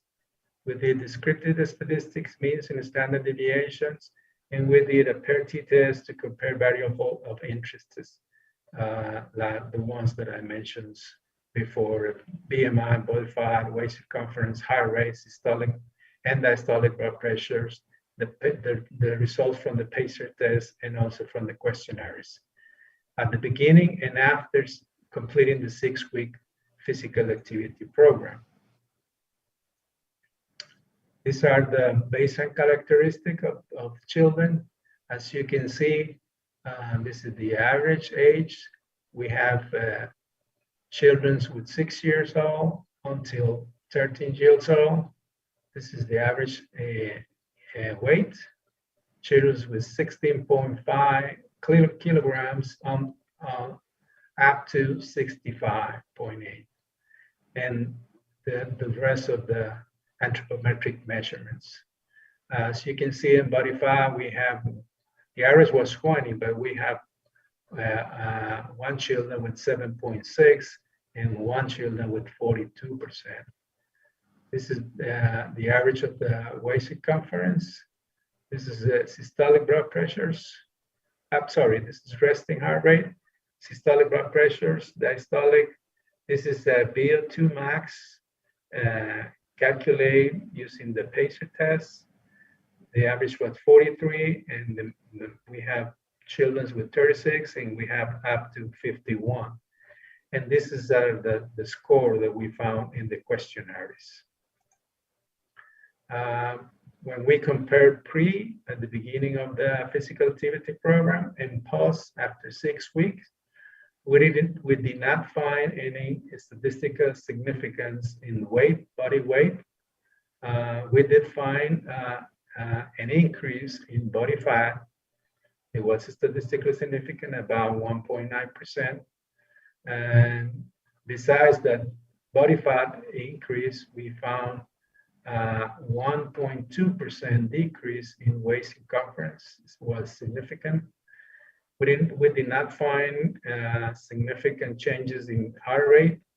We did find a 6% decrease in systolic blood pressure and 1.6% decrease in diastolic after I'm sorry, we'd find just systolic. Diastolic was not significant. We did not find any changes in the VO2 max or any of the questionnaires. This is a summary of the results. Children decreased systolic blood pressure by 6%, going from 100 to a 94 on average. They also decreased 1% waist circumference from 63 centimeters to 62.7. And body fat increased 0.4% from 20 to 21.1. And children did not show significant changes in body weight, BMI, heart rate, diastolic blood pressures, VO2 max, or any of the physical activity levels reported in the questionnaires. As a conclusion, children decreased systolic blood pressure and waist circumference after 6-week school-based physical activity program. No improvements in body composition, aerobic capacity, of self-reported physical activity. Findings from this study support small improvements in some of the health fitness components of children with just 15 minutes per day at low or moderate intensity physical activity. Thank you so much for your attention. Thank you, Professor Dr. Felipe Araya, for sharing your study, your excellent study with huge number of sample size. It's 227. It's Right. Excellent. It's not easy to carry out this type of study. Yeah, Congrats. it took a lot A big of time. congrats to you. Yes. Yeah, thank you so much. Great effort, Prof. Yes. Thanks again for your excellent presentation. And our next presenter, our next speaker today is Dr. Michelle Lombardo from USA. And I would like to share with you the brief CV of Dr. Michelle. Dr. Michelle Lombardo is president of the certified women-owned business, the Organ-Wise Guys Incorporation, and the author of the Organ-Wise Guys series, which promotes the benefits of good nutrition and preventive healthcare practices through creative characters playing the roles of the vital body organs. Dr. Michelle Lombardo is also the project manager of the W.K. Kellogg Foundation funded Thriving Communities, Thriving Children 2, that's TCTC2, a project designed to improve the health and literacy status of young children. Dr. Michelle Lombardo is a co-author of the book chapters, Schools as Laboratories for Obesity Prevention, Proven Effective Models and School-Based Obesity Prevention Interventions show promising improvements in the health and academic achievements among ethnically devised young children. Dr. Michelle Lombardo receives her DC from Life College of Chiropractic and was in private practice for 10 years prior to starting the Organ-Wise Guys Incorporation, and now in its 26th years of operation. Without further ado, we would like to invite Dr. Michelle to have her presentation. Dr. Michelle, please. Thank you. I'm going to share my Thank you. screen. Yes, yes. Sorry. Well, I have to correct that. That must be an old CV. We've almost going on 30 years. Here we go. Let me know if you can see the slides. Yeah, we can see your slide very clearly. Okay, I'm going to talk fast. I know we're a little bit behind, but thank you, everyone. It's so good to see everyone again. And let me hit my timer here. I'm sorry. The organ-wise, guys, the whole curriculum is told from a perspective of the organs who live inside the children that they love. And these are the characters. And we're really trying to teach children to be healthy and smart from the inside out. As we had mentioned, the W.K. Kellogg Foundation has funded for over 20 years programming, and some of it has been multi-state projects, 6-state projects. We work with a lot of the large universities here in the United States. And we have been able to really streamline a process that is now scalable and replicable. So as we go through this, as you can see through the years, the funding that they have done, just know that this can be done in your countries. It could be done on a country-wide basis, a community-wide basis, but it is scalable now because of the digital platform that is available. These are the characters. Cerebrum is the brain, Windy the lungs, Hearty heart. And the kids really engage with these characters because the characters are like, man, we love who we live in, kids, but you gotta help us out in here. Kind of think of us as the Sesame Street for health and well-being. We have, our curriculum goes from pre-K through 5th grade. We believe that children do need some physical items. So while we do have everything on a digital platform, having tangible items for these children and to make all of the environments in the school one that promotes health and wellness throughout. So in year 1 of most of the projects, we do want to give some physical items.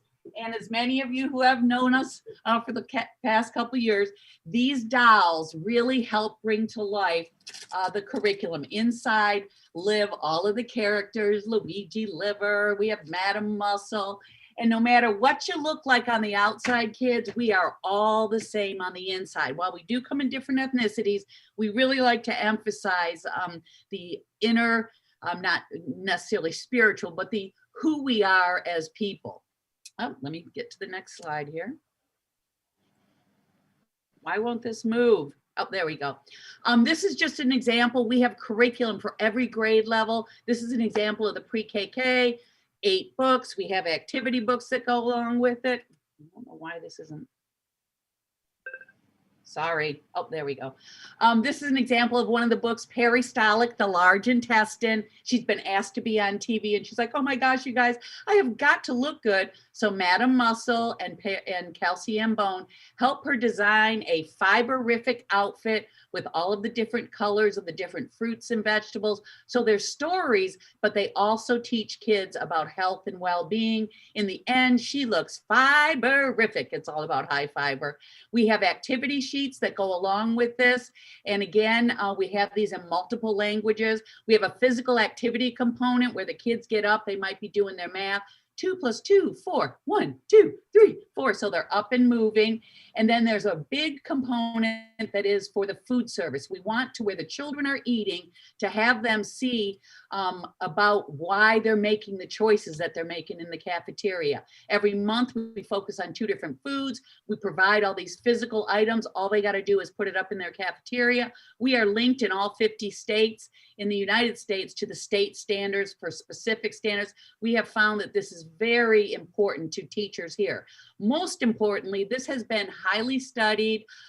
We were doing this, a lot of the research was from a large study in Florida, 4,500 children. It was a 2-year study, and we were able to show statistically significant improvements in the children's weight, their waist circumference, BMI percentile, blood pressure, and test scores. And these were published in top tier journals. All of these research results, the full articles are on our website under the research tab, but this here is 0 across the top. In 1 year, we were able to show statistical improvements in the children's BMI percentile as compared to the controls. We are also able to follow these children through 2 years of blood pressure. Our children started off with higher diastolic blood pressure. At the end of 2 years, statistically significant improvements in their blood pressure. And then they followed these children through 2 years of their standardized test scores. And again, it was 4,500 children. The intervention, pre-intervention, there was no statistical difference. At the end of 2 years, our kids outperformed over 307 on their math standardized test as compared to 276, and on reading 292 versus 281. This is a newer study we just finished as our most recent Kellogg grant.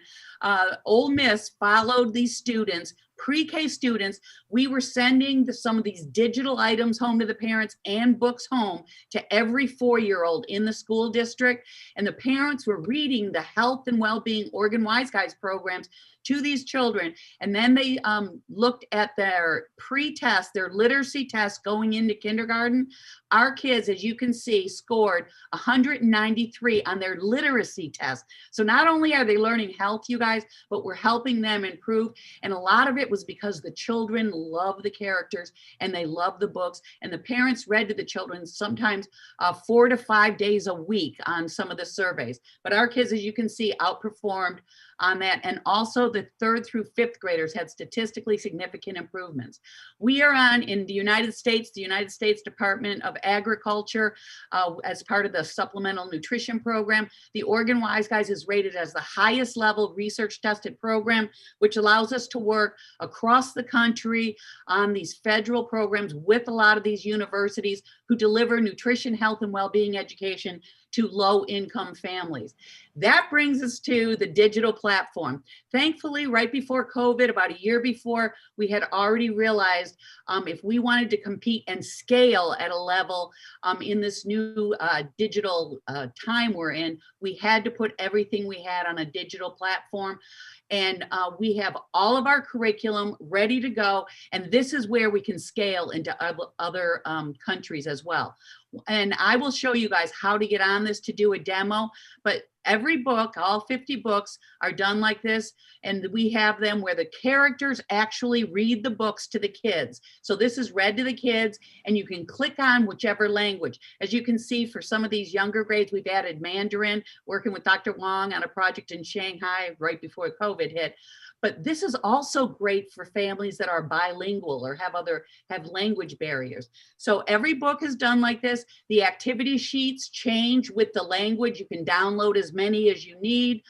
We also have videos ready and linked up. Because of COVID, some of the teachers were saying, how can we do this and get it to the parents? And that was a very big point for us. We've worked with our developers. Now on school platforms, as you know, in schools, a lot of them have their own Google Drives or Canvas or whatever company. So we now have an icon on these school sites that parents can click on, and they can do the whole platform with their families at home. So that is very exciting to be able to get into the families. If any of you would like to see a demo of this digital platform, this is the Oregon Wise Guys website. Just click on this icon here in the upper left-hand corner that says log on to the platform. It'll take you to the screen, and you just hit the demo button, and you will be able to see the wide variety of items that we have on this platform.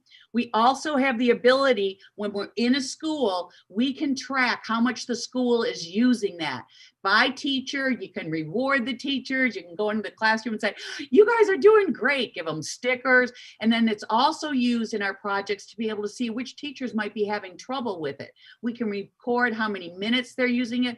This is great for funders, and it's kind of a use it or lose it with schools that we work with. If you're not going to use it, we have other schools that will. The last thing is we are getting ready to add a new level to this platform, which we call Wisercise, and that's the smart way to exercise. So we were in the studio. It was very difficult during these times, but we have new songs, and teachers now can get the kids up doing specific math and their spelling words with physical activity. This is going to be the new Wisercise level. There's warm-up videos. The teacher will choose math or spelling. And then we're gonna have the Wheel of Health. It's kind of like the Wheel of Fortune. That's a big show here in these States. And it'll come up, the kids will spin the wheel. It'll come up with an exercise, show them how to do the exercise with animation. We have live children as well. And then flashcards, whatever the teacher, they might be saying, hey, we're doing 8s editions. We're doing 9s editions. Cerebrum reads them the problem. The children are marching 8 + 3 is 11. Did I get that right? And then all of a sudden, 1, 2, they do the exercise. After 3 problems, they spin the wheel again. It's a fun thing. It will be out this fall. We also have spelling where the teachers will put in their specific spelling words. They can send it home as homework. We're so excited about the additional minutes of exercise that children can get while they're staying on task academically. We would love to work with you. We have this available now at a cost that nothing else can touch. It is $3 a student. So if there's 100 kids in your elementary school, $300 for the year subscription. Every teacher in that school has access. The kids can get on via the teacher's email. It can be used in after school, summer school. We do early childhood. We work in communities. It is a program that can help bring your health messages to your communities with whatever programs you're doing in a way that children and families can understand. If you'd like to talk with me about this, we can set up a go-to meeting. Although it is 3 in the morning here, I'm just kidding. But we would love to work with you, and I thank you so much. And I think I finished in good time, and I look forward to talking to you. Thank you, Dr. Michelle, for the interesting, informative, and excellent presentation. Thank you. Dr. Michelle, may I confirm with you? Is now 3 o'clock? 3 a.m. in US. Thanks for your effort. Don't I look good? Okay, thanks a lot. Thanks again for your excellent presentation. Yeah. Now may we move on to the next speaker. Our next speaker is Associate Professor Dr. Nara Rijan Cruz de Oliveira from Brazil. Yes. And I would like to share with you the brief CV of her. Associate Professor Dr. Nara Rijan Cruz de Oliveira is an Associate Professor of Human Movement Sciences Department at Federal University of Sao Paulo, Brazil, working at the undergraduate and graduate program in health. She is member of the board of directors of BRICS, Council of Exercise and Sport Science, and scientific advisor of the Global Community Health Foundation as GCH Foundation. Dr. Nara Oliveira has published several articles in national and international journals, as well books and chapters. She has also attended many national and international scientific meetings as invited speaker. Her research interests include physical education and health, health education, childhood education and health, and sports and leisure. Without further ado, we would like to invite Associate Professor Dr. Nara to have her presentation. Dr. Nara, please. Thank you very much, Professor Oi. Thank you for introducing You're welcome. You're welcome. To say thank you to all members of organizing committee and also Professor Minkai and Professor Susilo for the invitation. And it's basically almost 4:15 a.m. here in Brazil. So 4 a.m. here in Brazil. Yeah. Good morning. Everyone. Good morning from Brazil. And I would like to say thank you for all my colleagues for great presentations. And my presentation, give me a minute, please, to share my screen. Just a moment.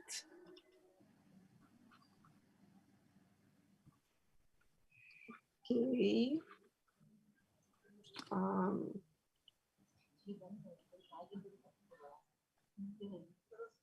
Could you see my screen?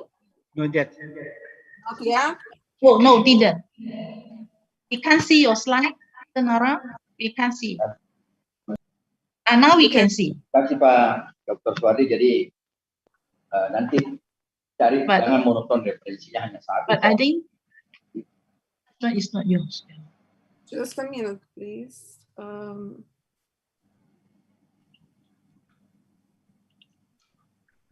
Not yet? No, no, we haven't. Just a minute. Only abstract.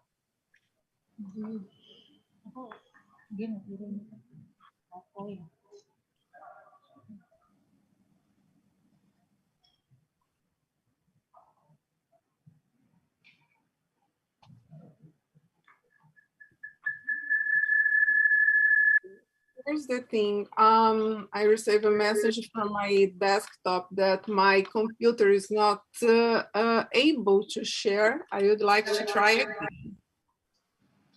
Abstrak dulu. Dia nggak kirim. Dia belum kirim.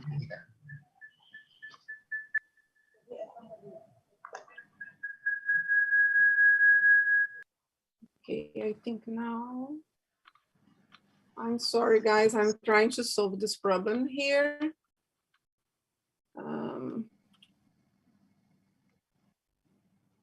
Okay.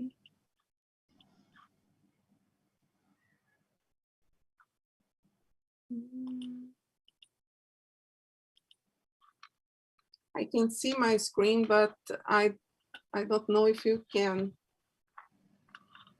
Can you see my screen right now? No, no. Oh, my goodness.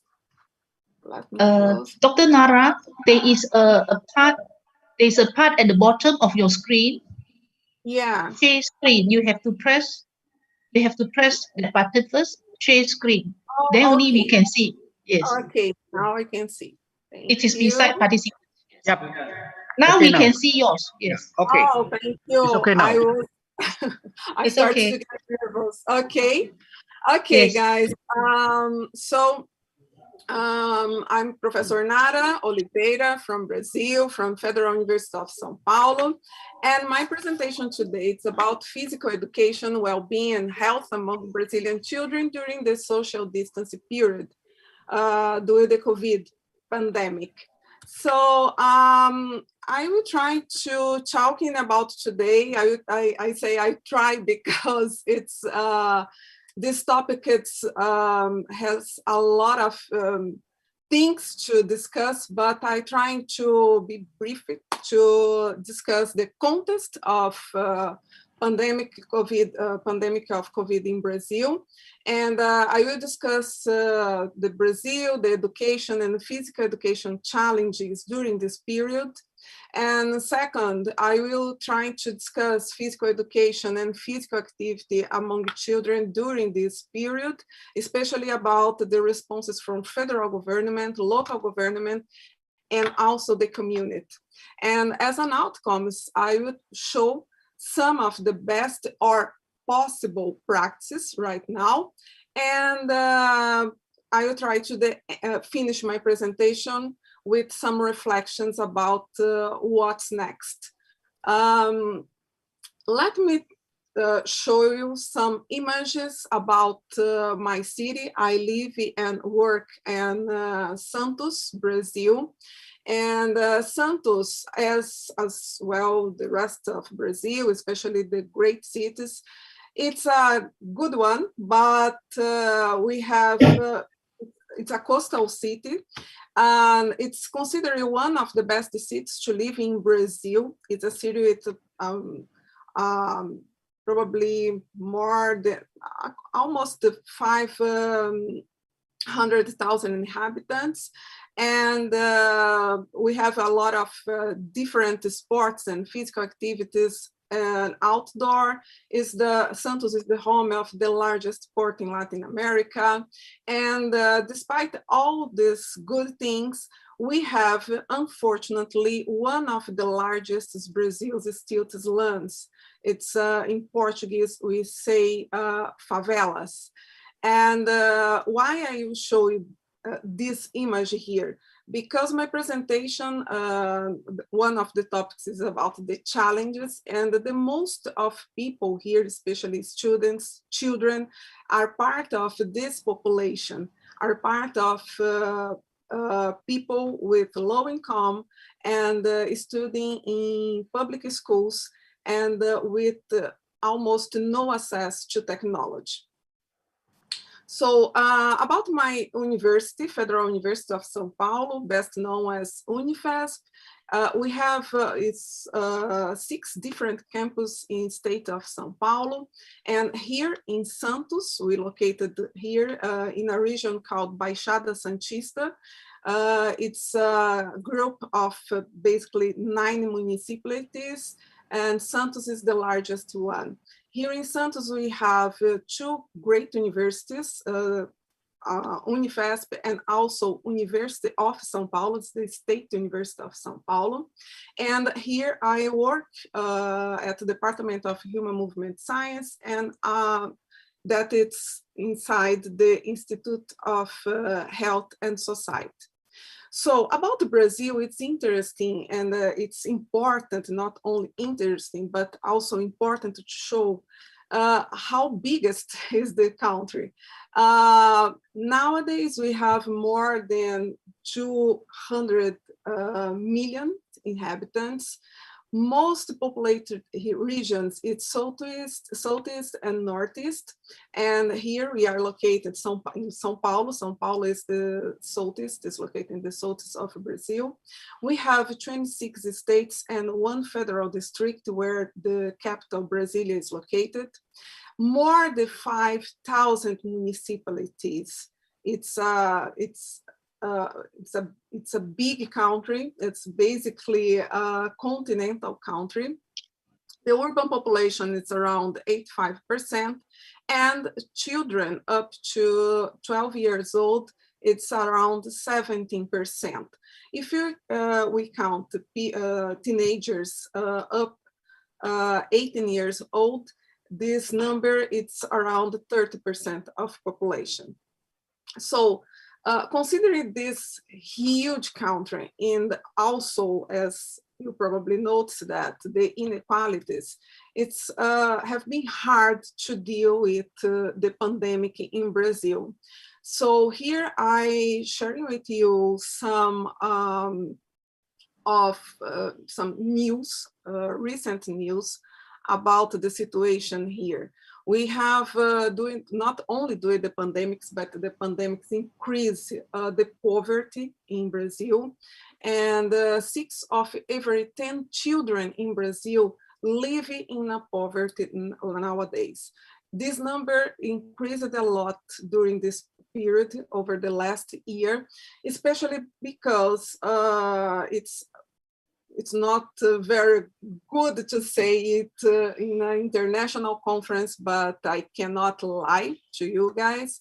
Unfortunately, we have a federal government right now that denies the pandemic, and we are struggling with this pandemic in different states, in different regions, and the increase of poverty reflects also in schools, because over the last few years, over the last year actually, about 4 million children dropped out of school.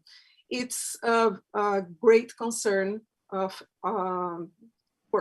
by the part of local government, but we still don't know what can we do specifically to revert this situation.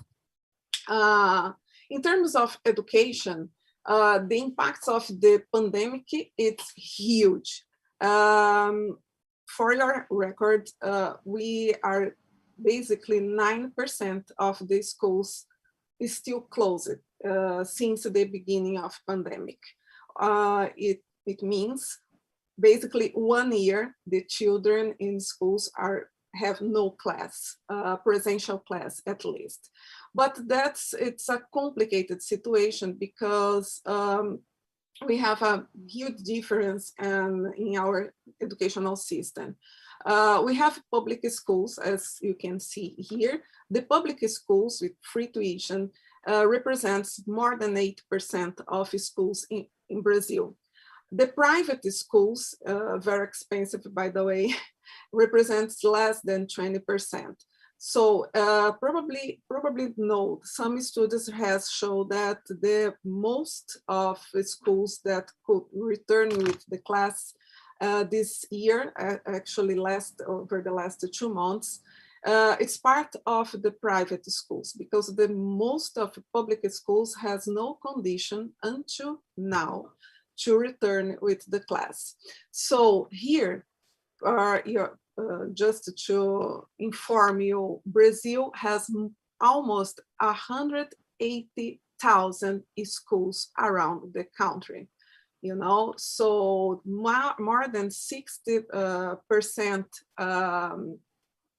don't have internet inside the schools, but has not a great system of internet to distribute, at least for the more students in need.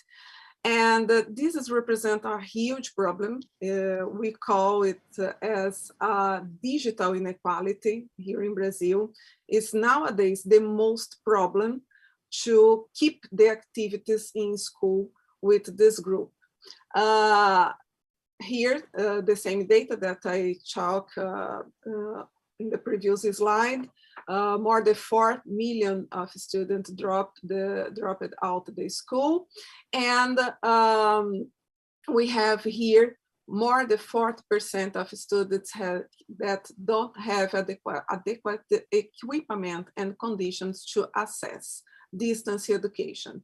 What it represents to physical education, because here we are talking about the school in general. When we're talking about physical education, the situation is more complicated because, of course, Brazil has a system of physical education very traditional.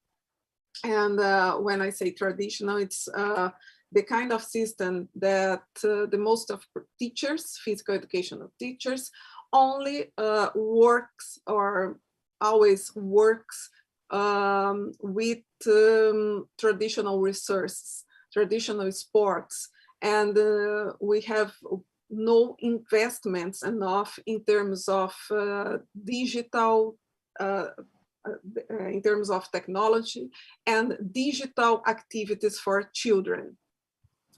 So here we can summarizing the main issues right now in Brazil. So the first one, of course, the pandemic is exacerbating the impact of inequality. It is not secret for anybody.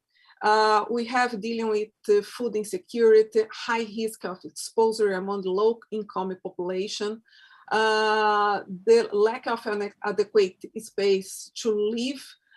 For your records, the most residences from children who study in public schools are crowded. For example, we have here a recent study that we are conducting with partial data. We found some homes, small homes with 2 rooms, for example, with 15 people living there.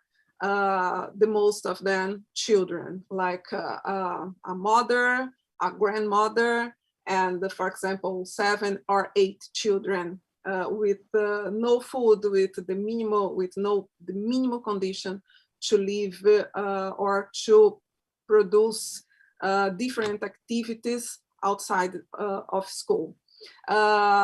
The problem with income and job insecurity too, due to the pandemic, economic recession since 2015, but this economic recession increased a lot over the last year. And of course, mental issues, for example, anxiety, depression, grief and loss. And as you noticed by the different news around the world, we became, over the last year, basically the new epicenter of the pandemic. And this, we have several difficulties to, actually, I don't remember to get a real lockdown. Because of this, I put the title of my presentation, Social Distancing. Because we have some governments, especially from the part of the federal government, denying the pandemic until today, people against the vaccination, spreading fake news about the vaccination and the use of masks, and the project to follow orientations by science, and so on. So the mental issues, it's not only among children, but especially among teachers in schools, parents, and anyway, as well in different groups of the population. And lack of social interaction, it's a huge problem today, especially among children, and of course, digital inequalities. This is the main problem. We can spend here one entire day talking about these issues, and these main issues here represents real risks to reopening schools, and it represents a huge challenge to think about in reopening schools. So here I highlighted some studies about this huge problem in Brazil. So this is studies from Professor Campos. It's about early childhood education in Brazil and how the impacts on children well-being, education, and care. And Professor Campos highlights the economy and social factors that affecting families with children, especially families from the working class. Early childhood education initiatives, on the other hand, is centered in provide different activities to the children during the lockdown, but it's not easy because we have different types of schools. For example, here in Santos, in São Paulo, and other huge urban centers, it's more easy to reach the children, but we have a lot of rural schools and small cities that it becomes impossible to reach the most of children, most of students. And also, of course, teachers have playing new roles in terms of your the possibility of learning process, and of course a new challenge, because the most of teachers have to pay by themselves for the access of internet, and the most of times this access of internet is not good enough. So here, this editorial of Brazilian Journal of Otorhinolaryngologists highlights the COVID-19 children and some considerations for returning to school. And here in Brazil, we had several increase of the deaths among children up 5 years old. So several students are trying to find out the main reason. I mean, we know the main reason is the lack of social distancing, but why the most of children are dying we have a lot of hypotheses, but we still have not anything in conclusion. There we go. Okay. But despite all these problems, it's important to highlight different perspectives, right? The responses, for example. Although the response from federal government, it's denial of the pandemic, we have different and positive initiative from the community, from the teachers, from the different people who are part of the staff of these schools in Brazil. So from the community, family, teachers, we have the different demonstrations of solidarity, different social projects, community support, healthcare, and also protection. Here I highlighted some images, for example, of teachers providing food to the children. This teacher here of the last image, it's one of the teachers who gained the award recently because he ride at least 100 kilometers per day just to attend the students who has no cell phone or computer. And other projects with different plays, different perspectives. And this image here, it's one of the members of staff of one public school in the center-west of Brazil, attending the parents who don't know how to teach their children. So we have a huge net of solidarity, even with the poor response from federal government. So in terms of physical education and also physical activity, nowadays we have more people working through with different video class, and the most of teachers are affirming that they are doing the possible, focusing on play, different kind of materials, and also in partnership with public and local TVs to spread the class. So here we have two different professors of teachers of physical education, one from Center West, and another one from Northeast, sorry. So here I highlight also these different studies about COVID social isolation in Brazil and how the effects on the physical activity routine of families with children. And here in this study of Sa, it's a friend of mine, colleague here of Unifesp, the household and personal characteristics of Brazil and influence the level of physical activity performed by them during the social distancing. And this physical activity has been decreasing as well as in different parts of the world. And here another article, another research from other colleagues addressing the school physical education in times of social distancing, overview, challenges, and curriculum issues.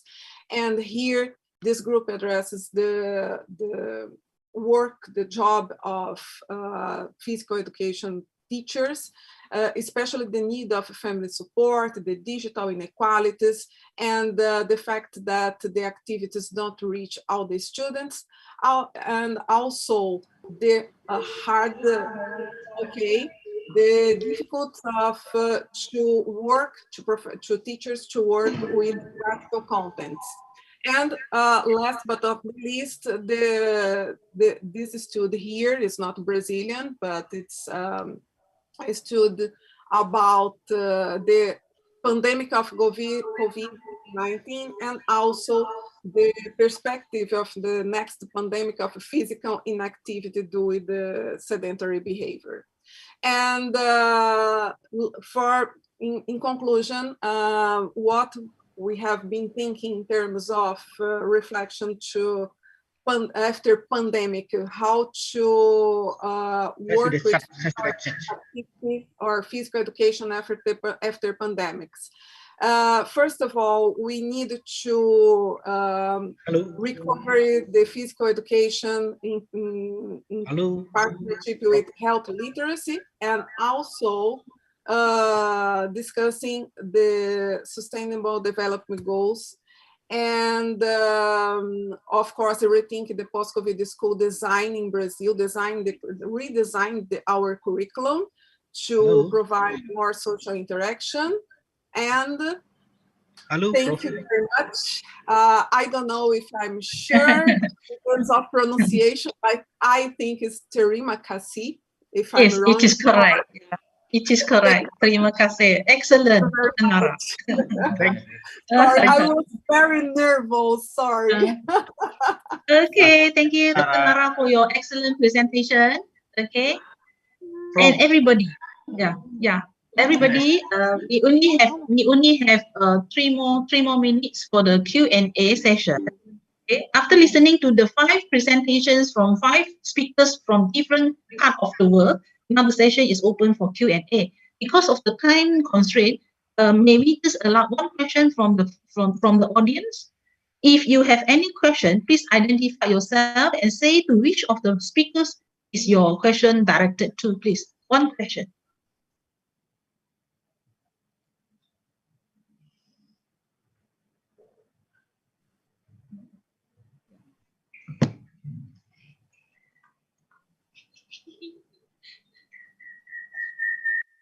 Are there any questions from the audience? It seems we don't have any questions from the audience.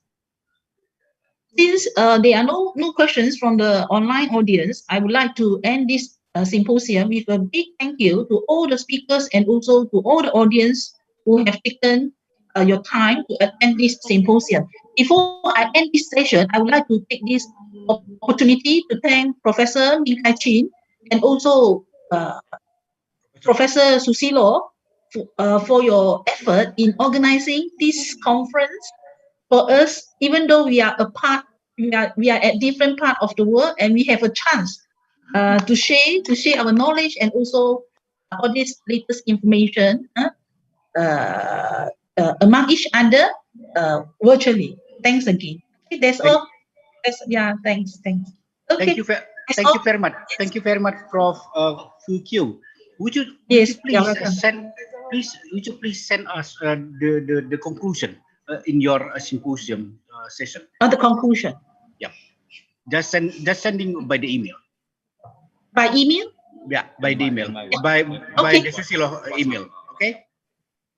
Okay. Thank you so much. Thank you very much. Thank you everybody, and stay safe. Stay safe, everybody. Yep. Okay, bye. Thank you very much.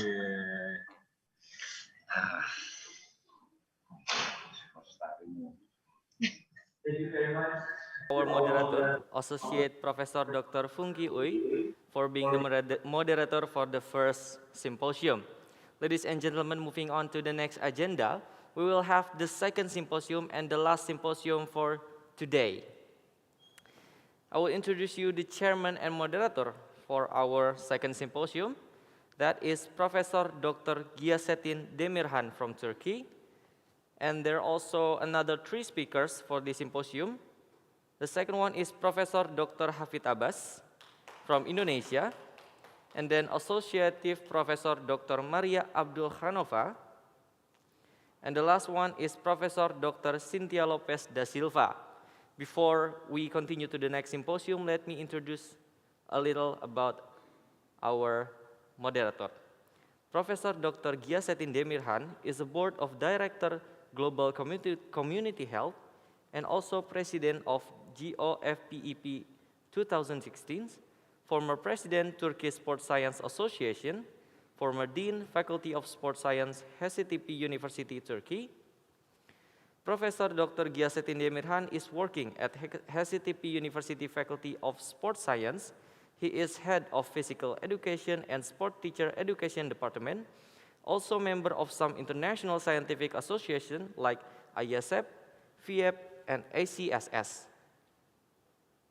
Professor Gyasettin published 29 articles in international referred journals and 51 articles in national referred journals. Also, he has 2 books and 18-book chapter in physical education and sports science. Without further ado, Professor Gyasettin Demirhan, the time is yours.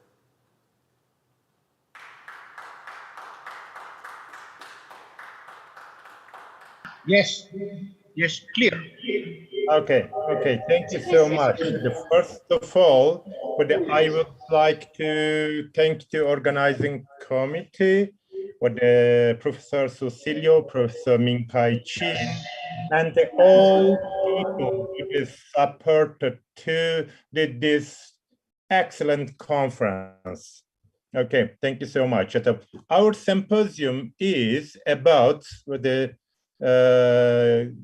that using technology, and we are the four presenters.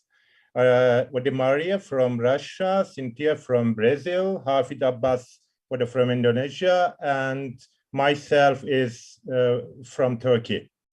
But thank you so much also for your nice introduction.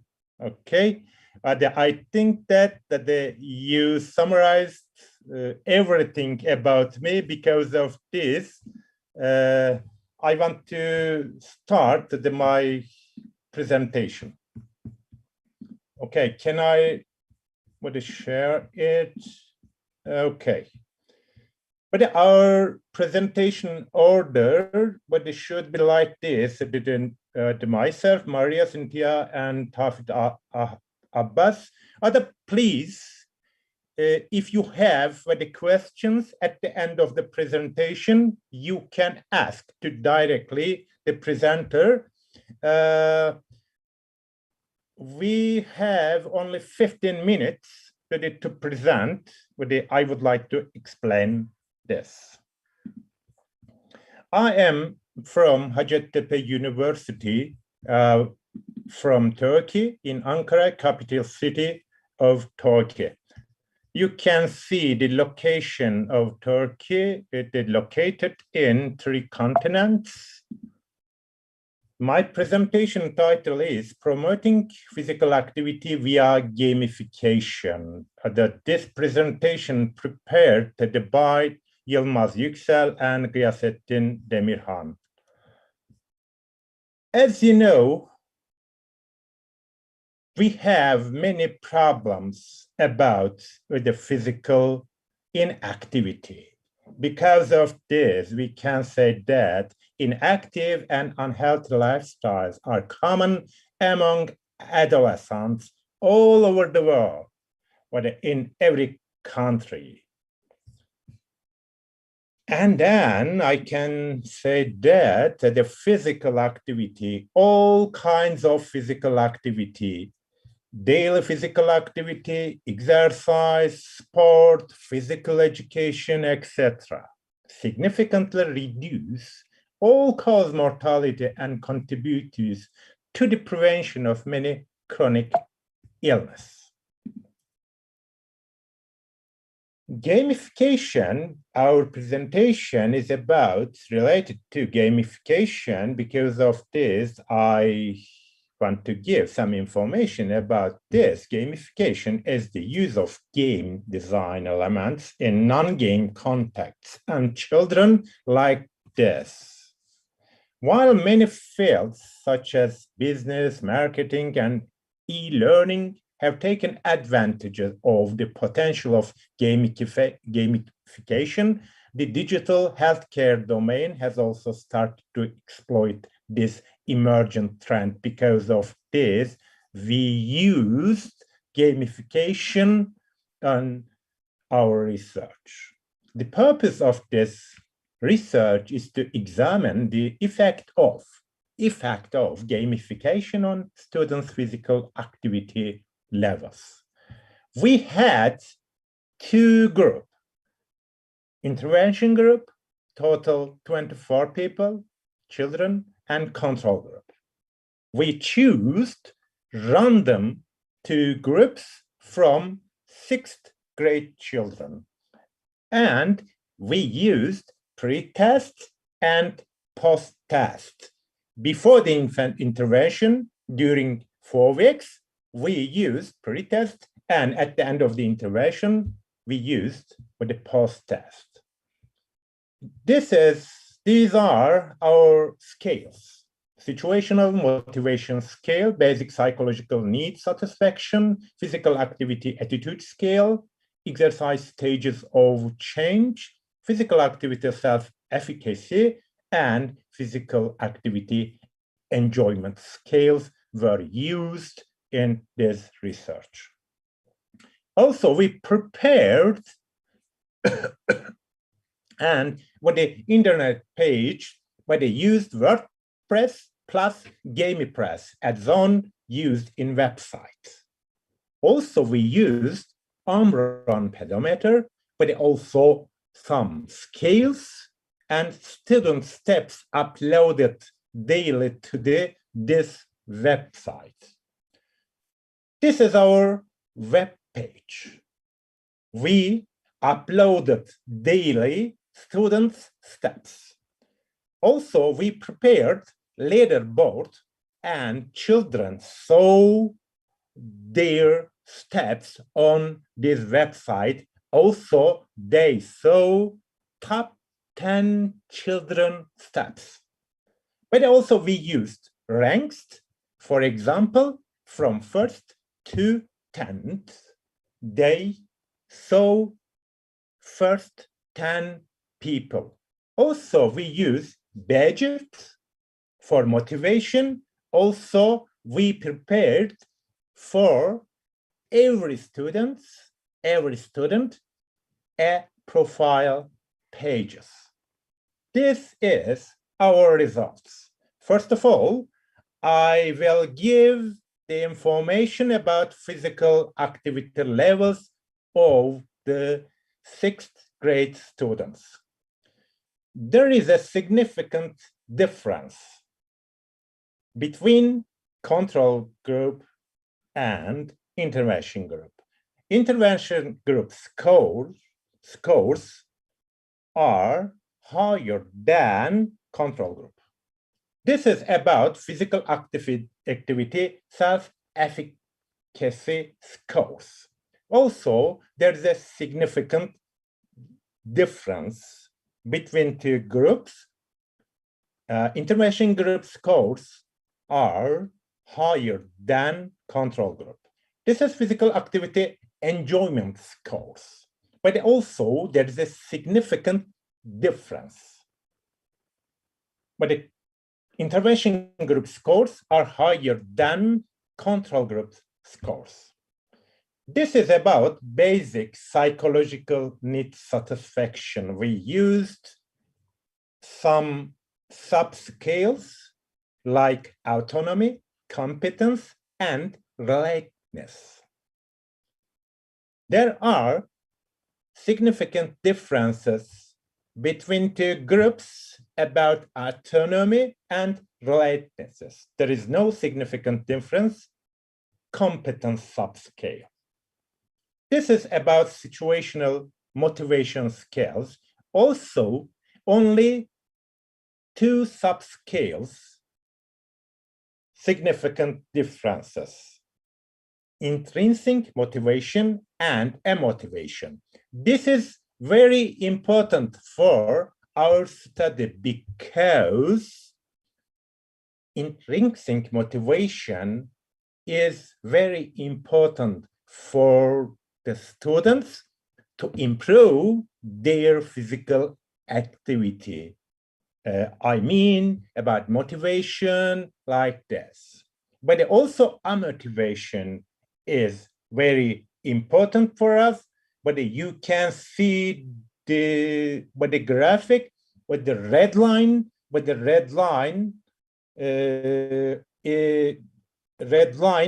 it tell us very important what the information, whether this is important because if a motivation is low, students have a high motivation level. This is physical activity attitudes. Unfortunately, we have only one subscales, significant difference, only self-confidence. But this is what also important, we can say that because what the self-confidence is related to motivation, but also a motivation level. Results end discussion, I can say that according to these research results, the study provides new information of physical activity and health behavior of adolescents.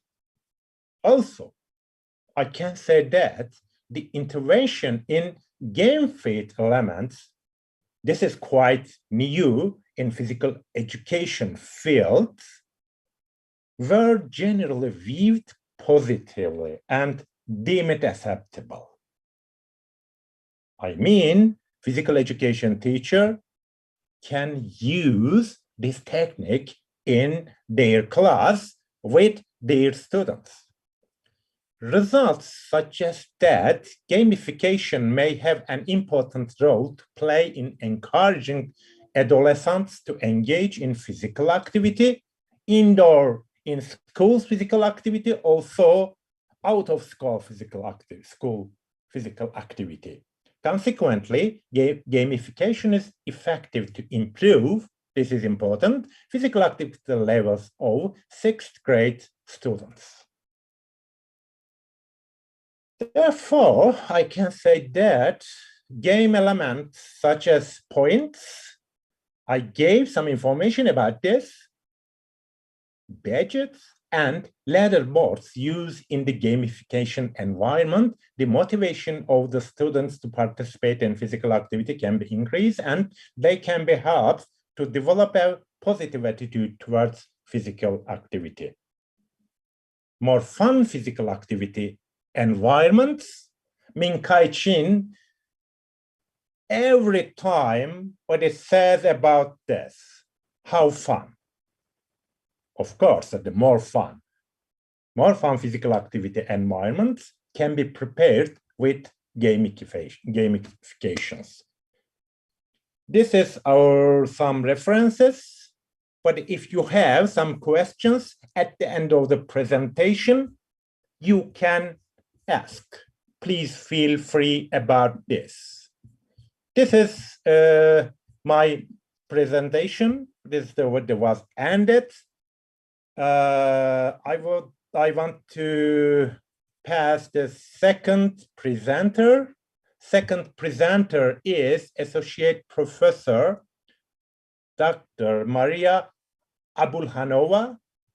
She is in the Department of Physical Education and Sport Science, Moscow State Academy of Physical Education, Russia, in Malakovo.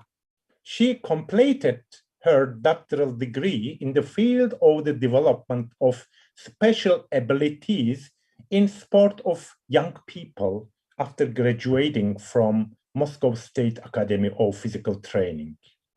Dr. Abulhanova has published more than 45 research papers, abstracts, and book chapters. She has organized scientific conferences for students of Moscow and Moscow region. She is running personal research projects, actively contributing to the institution's research profile. She won the Best Innovation Project ever in the Open Innovations Forum in cooperation with Microsoft, developed and implemented special training courses for students with health problems. As a former active athlete, she won championships of Moscow and Moscow region in sambo wrestling, lightweight class, nowadays keen on long distance, sailing, cross-country skiing, and volleyball. Maria, are you here?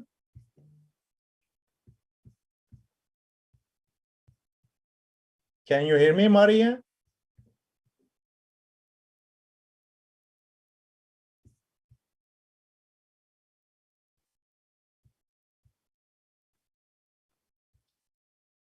I'm not sure, is she here or not? Are they all information? What? If Maria is not yet here, could you please to meet Professor Hafid Abbas first, and then later on Maria will come?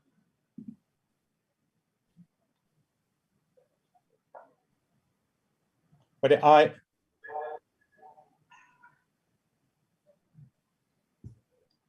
introduced her.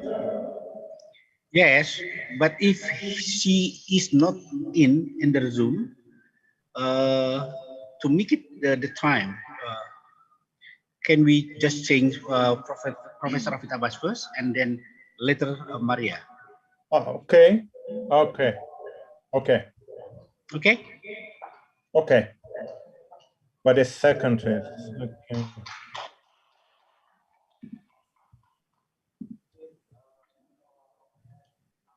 Hi, Professor Cynthia. Are you here? Yes. That's okay. Can you start before Maria? Yes, no problem. Okay. Please, give me 2-3 minutes to introduce you. Okay. Okay. In my presentation, I am. No. I will introduce you. Okay. Okay. I will introduce you, and then you can start your presentation. Okay. Thank you. Okay. You're welcome. What is Professor Dr. Cynthia Lopes da Silva, from Brazil? What is she's a professor of postgraduate programs in Human Movement Science and Education and Physical Education graduate course and Methodist University of Curitiba. I am so sorry. Okay, Curitiba. But she works as a researcher in leisure and movement pedagogy at UNICEF, and she's coordinator of the group of studies in leisure body practices and culture. She is member of the Brazilian Association of Research and Postgraduate Studies in Leisure and member of the board of the directors in the Council of Exercise and Sport Sciences with Brixis.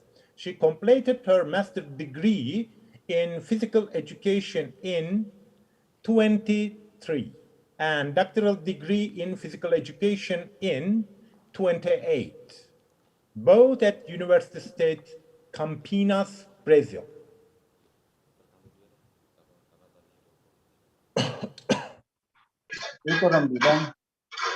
Okay. What say we is very long because of this. I want to stop this. Here you are, please. You can start your presentation. Okay. Okay. Thank you. I have some problem with my presentation because you can the message is host disable participant screen sharing. Can you allow to share her presentation? Yeah. My presentation is here, but the message is host disable participant screen sharing. The message to me. Okay, I can understand you. I mean, the organizing committee, it should allow, and then you can share it. Can you hear somebody from organizing committee? Okay, are they probably ready now? Cynthia, you can share. Okay. Yes, now? Oh, okay. Okay. Okay, thank you. Okay.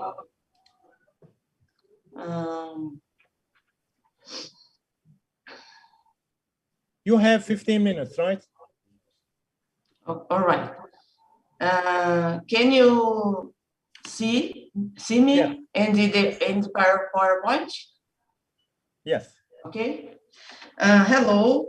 Initially, I'd like to thank you for organizers to invite me to this second symposium, divided with the Professor G, Rafid and Maria.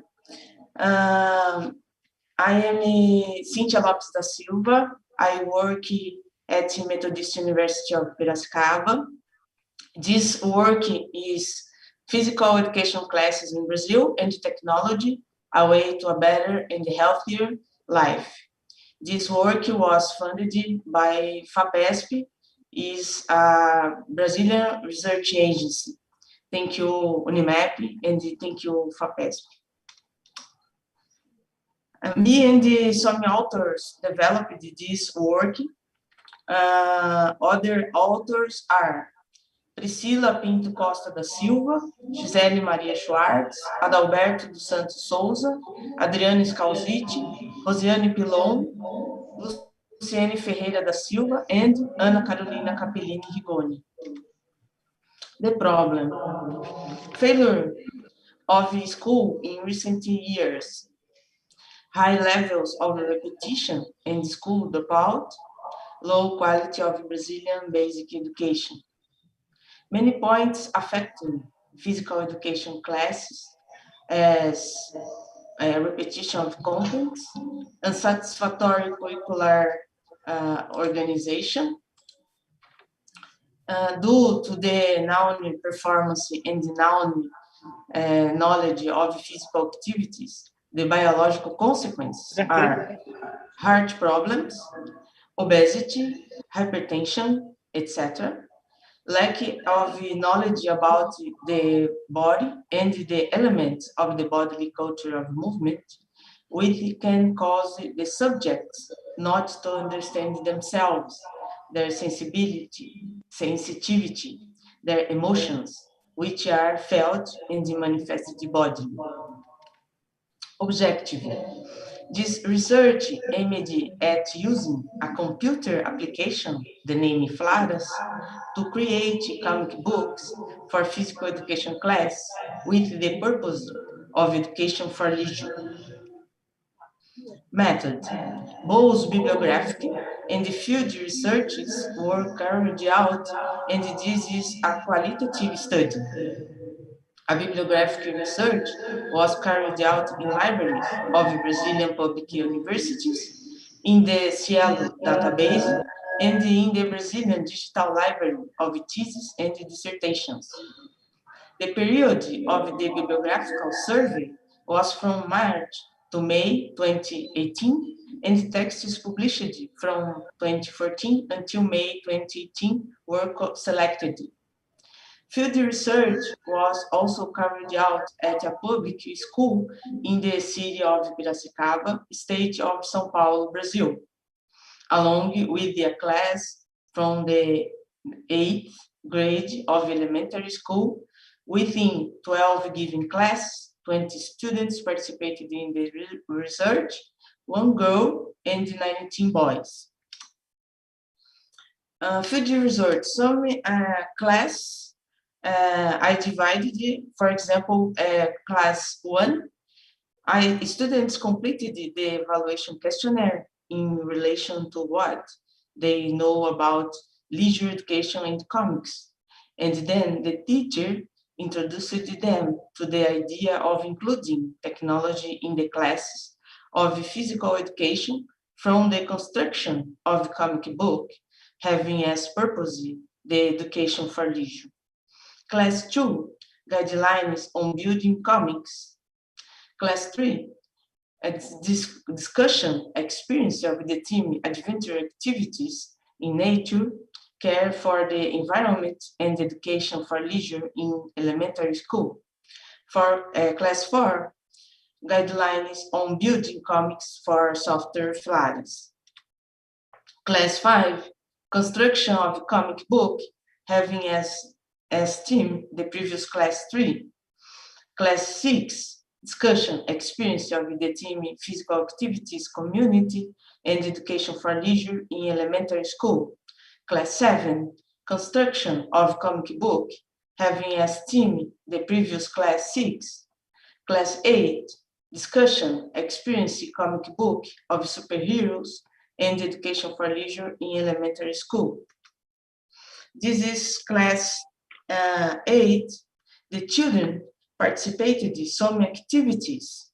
You visualize dynamics of children play, different dynamics They are creating superheroes outfit with the newspapers. Class 9, construction of comic book, having as theme the previous class 8. Class 10, reading and discussion of constructed comic book. Class 11, final evaluation, more explanations about software flares, use the sound in the augmented reality. Class 12, final evaluation questionnaire. Students completed evaluating what they could understand about the pedagogical experience and closed the discussions. Field research, more details of the class 6 about discussion experience of the team in physical activities, community, and education for leisure in elementary school, and class 7, construction of comic book, having as theme the previous class 6. The objectives of class 6 were 1, to understand the relationship between physical activities, leisure, and community. 2, to experience an activity to each element of bodily culture, of movement, sports, gym, fight, game, and dance. The objective of class 7 was 1, the construction of a comic book, having as theme the previous class 6. Class 6, I will speak about the contents of class 6. Sports, badminton. In pairs, the students of that step experienced a badminton match with adapted rules. Gymnastics, rhythmic gymnastics, bow and dribble. Bows and dribbles were made available to students so that they could experience body movements with such materials of rhythmic gymnastics. Feints, fencing. At this step, the teacher divided the students into pairs, thus each one dodged with swords made of pool noodles. A delimited space was defined for the combat so that the fencers could not only move within it. Games and play. Games with the ropes. At this step, long ropes were made available to students in order to experience different games. Dance, free dance.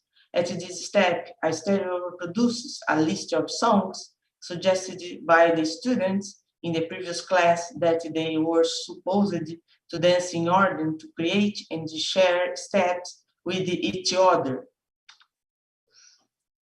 Here are pictures produced in class 7. Picture 1, the dialogue is, let's play paintball. Picture 2, no, let's exercise. Picture 3, at the end. Here, some children play and the children use pool noodle to practice fencing. Here, she is stretching her leg up high. The balloon is poor skill. And the last picture is a funny position of students. They use an image of old man and woman, and we can understand the vision of a community where there are persons of different ages. Results and discussion. The students understood that physical education has different contents and not only sports. Students express the relationship between the elements of the body culture of movement, demonstrating a positive view regarding the practice. These aspects are important for the inclusion of this practice in daily life, bringing good benefits to their leisure and health. Students use the comics as an expression of themselves. Here is a graphic. The question is, what raised your attention in the class? 10 10 students said using computer to make comic books. 5 students said knowing different activities. 4 students said create comic books and knowing different activities. And 1 student other. Most students demonstrated an understanding of the discussions about knowledge of body practice.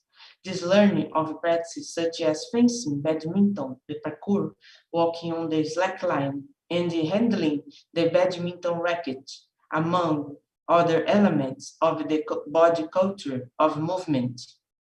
The pedagogical experience provided the students with the access to knowledge related to the body and the body culture of movement, as well as the opportunity to know and reflect on its contents. The pedagogical experience aroused the students' interest in body practice so that they can be practiced in the students' available time, as provided for leisure education and health education.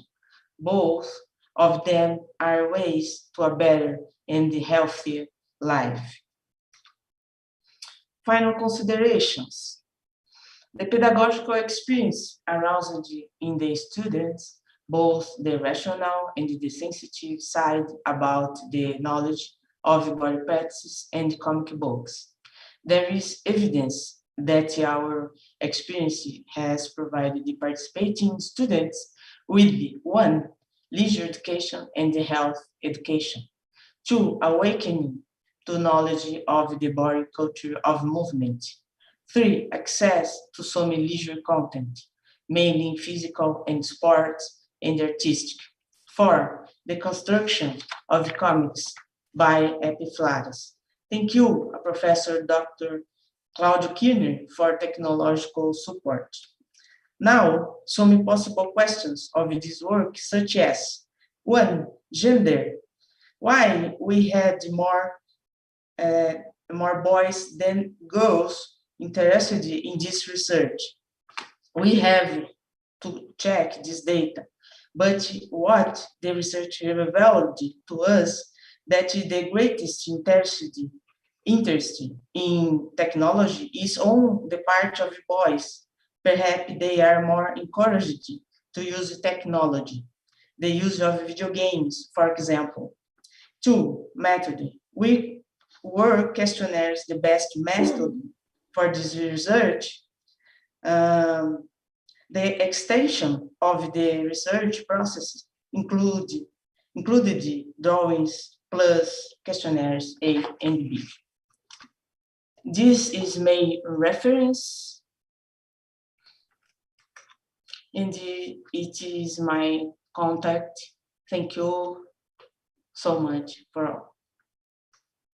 Thank you so much, Cynthia, for excellent presentation, also excellent time management. We will take the questions at the end of the presentation, okay? Okay. Thank you again. As far as I know, Maria is here. Yes, hello. Okay, welcome, Maria. How are you? Is everything okay Thanks for a lot. you? I'm fine. Great. You look great as always. Okay. First of all, I introduced you, but you were not here. Again, I will do this. Okay. But Okay, thank you. oh, sorry about this. Maria Abolhanova, Associate Professor from Russia. Her CV is bigger than of all the people from the world. Founding member and Vice President of Praxis, Department of Physical Education and Sports Sciences, Moscow State Academy of Physical Education. Congratulations about these titles. But Maria is in the Department of Physical Education and Sports Science, Moscow State Academy of Physical Education, Russia, in Malakova. she completed her doctoral degree in the field of the development of special abilities in sport of young people after graduating from the Moscow State Academy of Physical Training and Physical Training. Dr. Abulhanova has published more than 45 research papers, abstracts, and book chapters. She has organized scientific conferences for students of Moscow region, but also she is running personal research projects, actively contributing to the institution's research profile. She won the Best Innovation Project Award in the Open Innovations Forum in cooperation with Microsoft. Developed and implemented special training courses for students with health problems. As a former active athlete, she won championships of Moscow and Moscow region in Sambo, wrestling, nowadays keen on long distance cycling, cross-country skiing, and volleyball. We have only 15 minutes. Here you are. Thank you so much for such a nice presentation of myself. I will share my screen now, and please let me know if you can see it.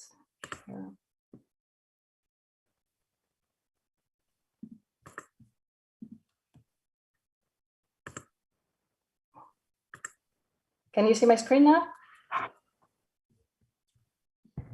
Yes. Okay, perfect. So my presentation today will be about the challenges with which COVID-19 pandemic brought to healthcare system. So first of all, dear all, thank you so much for having me today. And I'm sorry for being late for my presentation. And as you know, my name is Maria, and I'm from Moscow State Academy, but currently I'm working with my colleagues in the Netherlands. So that's a project which I'm happy to talk about.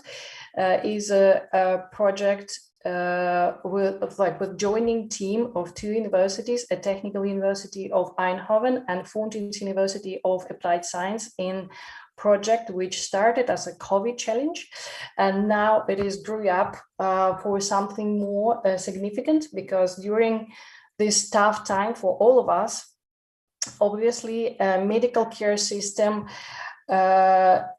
hit some bumps, and obviously it has to be restructured to be able to deliver good quality of care with use of internet technology and e-health primary.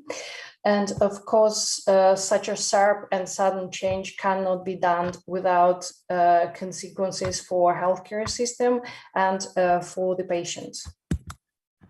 So I will quickly walk you through the presentation. So it's going to be the introduction to the project, and then we will go to the result of the research and a solution which we can offer.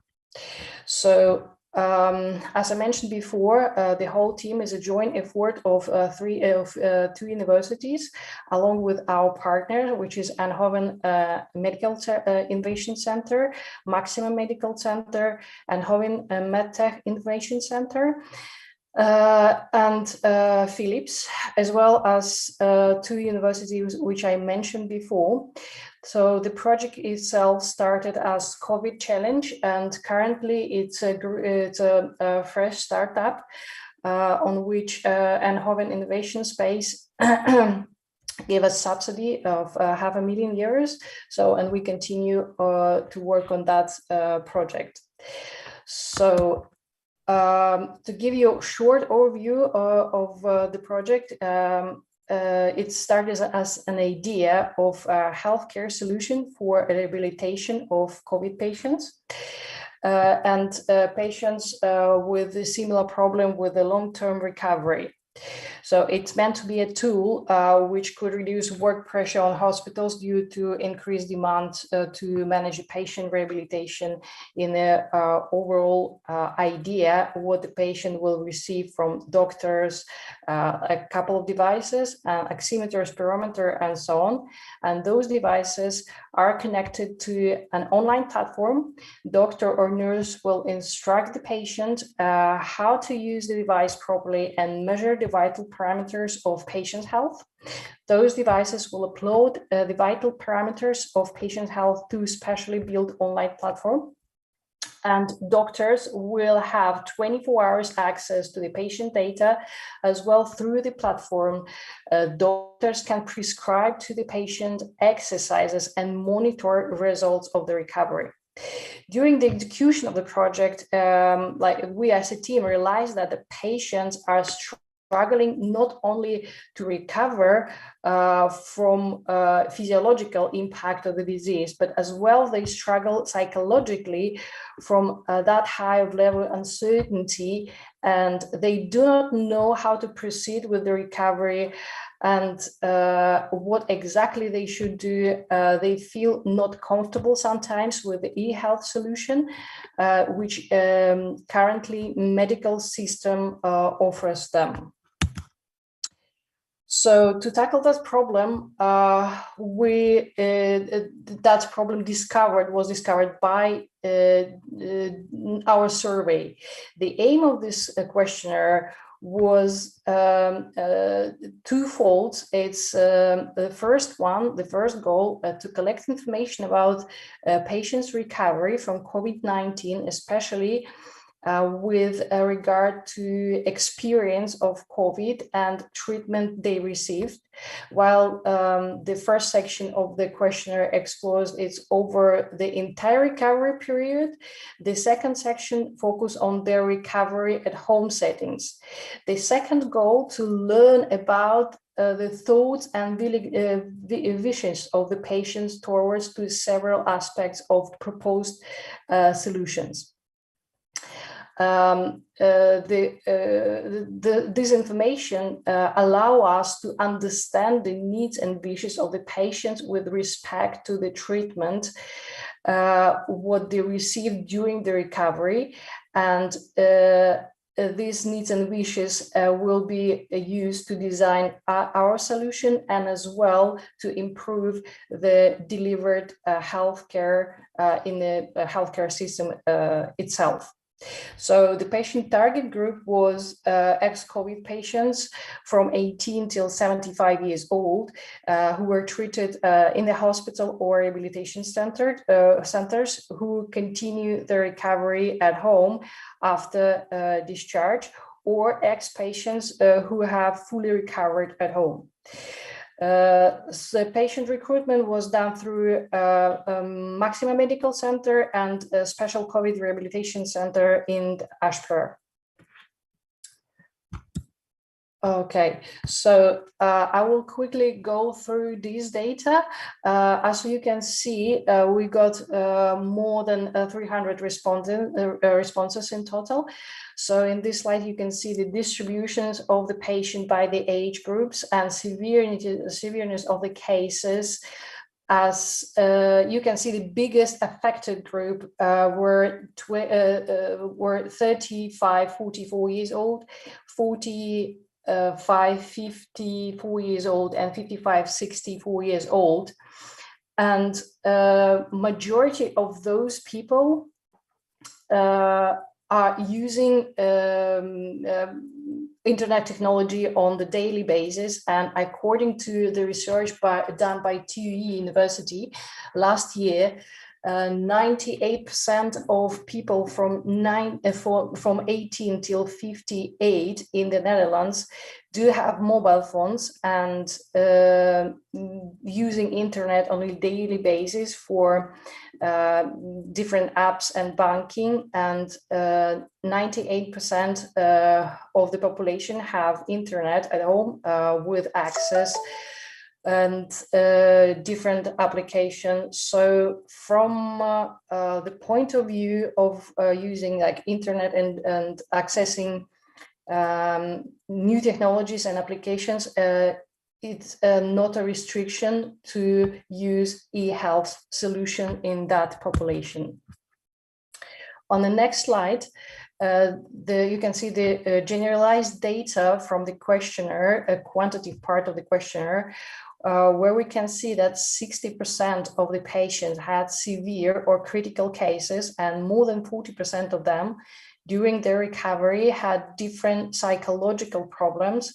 So they had to be treated by psychologists. And shockingly, 78% of people who has no longer been treated by healthcare professionals are still experience some impact of the infection. It is well known that months after COVID infection, patients are still suffers from health problems like fatigue, concentration problem, cognitive problems, you name it. So the research was done by University of Exeter. But as a result, after long-term recovery, the patient still does not function properly, and patients live in great uncertainty. So the main feedback of the patient from the questionnaire was that they not sufficiently aware of what will happen after the official treatment is finished. And hospital, at home, and so on. How should I continue at home? Who will guide me through the further recovery process, and where the psychological counseling, and if it's exists at all, will be done, and how it's going to happen. And maybe they should have like face-to-face appointment, or someone will call them, and so on. So patients, they do not know how to proceed further with their recovery, and to whom to go with their current complaints and problems.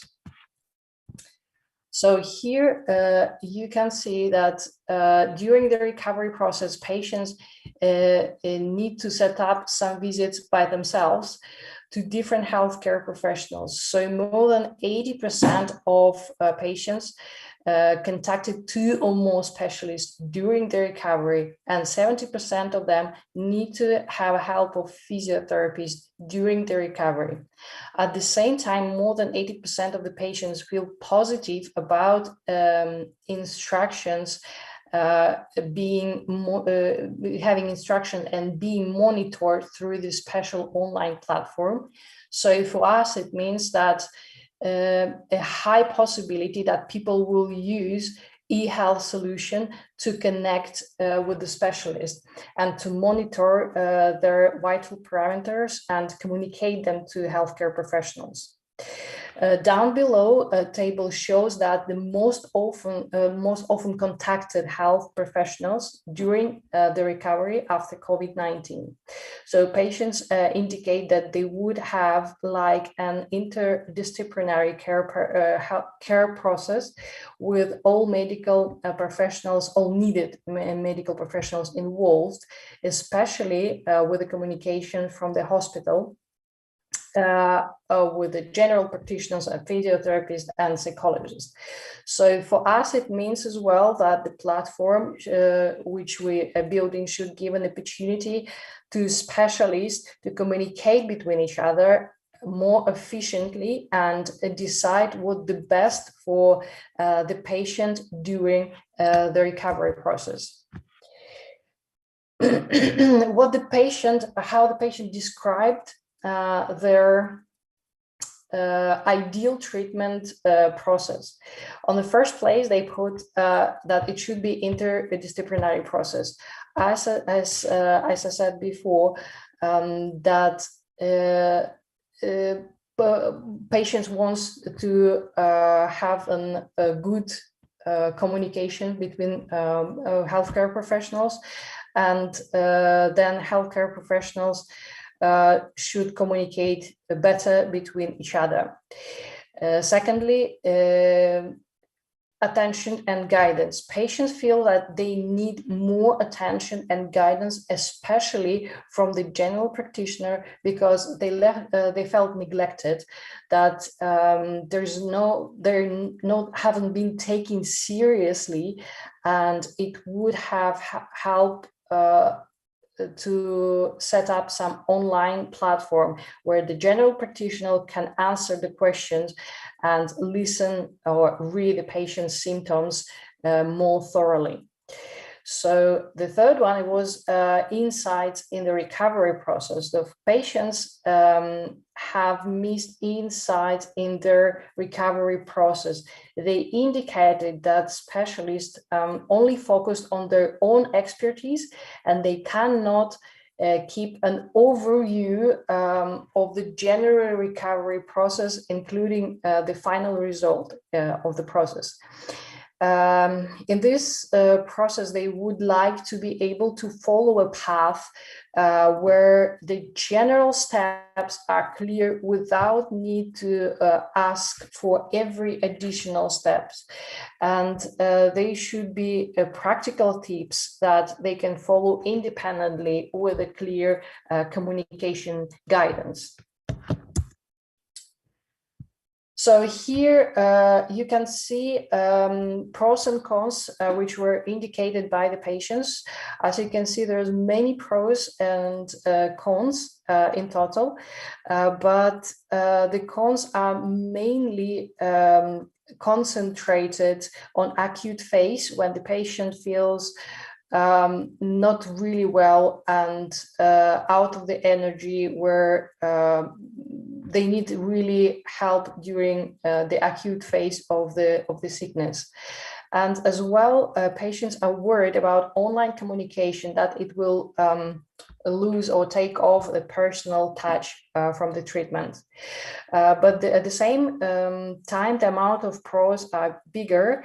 And as you can see, the most of the patients like that they can be monitored 24 hours, and they can get psychological online assistance, and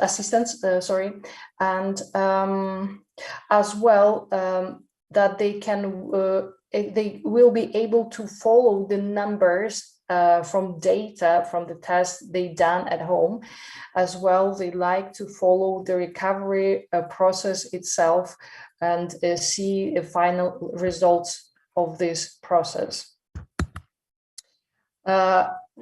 Right now, I will show you the video. It was done. The video was done for the local market, and it's in Dutch. And the girl in the video, her name is Suzanne.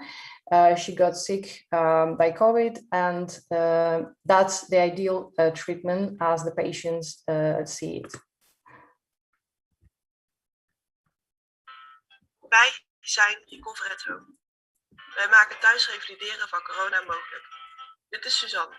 Ze is besmet geraakt met corona en ze is er erg ziek van. Ze probeert zelf beter te worden, maar helaas nog zonder succes. Daarom gaat ze naar het ziekenhuis, waar haar dokter het Recover at Home pakket aanraadt. Suzanne gaat snel naar huis en stelt het pakket in. Om goed van start te gaan, vult ze de intakevragenlijst in op haar computer. Ze doet haar metingen en haar oefeningen. Ze praat erover met haar dokter. De dokter kijkt naar de vooruitgang van Suzanne en past haar oefeningen aan als dat nodig is. Suzanne en haar dokter hebben online afspraken over haar vooruitgang. Na een tijd voelt ze zich weer helemaal beter. Mede door Recover at Home is ze hersteld van corona en kan ze weer normaal de trap op.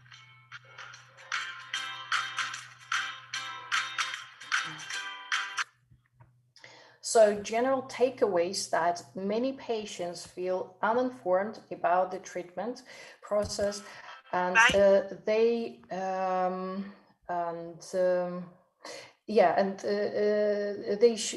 feel that they left by themselves. And about the long-lasting effects of the COVID, they do not know exactly what to do. Now the focus lies mostly on the lung functions and a bit on the heart functions if the patients are complaining about it. While many patients suffers from other complaints, including cognitive problems, memory loss, and many others. However, there is also a problem with the communication between healthcare providers and the patients and between healthcare providers themselves. The lack of communication between healthcare providers and the patient manifests itself in the patient feeling that they are not being taken care of and they're not being taken seriously, especially those who weren't treated in the hospital. The problem with the lack of communication and collaboration between healthcare providers themselves for the patient care aspect is a better collaboration between healthcare providers will lead to a more precise treatment.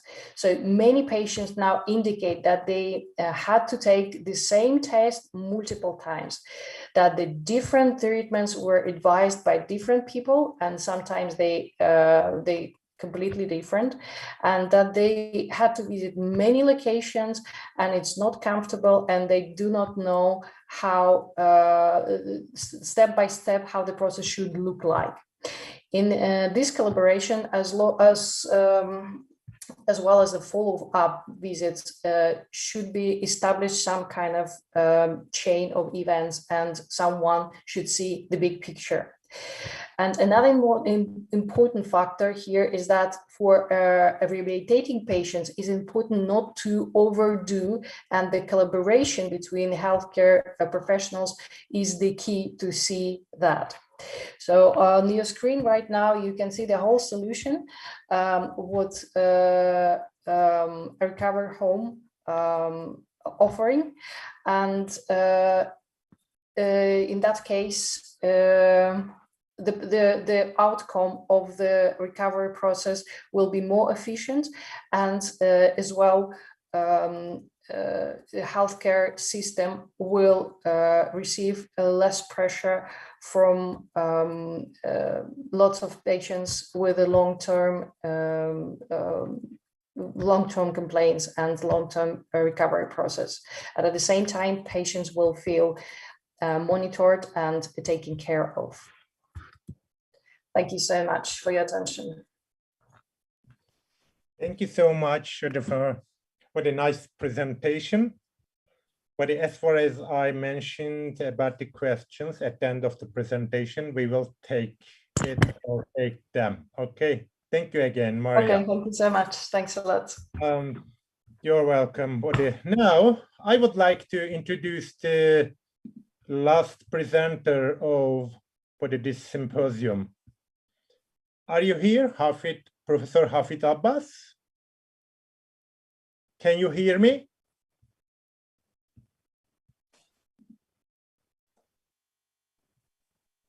Can you hear me, Prof?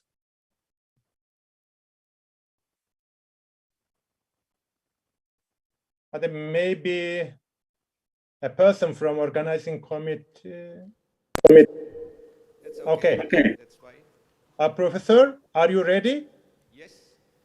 Okay, first of all, I would like to introduce you, and then you can start your presentation, right?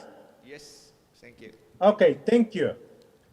Professor Hafid Abbas, former commissioner and president in Indonesia National Commission of Human Rights, State University of Jakarta, but also Professor Abbas is currently a professor of Human Rights Education at State University of Jakarta, former commissioner and the president of Indonesia National Commission of Human Rights.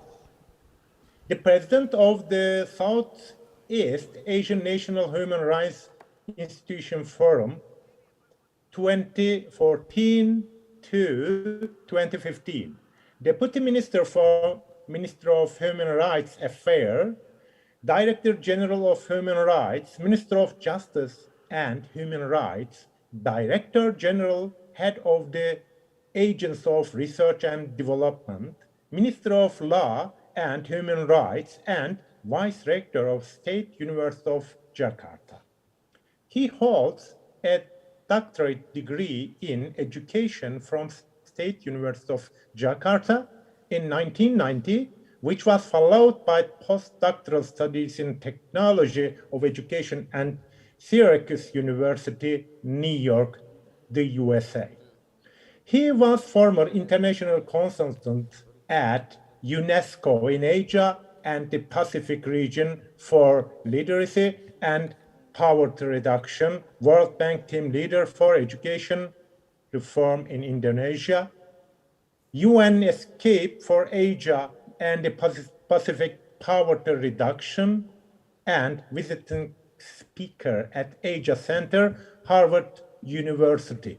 Here you are, Prof.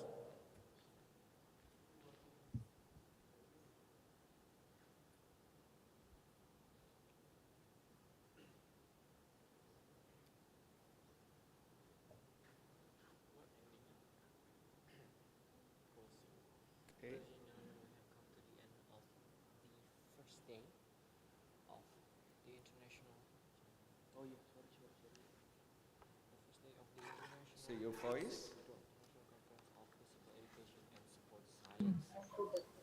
Yes, Prof. Ini PDF soalnya. Is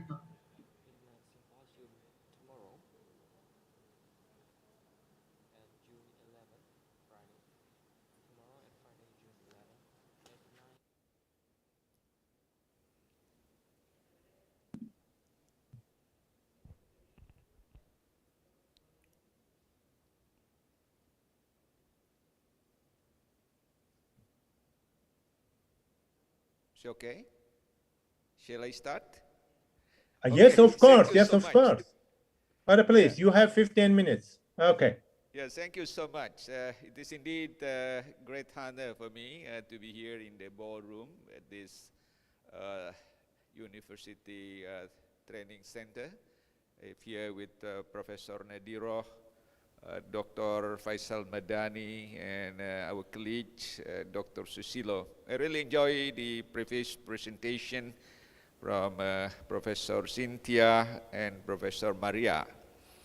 So allow me to take this opportunity to address one issue as a part of a monumental contribution of the 6th International Conference on Physical Education and Sports Sciences that we are doing today. I have 6 points that I would like to share with you all. First is introduction, and second is the objective of this exploratory research, and the third, the methodology that I'm using to expose the need to create a single community for the region, and we have sports science to benefit the single community for Asian region, which is similar to European Union community. And the next is data and justification, that how to proceed to the creation of this sports science at the to benefit the Southeast Asian community or ASEAN single community, including Timor-Leste. And the last part is conclusion and recommendation. Let me start first introduction and problem statement. Look, this you see this is ASEAN map. We have 11 countries altogether there, including Timor-Leste. So this is a great nation. We have Indonesia has more than 17,000 islands. We have 274 million people. Is it terus lagi mas? Yeah. We have 3 time zone and 6 main regions. So totally Indonesia, you see, is 1/8 of the total globe size because we have 3 time zone here. And our territory is about 2 million square kilometers of land and 6.2 kilometers of the sea territory. So totally is 8.2 million square kilometers, means that twice much larger than European Union. So this is indeed a big country. So let me continue then. Next. Bisa terus lagi, Mas? Yeah. So look what in 2007 at the 12th Asian Summit in January in Cebu, the Philippines, the leaders of ASEAN affirmed their strong commitment to accelerate the establishment of an Asian community by 2015, politically, economically, and socioculturally. And one of the strategies to accelerate the establishment of just single community of nation is by developing various centers of excellence within the region. Next, terus lagi. Today we have 21 specific or special center of excellence within the region to undertake training, research, education in various fields. For instance, we have Mathematics and Science Center of Excellence for ASEAN in Penang in Malaysia, and we have also Center of Excellence on Vocational Education in Brunei Darussalam, which was established in 1990. So we are dreaming that with this virtual 6 ICPs that being organized here in Indonesia, we're expecting that is there any perspective to make this special center to be 22 specific centers or center of excellence in ASEAN by putting science, sport science education center to serve ASEAN. Terus lagi, bisa tidak berisik ya, Mas? Yeah. So this is the dream, the focus of this exploratory research. So let me move to the second point, the objective of this exploratory research. This research is to explore on how this university, State University of Jakarta, with its sports science faculty, could be a new SIMEO Center on Sport Science Education to serve the whole Asian nation. And the specific objective of this center is to become a SIMEO Regional Center of Excellence for Research and Training on Sport Science Education. Terus, Mas, jangan diperhatikan yang lain dulu, bisa nggak diikuti presentasi saya? Ya. Terus next. Siapa yang ya, ini bisa nggak dengar saya? Ya. The second is to conduct cross-national comparative research on sport science education. Belum. Jangan mengikuti penjelasan saya. The third is addressing specific issues on sport science education in the SIMEO member countries. Ini bukan ini, terus lagi. Banyak lagi. Ya, bisa nggak diikuti? Diikuti, dilihat saya mempresentasikan ya. Ya. Supaya bisa sama. Sorry that I'm harmonizing my presentation with the administrative support. Yeah. So next, let me move to point D, to conduct training courses for sport educational personnel, trainers for the athletes, sport teachers for the SIMEO member countries, and next to act as a clearinghouse information center and a think tank for government of the member countries on research-based educational reform,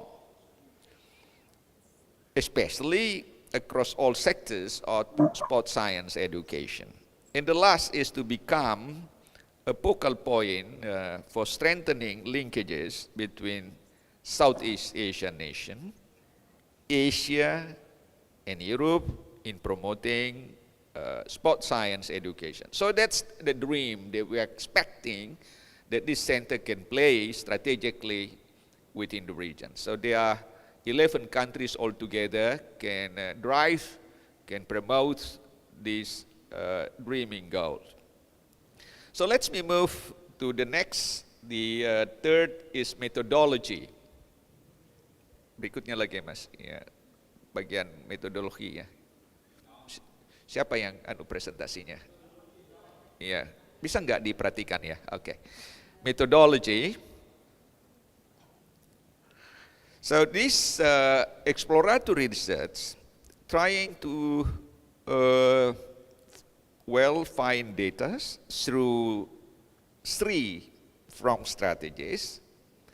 First, to conduct an observation, because I'm here as a professor at the university, so I can observe the social condition, the infrastructure of sport science faculty at the UNJ, both at the undergraduate and graduate studies.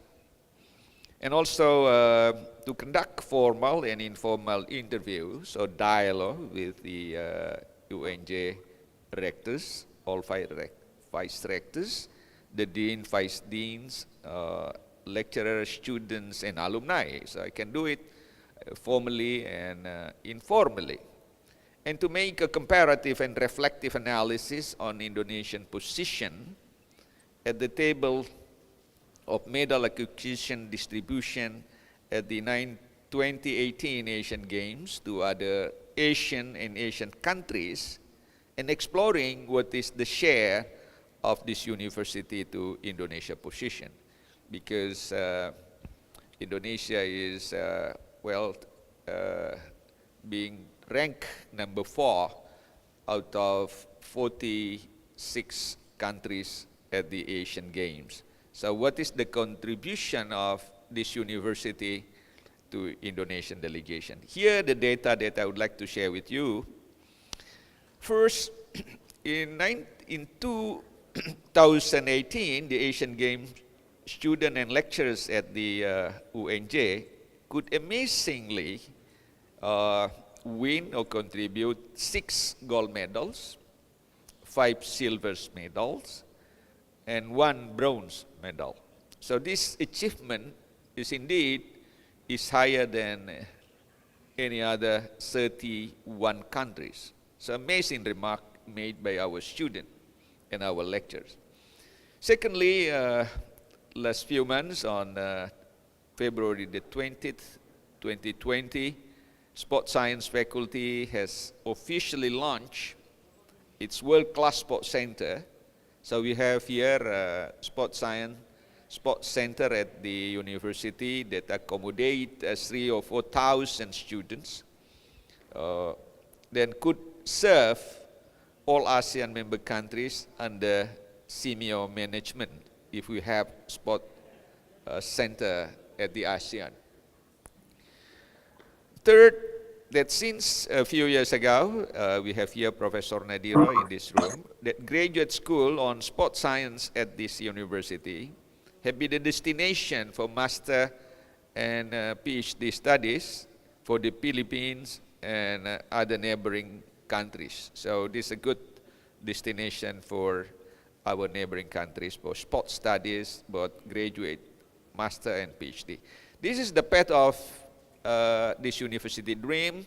They're dreaming to be a reputable university in Asia.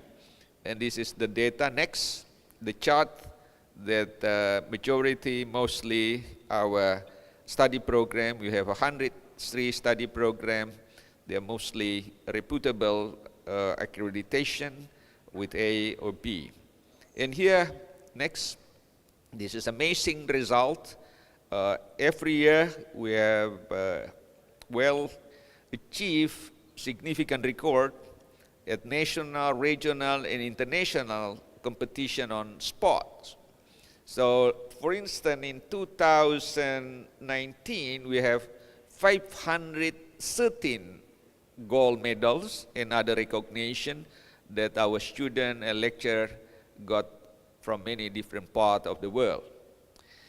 And here next, this is the chart that for the latest Asian Games participated by 46 countries, but we could notice here China is the top first, followed by Japan and South Korea. Indonesia is at the fourth rank position.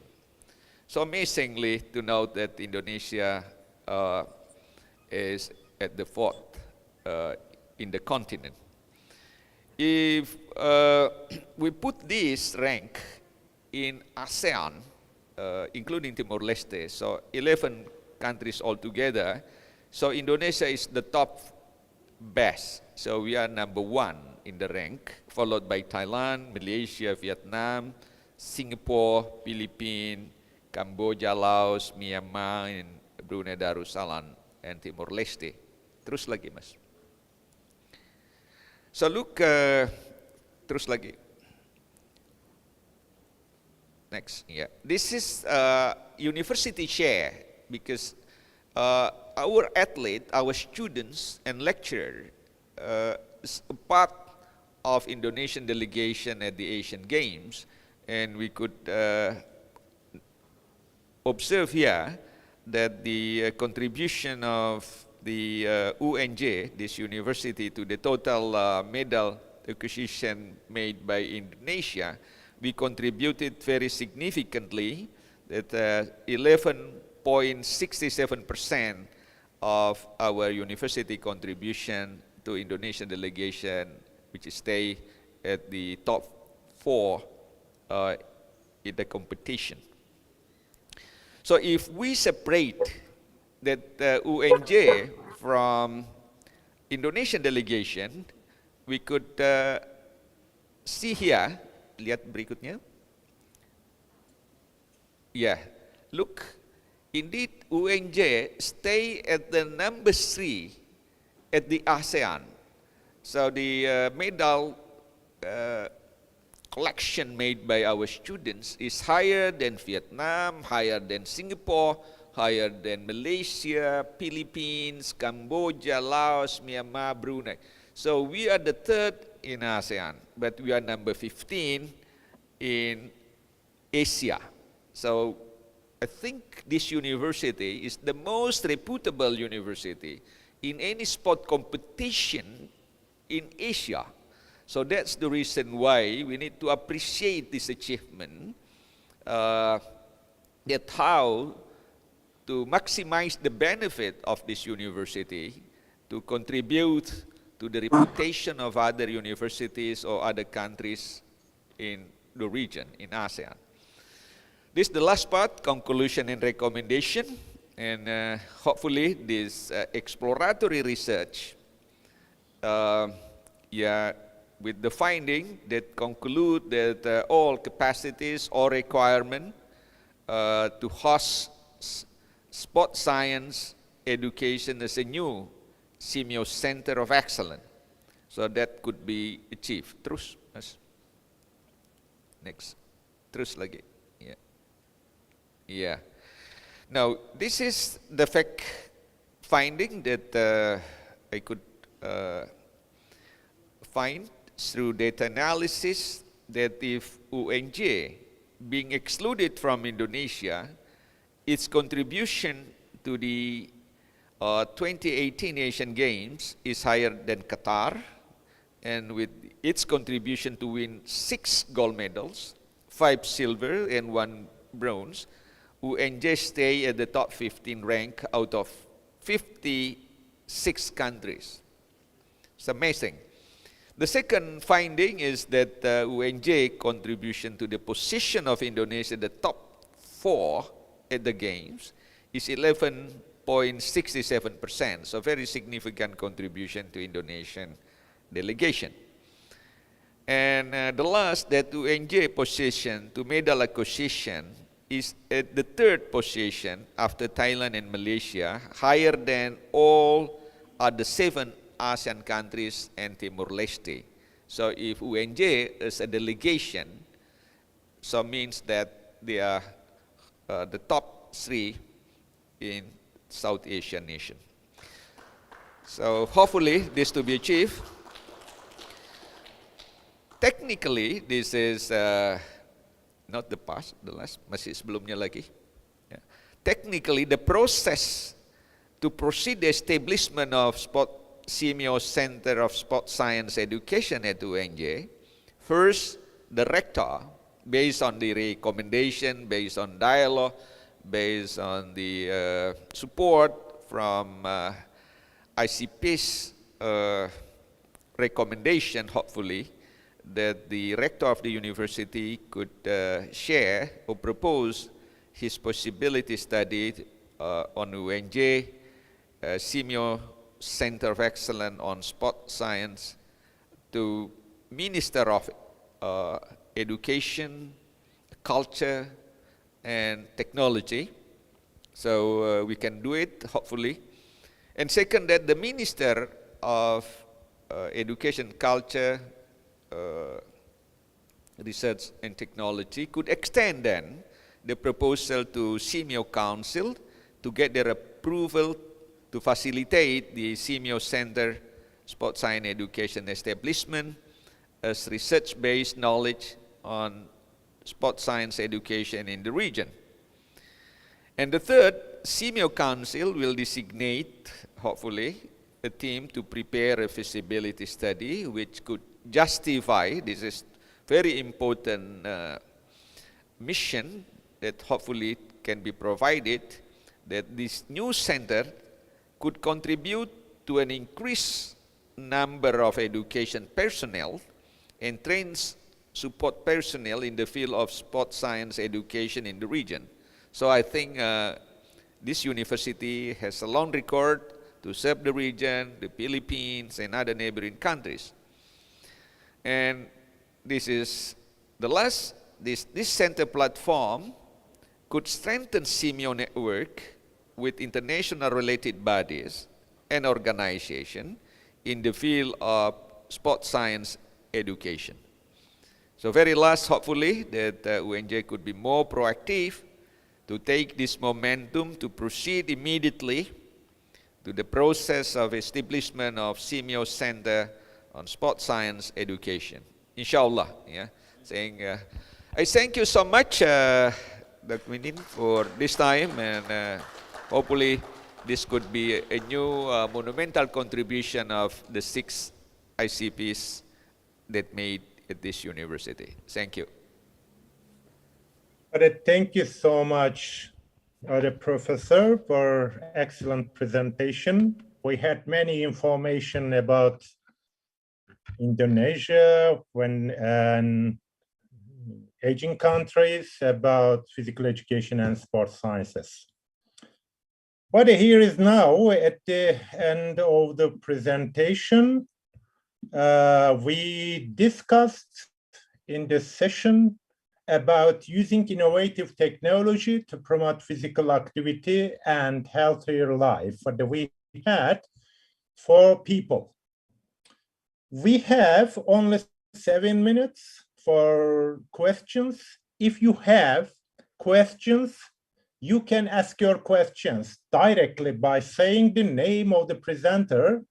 Right now, I would like to open the question session. Here you are.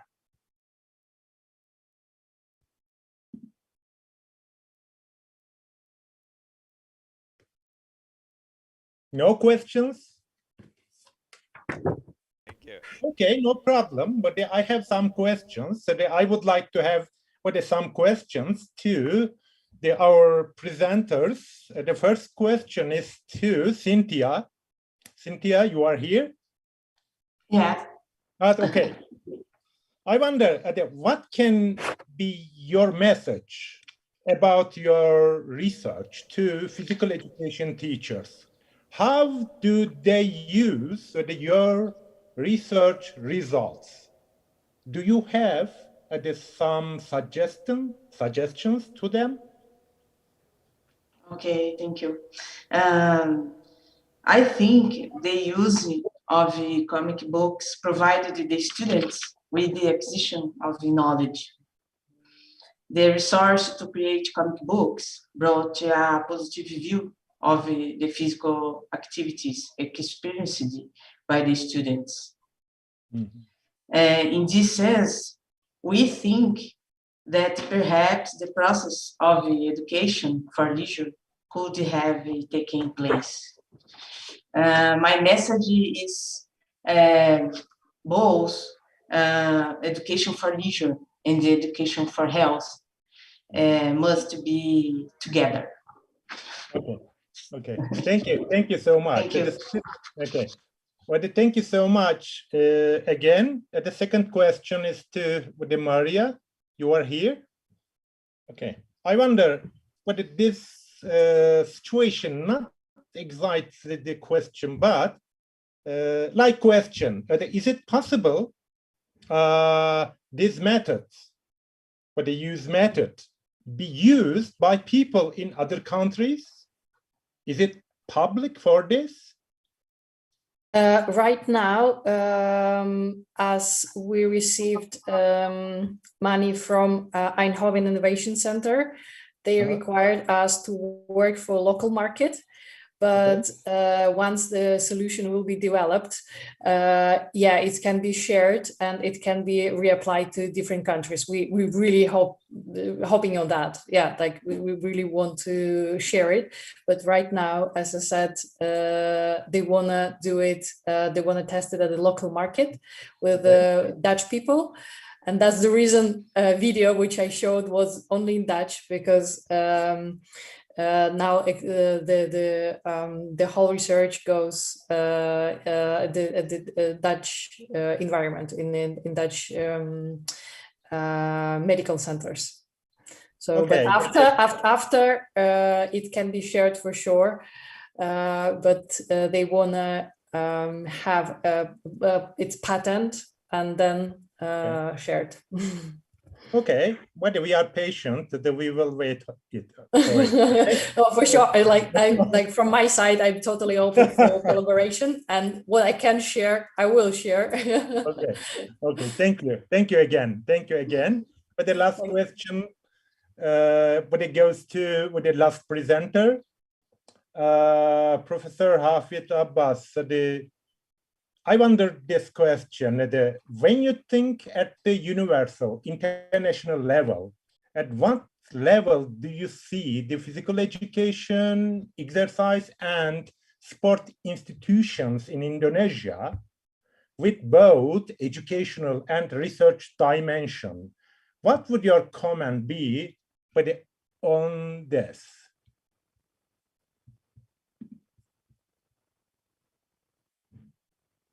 Of universities across Indonesia, we have 4,713 universities or higher education institutions, and State University Jakarta is the top 17 at the moment.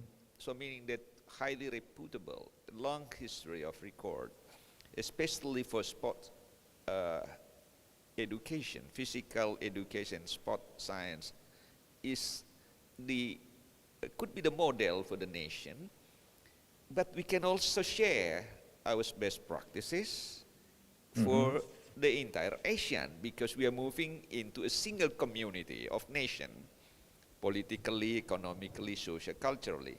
So we are ready to do that because of a single community of nations, and we have already a world-class training center. We have world-class sports center. So amazing. Hopefully the 6 ICPs can support this dream to benefit the other 11 countries in the region. Thank you. Okay. All right, thank you so much. Thank you so much for again the nice explanations. But I think that we had a very nice session, very nice with the symposium. Again, I would like to thank to Minkai Chin, Susilio, well, also all members of the organizing committee, but also the 4 people, included me, in this session, also all presenters. Good luck, everyone. For Aji, tomorrow and may the I other ask one question, Ji? Okay. Okay, thank you. My honorable, all the speaker, nice to discuss today. We are sharing each other our knowledge, different country, different knowledge. And then the first time I want to say hello all the speaker. Greeting from Indonesia. Thank you for support us for this conference. It's beautiful and wonderful, and we are create some historical conference of virtual. Okay. Special for Professor Hafid Abbas. He is a leader of Senator UNJ. I know he have a good idea, I think 1 year ago. I heard for his idea for Center of Sports Science in Asia. For this time, I want to ask to him what the concrete step after your idea. I want to catch your idea and then I will follow your idea. And then I hope the next year the Central Excellence for Sports Science will be in UNJ, because we know the data students from UNJ supporting for Jakarta Governor, even national event or international event. Thank you very much. Okay. I think I can close the session.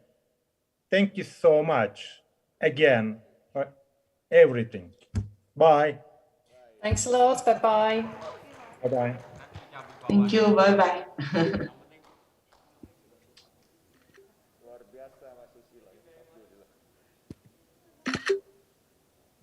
you very much to our chairman and moderator for the second symposium, Professor Dr. Gyasettin Demirhan. And thank you to Professor Dr. Hafid Abbas. And also thank you very much to Associative Professor Dr. Maria Abul Hanova. And lastly, thank you to Professor Dr. Cynthia Lopez da Silva for the great presentation. Ladies and gentlemen, the second symposium is the last agenda of the 6th Virtual International Conference of Physical Education of Sports Science on the first day. We still have another 3 days and will be the end at the Sunday. And ladies and gentlemen, we will kindly remind you that this event will continue tomorrow at 9 a.m. Indonesian and Jakarta time.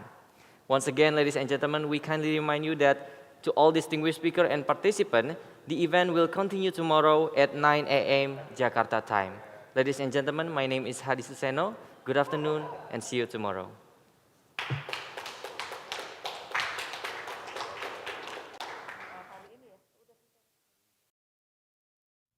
Sekarang, buka tabungan cukup dengan selfie. Rekening langsung jadi dan bisa dipakai transaksi. Mudah tarik tunai tanpa kartu. Semakin happy, karena bisa bayar tagihan-tagihan rutin. Bayar zaman sekarang, cukup scan kris. Untuk mama tersayang, kirim surprise pakai di kado. Ada kartunya lagi. Cukup satu aplikasi, download mobile banking BNI. Gak pakai nanti.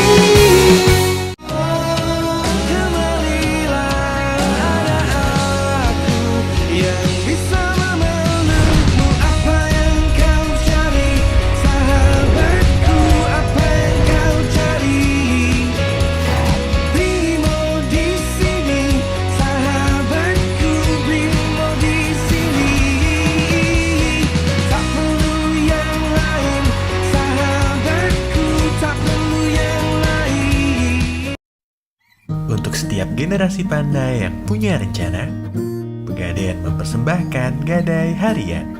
Gadai lebih fleksibel dengan tarif yang semakin terjangkau. Untuk gadai Rp1 juta, kamu cukup membayar Rp900.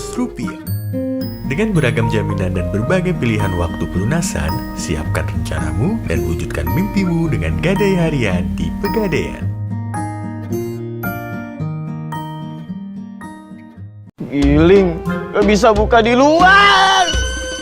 Sabar, bayar pakai Livin. Cus, pesan makanan, jangan lupa didoain. Tadi belanja udah dilunasin belum? Sabar, transaksinya bisa dicicilin. Kartu hilang, gak usah mikir, langsung blokir. Mumpung Ramadan, uangnya disedekahin. Livin emang bikin hidup lebih asik.